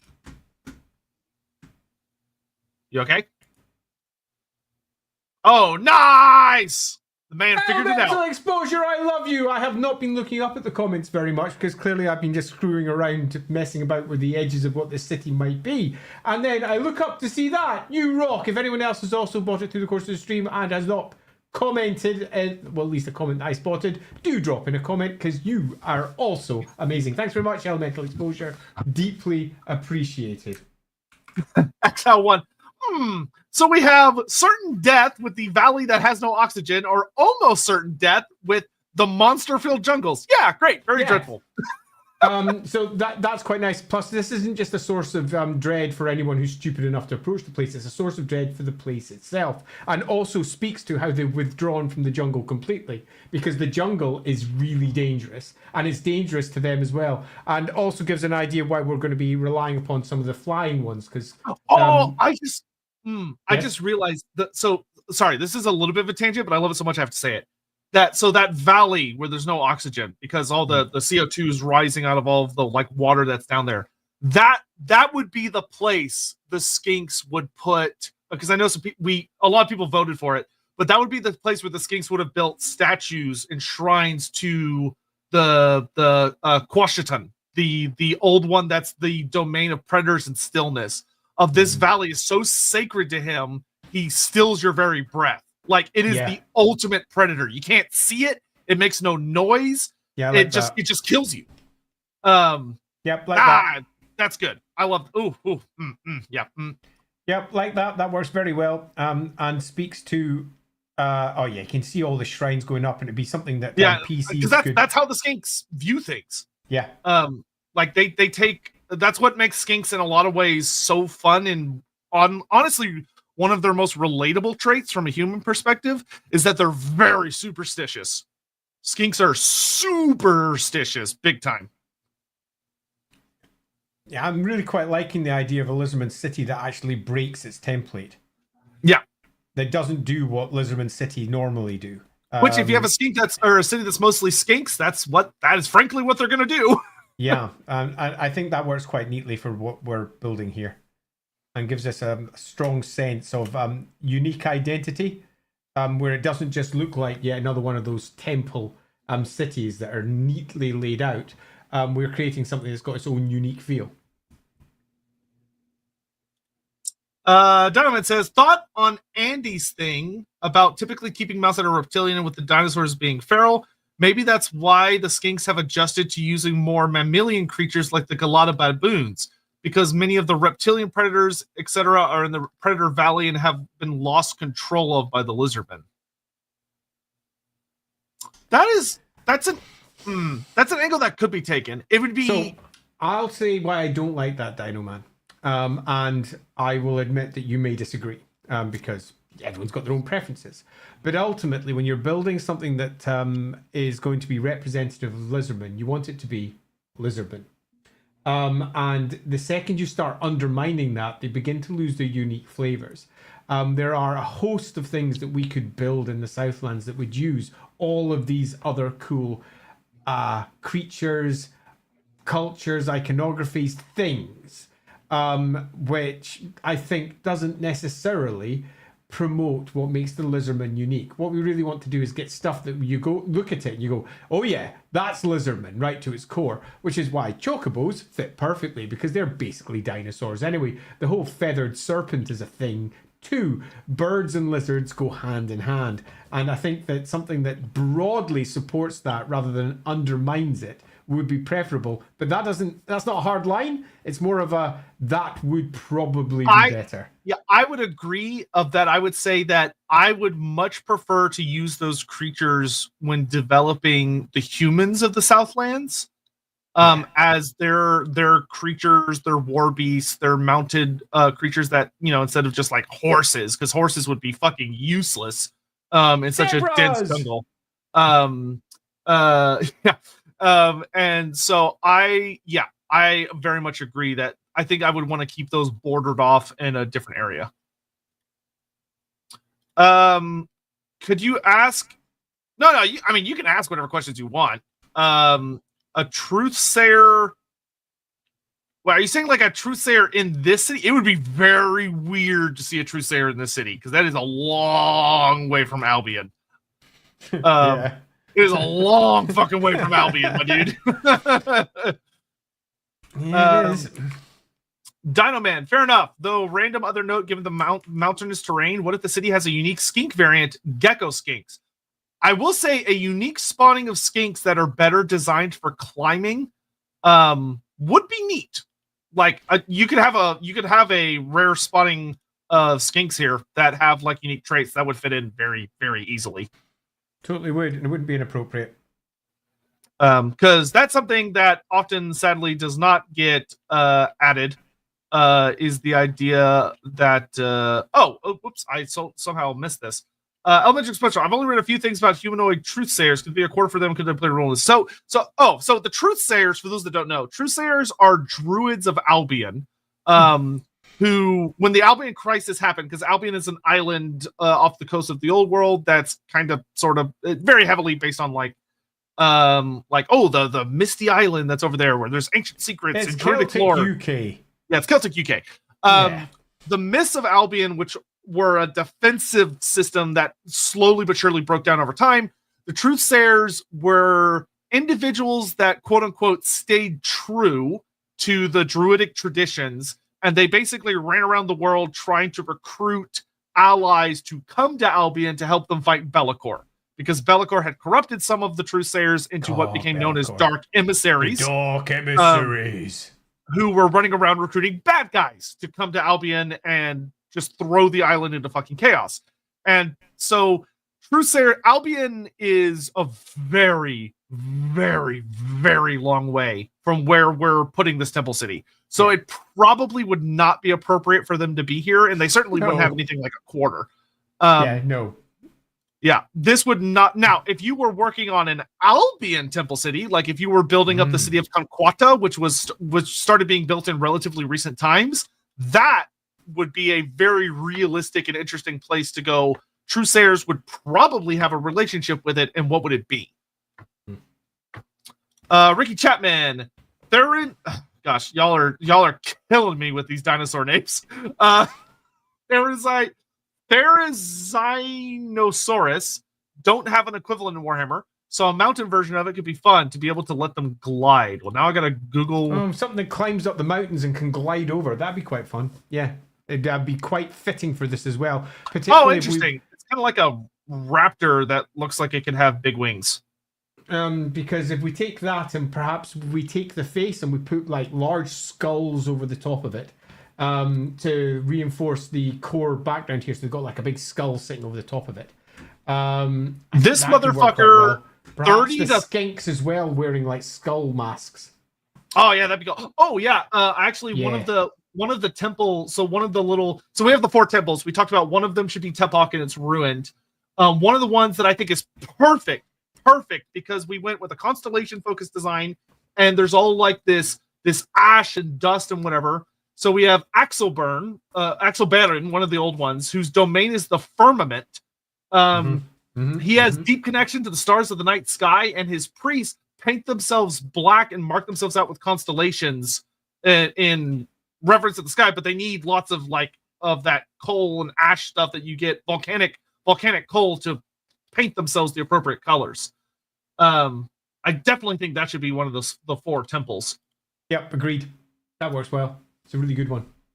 But yeah, I love the idea of there being like skinks that have like skull-like imagery, or they wear like skinks wearing death masks is more common in this city. I think that works really well. Definitely 100%. I'm gonna make a note here. And again, for those of you sitting out there going, well, this looks very sketchy and rubbish. Yeah, well, it is. Andy, it looks great. I don't know why I don't know why you're negging yourself. Because it's sketchy and a bit rubbish.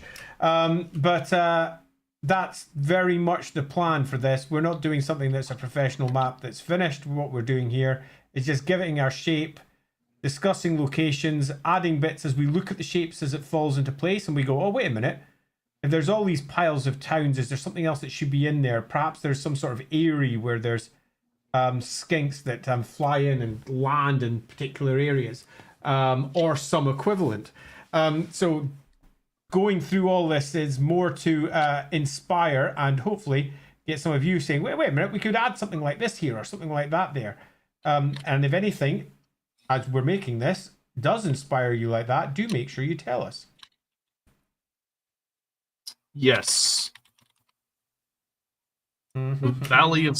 Okay. Cool. Yeah, those are really cool monsters. That would be an excellent monster to have. I would actually think that would be a very cool thematic monster, especially if it had a bit more wing, so it can't fly, but it can glide, so it's able to climb the peaks, and then it glides down. The thing's fucking huge too.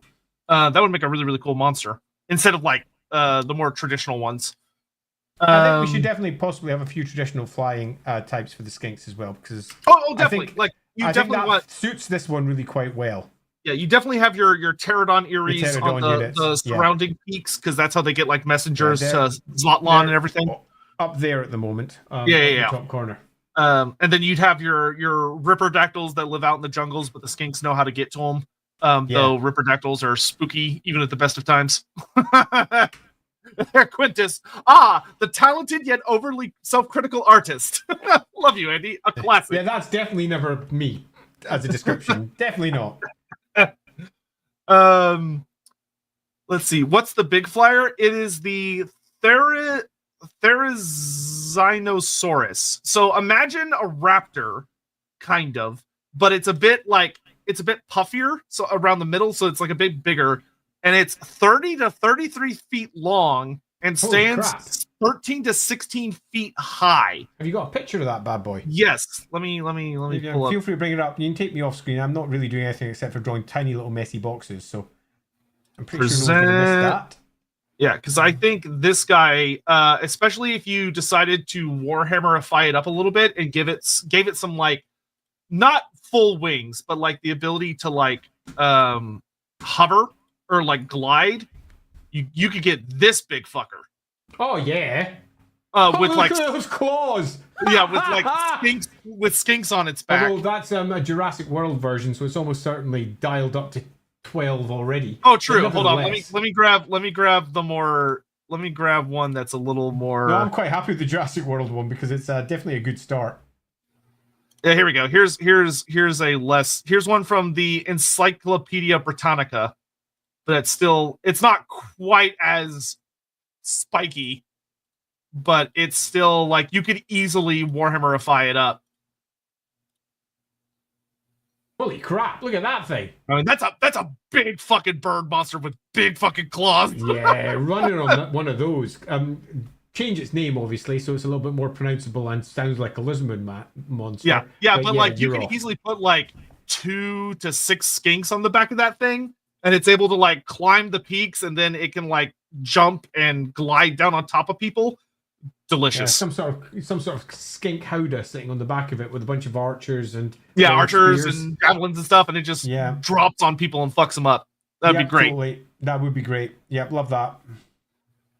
And who doesn't love giant bird? Yeah, I think this would be that would be a fantastic creature. I would love that.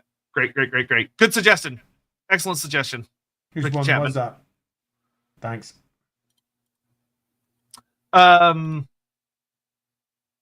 Let's see. Okay. We can afford a slight tangent. Thank you, Dan Marco. I missed the reactions. What are your thoughts on the recently released wizard models for the old world? They're fucking great. They're super fun, and gnomes are canon in Warhammer Fantasy again, which is wild. I will take a small amount of pleasure in seeing that, because there would have been no gnomes if I hadn't written about them. So I'm very happy to see that there is at least a version of them hitting the old world. I remember when I got it passed in and I got word back from someone who worked at Games Workshop. I won't name names, who literally said, "What the fuck have you done? There should be no gnomes in Warhammer. This is stupid." To which I said, well, they always were. They've been there since 1st edition, 2nd edition, 3rd edition. No reason why they can't be here in the 4th edition roleplay game. No reason why they can't be in even the 8th edition of Warhammer somewhere. The Warhammer world's a big place. To which they just went, gnomes are stupid. I don't like them. And I was like, fair enough. Your chat. We were pretty much banned from writing about gnomes anymore. Yet, Blood Bowl got them. And now, so did the old world. Yeah, so we have, this is the new Elementalist wizard with his frog familiar that's smoking a pipe, which is delightful. So I love the frog. I'm less keen on the wizard, but purely because there's a part of me that thinks he's not going to be able to hold that on his back. He's just going to fall over. He's using beast magic to keep himself steady. He's like, yeah, sure, that's what he's doing. Yeah, it's a bit that one's one of the dafter ones. Really quite like that one. I'm half tempted to take that and convert it. The shoulder pad's a bit much for what I'd like, but you can get it pretty good from LAWhammer Margarita. Yeah, so yeah, this is a really fun necromancer. I mean, in modern Warhammer, you can make this an amethyst wizard in like 2 milliseconds. Yeah, but easily. I love seeing a necromancer that isn't just the haggard, disgusting old man.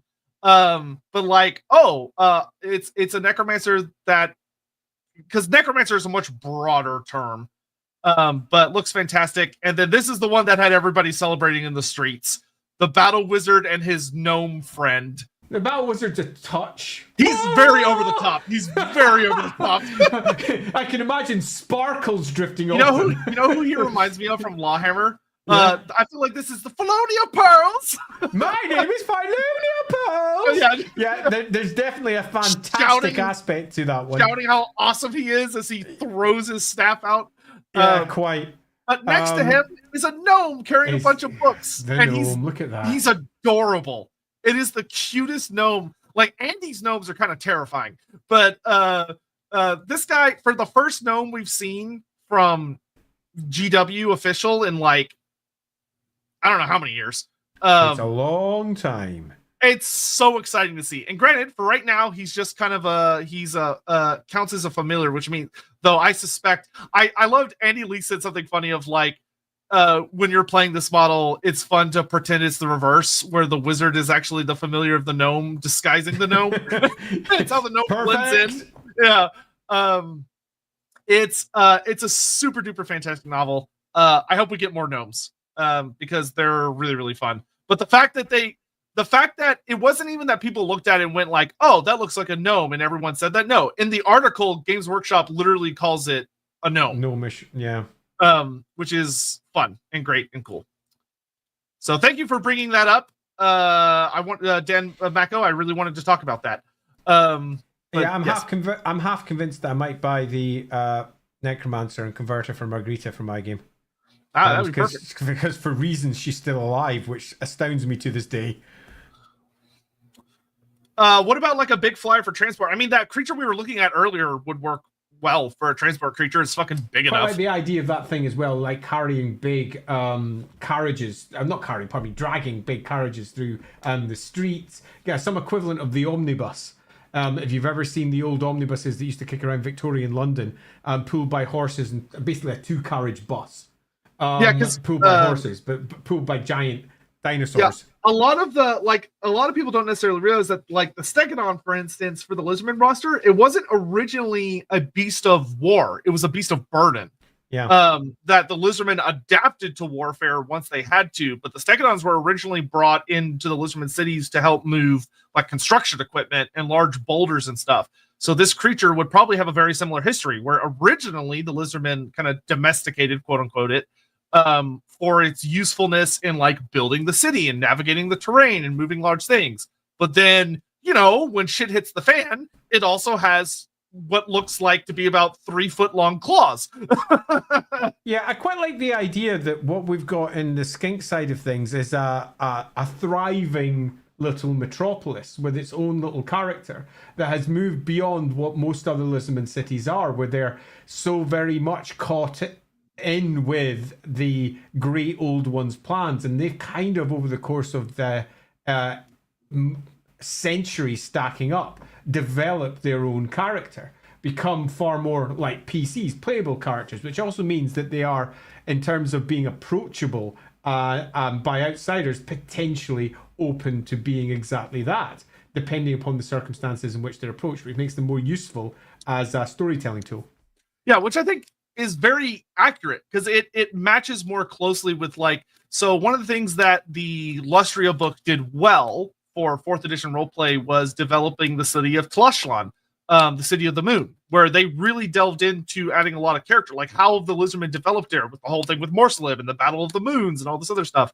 And the Lizardmen there have developed in a very unique way compared to, it has some notes about the Lizardmen of Hexwaddle, which is a much more militant city because it's got the big walls and it's constantly under threat by like dark elves and threats from the north, and it's the city of the sun, so it's a lot more like aggressive and all this stuff. And each of the cities would have, especially since the old ones are gone, the Salon don't talk as much and all this other stuff, they all would have developed in very different, split, unique ways, which is something that often doesn't get to happen as much. Yeah, Amadeus bringing up like the idea that this city would have directly had some kind of involvement or dealt with Yin Yin, of that, you know, this city faced off with a Cathayan invasion, because we know now it wasn't going to be a very great Cathayan invasion because a lot of it was destroyed by the monsoons that the Salon unleashed, but that the scattered elements and Yin Yin herself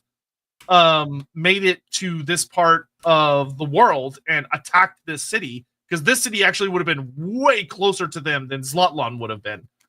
And if we're going with our City of Dread thing, of that this was the city that the Celestial Emperor was targeting. Yeah, very possibly, because the Celestial Emperor's precognition saw that the very sky would burn because of what's sitting here. And it's in the hands of children, rather than being in the hands of ancient idiot, as far as he's concerned, Slan, who are mechanically, robotically following the plan of it. Well, as far as he's concerned, are ancient idiots, and doing something to try and combat that, I think, is not beyond the realm of not only possibility, but it's well within his remit. And I quite like that. It gives us an excuse to include them, and gives us a relatively unique faction of Lizardmen, which, again, to be clear, they have been uniquely, and if we go with the run that we're going with, they have been uniquely developing for over 2,000 years. I mean, in the real world, that's since the time of Christ, if you're into such things. Think how much can change in that time. Entire empires have risen, fallen, and risen again in the time that this city has been separated from the core Lizardmen, and in that time has not really been getting the leadership or the direction that the Slan normally provide, because their Slan has either died or been blinded or been otherwise messed up, the proper old one, as it attempted to commune with some ancient old one device, or alternatively some of the younger ones who are scrabbling to try and deal with the fallout of their older figure disappearing, have been doing nothing more than trying to keep everything running still. So the skinks have had the run of the playground, and like a Jurassic Park movie gone wrong, they've gone wild and they're everywhere, and they have basically lost control of half of the enormous creatures that should have been under their control, and they've fallen down into the valleys, and they've built up effectively walls of flavellas to keep them out, roaring around at the bottom as they're sitting on the peaks, and only on the peaks, having given up all of the lower areas which used to be part of the city, where lots of old ruined pyramids probably still stand, with jungle rising up all around them. I particularly love this. I particularly love this because it gives us something that we never got, which was a little sad, of that the Dragon Isles are what happens when there's too many Saurus and no Slan. And the option is they go feral and they kill and eat everything and they turn into monsters. Here we have what happens when the Slan are not active enough and there's no Saurus. It's just skinks and Croxagors everywhere, because the Croxagors are just going to do what the skinks tell them to do. And the answer is that it's a cacophony. It's a mess of a different kind. And showing that the Lizardmen, to be their best, really do need to be in balance. Like the old ones designed them and for a very specific lifestyle, and when they go outside of that, problems arise. Lots of problems. But maybe secretly, deep down, maybe there are some strengths that can be found if they could get their shit in order, but they're probably not going to, because it's Warhammer. Yeah, and further, the primary tone for this place is properly dread. It's the dread that the Lizardmen have, the skinks themselves. It's the dread that the younger Slan have, that everything's falling out of their control. It's the dread that the few old Saurus have got, that their armies are made up of what the equivalent of children, and weak children at that are going to lose to the encroachment of the undead that are coming. It's the dread of the thing that they're holding that might get free and kill them all. That might indeed wake up Nagash and bring Nagash's attention in this direction, as happened in the past when the old mausoleums started to rise up. And there's all manner of fun little stories that we're beginning to build here, and we've barely scratched the surface of everything that this place has got to offer.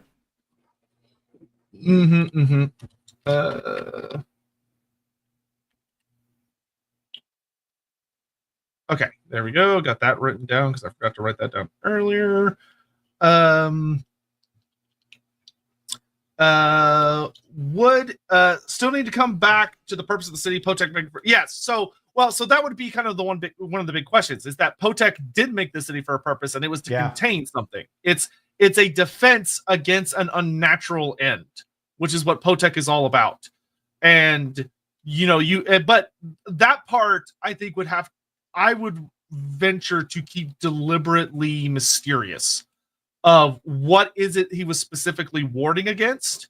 Because you could have the theory that, he's super anti-undead, so it's meant to ward against Nagash bringing about the end of all things and bringing about, the undead apocalypse. Or you could say, no, it's actually that one of the great weapons of Enhamesh is somehow contained within the city or around it, and if it ever goes off, whether it's represented by that particular volcano erupting or an old one device being triggered or something, it will cause the skies across the atmosphere, across the world to burn. The apocalypse of, like, there are all these different types of apocalypses it could be warding against, but nobody knows which one is the real one until it's too late. Yeah, it's all beginning to because I think that's surely form up. I think that's almost kind of the best form of dread, is a dreading something that you don't understand, that is unknown. You don't know what it is. I would wager is much worse than dreading something that you do know and you do understand. Yeah, I think if we have any, what we have here is evidence that it is truly awful, and the evidence is that the Slan aren't helping the local skinks. Why? Because they are scrambling. They may be sitting there looking like incredibly calm toad frogs, but they are scrambling, desperately trying to hold this place together. And that means that the skinks have been free for 2,000 years. And that's a very, very long time. And the panic that's coming from that Slan tells you just how much is going on behind the surface, but you don't necessarily answer what the problem is. You leave the answer open to basically whomever you're creating it for. If you're creating this as, say, a roleplay location, what you do is you say, here's all the potential things that are going on. This is what all the locals believe. It's now up to you to decide what's actually going on and resolve it in a way that you think's cool. And you have the lovely legends there describing how the old one will come and burn the sky from the planet.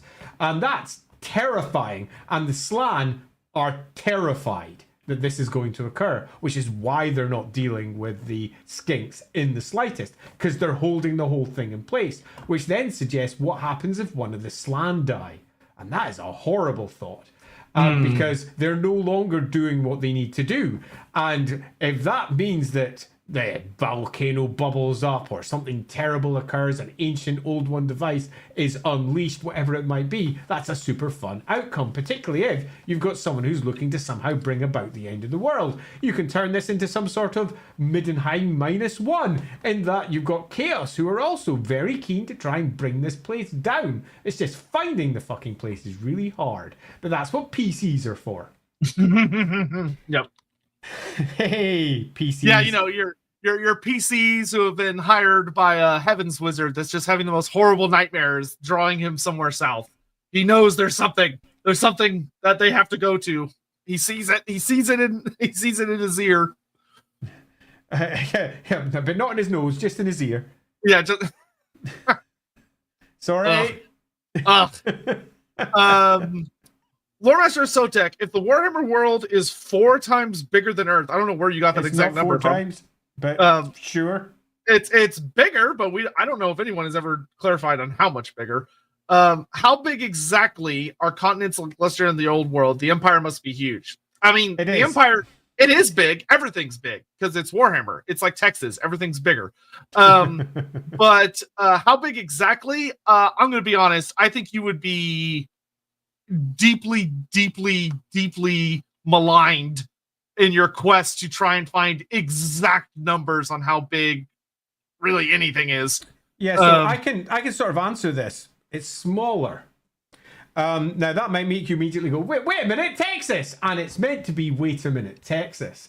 I had this argument, and it was an argument, because the official books came out from the army list in 6th edition, I think. Maybe it was the Beasts of Army Chaos. There were those scales all over the place, and I applied the scales. And I applied the scales of their maps to the Warhammer world, and they ended up making the real world of Warhammer smaller than our real world, because the scale was completely messed up.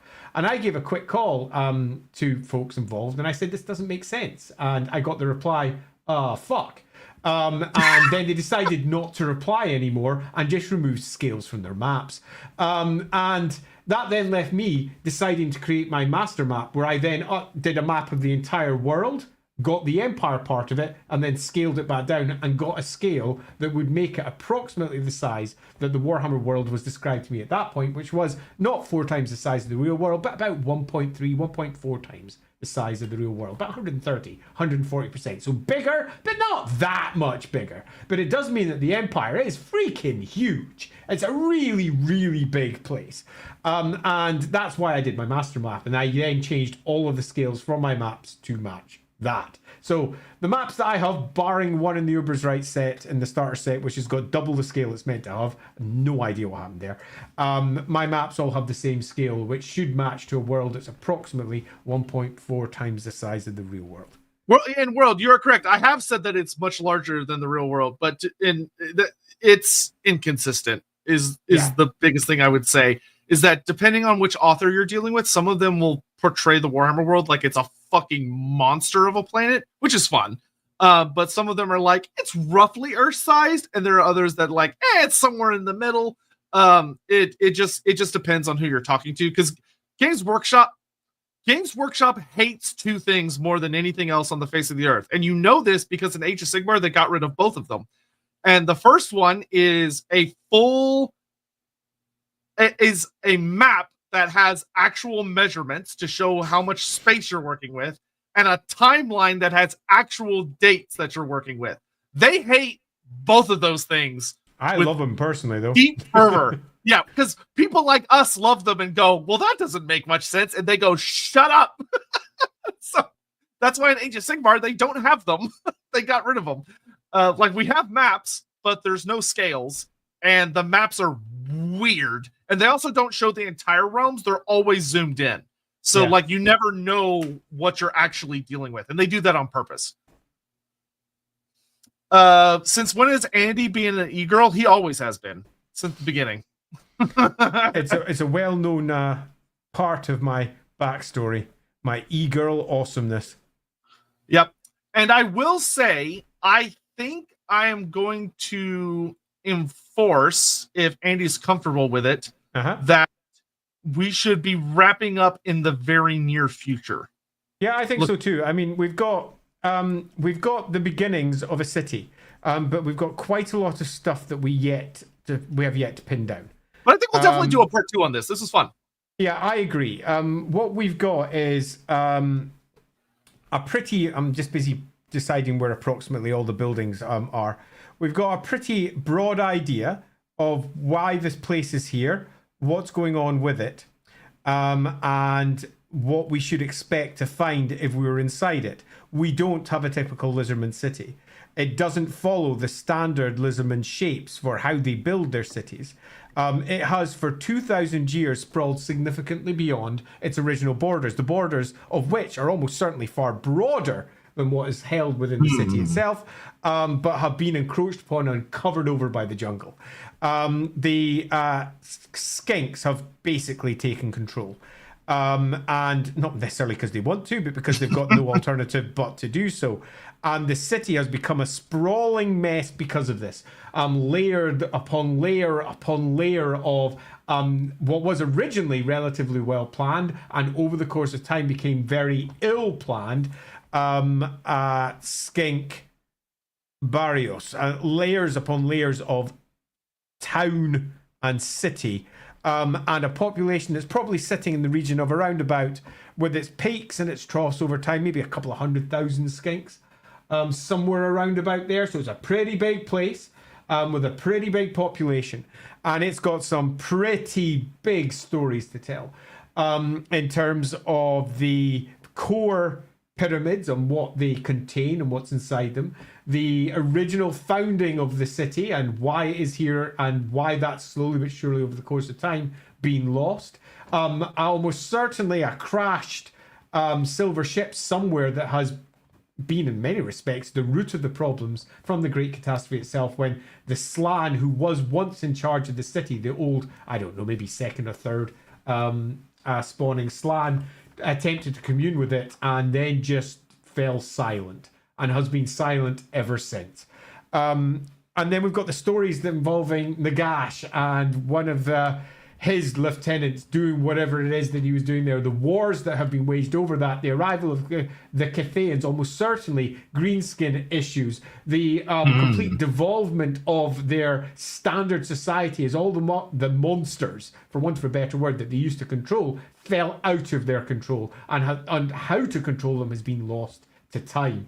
The entire area has now become the land that time forgot as dinosaurs patrol and make their way through the jungles all around and are as likely to kill skinks as anything else, and indeed are happy to do so, which is both something that is a benefit to the local population because it keeps them in many respects away from the outsiders that might try and attack them, but equally they are predating upon them, and it is really, really dangerous. I think this is broadly speaking worked as a location, but if we're looking at is there more to do, the answer isn't just yeah. The answer I think here is definitely yes. We've got a few key locations which I think we should sit down and discuss, like for example each one of the pyramids, what's going on in there, how does it attach to the bone saw? And then we can all sit about and have a discussion about how best to put those. We also want to build a couple of key characters. We want to decide who the core Slan, young Slan is, who is basically scrabbling like mad to try and stop the world from blowing up. We want to have his key counterpart on the other side with the Skinks, who is possibly rising up with and agitating against the Slan, mistakenly thinking that the Slan have abandoned them, where the Slan actually are trying to basically stop the end of the world happening because of the collapse of their society. So we've got a nice little agitator, another skink, a priest perhaps to one of the old ones. All manner of cool troop types that we could have a discussion about, covered with skulls and iconography of death and how they represent, and possibly if we can get some sort of fire breather, something that drips fire to give the idea, possibly something in the volcano, a bird that drips fire wherever it goes, or a big lizard that does the same, to give the idea of the fire burning that the old one itself is potentially going to be responsible for should it old devices be unleashed and the sky burns out the sky. So a visual metaphor for that. And then we need to discuss loosely how all of the core temple buildings wrap up into that and are used. I think there's potentially loads of cool stuff that we can still do. I've recorded a lot of really, really fun notes that we'll dive into really heavy next time because now we've kind of got like the very broad scope of like shape and stuff, and then we get to kind of zoom in a bit and start picking things apart, which will be really, really fun. Yeah, which I think will be fun. I think this is nice. I really quite like the shape of it. I think it's got a... the shape is fantastic. I'm surprised. I'm surprised how well the frog skull worked with the bone saw. They connected very well together. Let's find a color that lets them stand out a bit more here, so that I can actually see where all the buildings are. There we go. Yeah, it's beginning to show. Obviously, oops, pardon me. We haven't. Let's just zoom out a little bit there. And that we haven't done it all. That's still not quite enough bright colors. I'll look over at the other screen. I'm going to change that color into something really bright, like a magenta or something, so it stands out. Let's go. Yeah, I think that. Yeah. Look, There we go. Can't go wrong. Now you can see it. So you're beginning to see the shape of the city itself. When we actually do the whole thing, let's get a bigger brush here. There's going to be quite a bit up here, running around here. All that will be coloured in, as will that. Little spots here, little spots here, lots of little spots up by the Ares, spots down by the volcano. But loosely speaking, it looks something like that. If I get the road layer, select inverse, and then go onto the pink layer. There, go Control X so I can take out the roads. Now you can see it a bit more clearly. Yeah, I think that once that is all filled in around here, and you've got all the pinks in place around these areas too, you'll begin to see the actual shape of the city rather than the somewhat looser version that we currently have. And it will be far more of a city with the pile up along the ridges of the mountains much more clear, as I'm just filling in all those areas there, and I'll just get rid of the lines again. Select inverse. And Control X. Oops, I did the wrong thing. Why didn't that work? Well, while he's figuring that out, I do want to thank you all so much for joining us. I hope you all had a good time. Quintus, thank you for the nice comment of I think the stream format was really enjoyable. I already really enjoyed Andy's map stream, so with the co-hosts, there's even more discussion interactivity. I'd love to see more. Great, awesome, cool. That's what we like to hear. Yeah, this has been quite fun. I'm now looking at it. It's beginning to look like an actual place. Yeah, very exciting. I can sort of see that, and you can sort of see how the jungle's sort of built into it. I quite like this. I really, it might sound stupid, but it sort of reminds me of Edinburgh. That might sound like a ridiculous thing to say, but Edinburgh. If I had a penny for every time you've said that. Yeah, Edinburgh is based upon a spine of rock, effectively, where you've got the castle up at one side, and down at the bottom you've got the palace. And it used to have one big long road, and everything spined off of that. And it was all manner of slums on either side. And then the newer city was on the outside of that, because the old city was horrible. So yeah, there's definitely something to that. I think this is quite fun as a shape.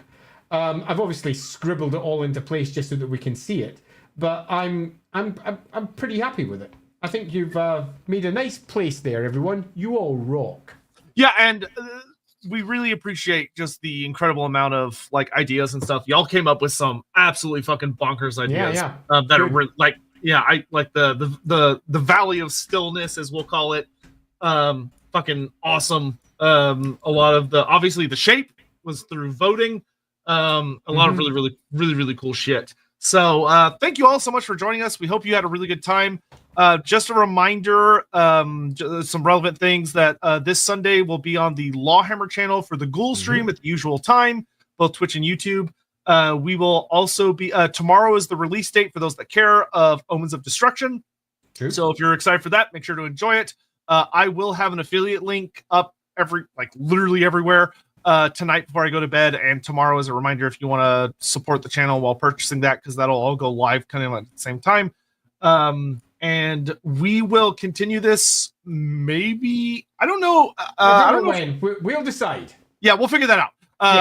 Because I don't know if we're going to do a next Wednesday. Oh, wait, no. Next Wednesday, I think we're still on. It's the Wednesday after that. We definitely won't be on because that'll be Christmas Day. Holy crap. Yeah, we definitely won't be on Christmas. Is Christmas Day that close? I've got presents to buy. Yeah, it's in 2 weeks. Exactly. Holy crap. So, oh no, I'm panicking. I haven't got my presents yet. Ah! Yeah. So there's a very good chance we might do this next week because I think we could finish this next stream. Or finish it well enough. So we'll probably do this. Or at least get enough in place that we look at it and we go, this feels like a place that if you wanted to use, you've got enough details, you could go off and turn it into anything that you want. Yeah, we could just slap it up on the Patreon so people could download and have their fun with it. Yeah, totally. All right. So unless you got anything else, Andy, I think we're out of here. I think that's good. Other than go buy Dark Deeds, please buy Dark Deeds, because that would be awesome. And as always, if you want to keep up with everything that's happening over in LAWhammer, we do have the Patreon over there. And if you want to get tutorials for how to do actual maps, I've got a whole bunch of those motherfuckers sitting over on the Rookery Patreon, so you can pop over there. joined the Rookery publication for so little. It's so little. Like, it's so easy to join. There's no reason not to. On that, just as a small side, anyone who's going to be, this is a really interesting way to end, but anyone who's a patron in about the next day or two is going to get something sent to them as well, because we're just about to send off the give us your address if you want a thing to all our patrons. Oh, I'm excited for that. So the top tier patrons are going to be getting. Now, I'm not saying that there's something that they might be getting, but whatever. It's such a mystery. Something. Plus, we'll never figure it out. Anyone who's down in the bottom side of the tiers, we're still going to be sending out something. So no matter what sort of patron you are, you'll be getting something over on the Rookery publication. Yeah, but more importantly, you can watch some amazing streams, and Andy's going to be doing one in the near future about stuff. Where's the Deathlike? We'll figure that out next time. Thank you. Yeah, figure it out next time. I intended for it to be over on the far left in a bit of area. I got my notes. I've written down all of the things everyone suggested. That's super cool stuff, all that. So we got plenty of notes. And we'll see y'all next time. We're going to get out of here. Bye-bye. Right. Bye-bye.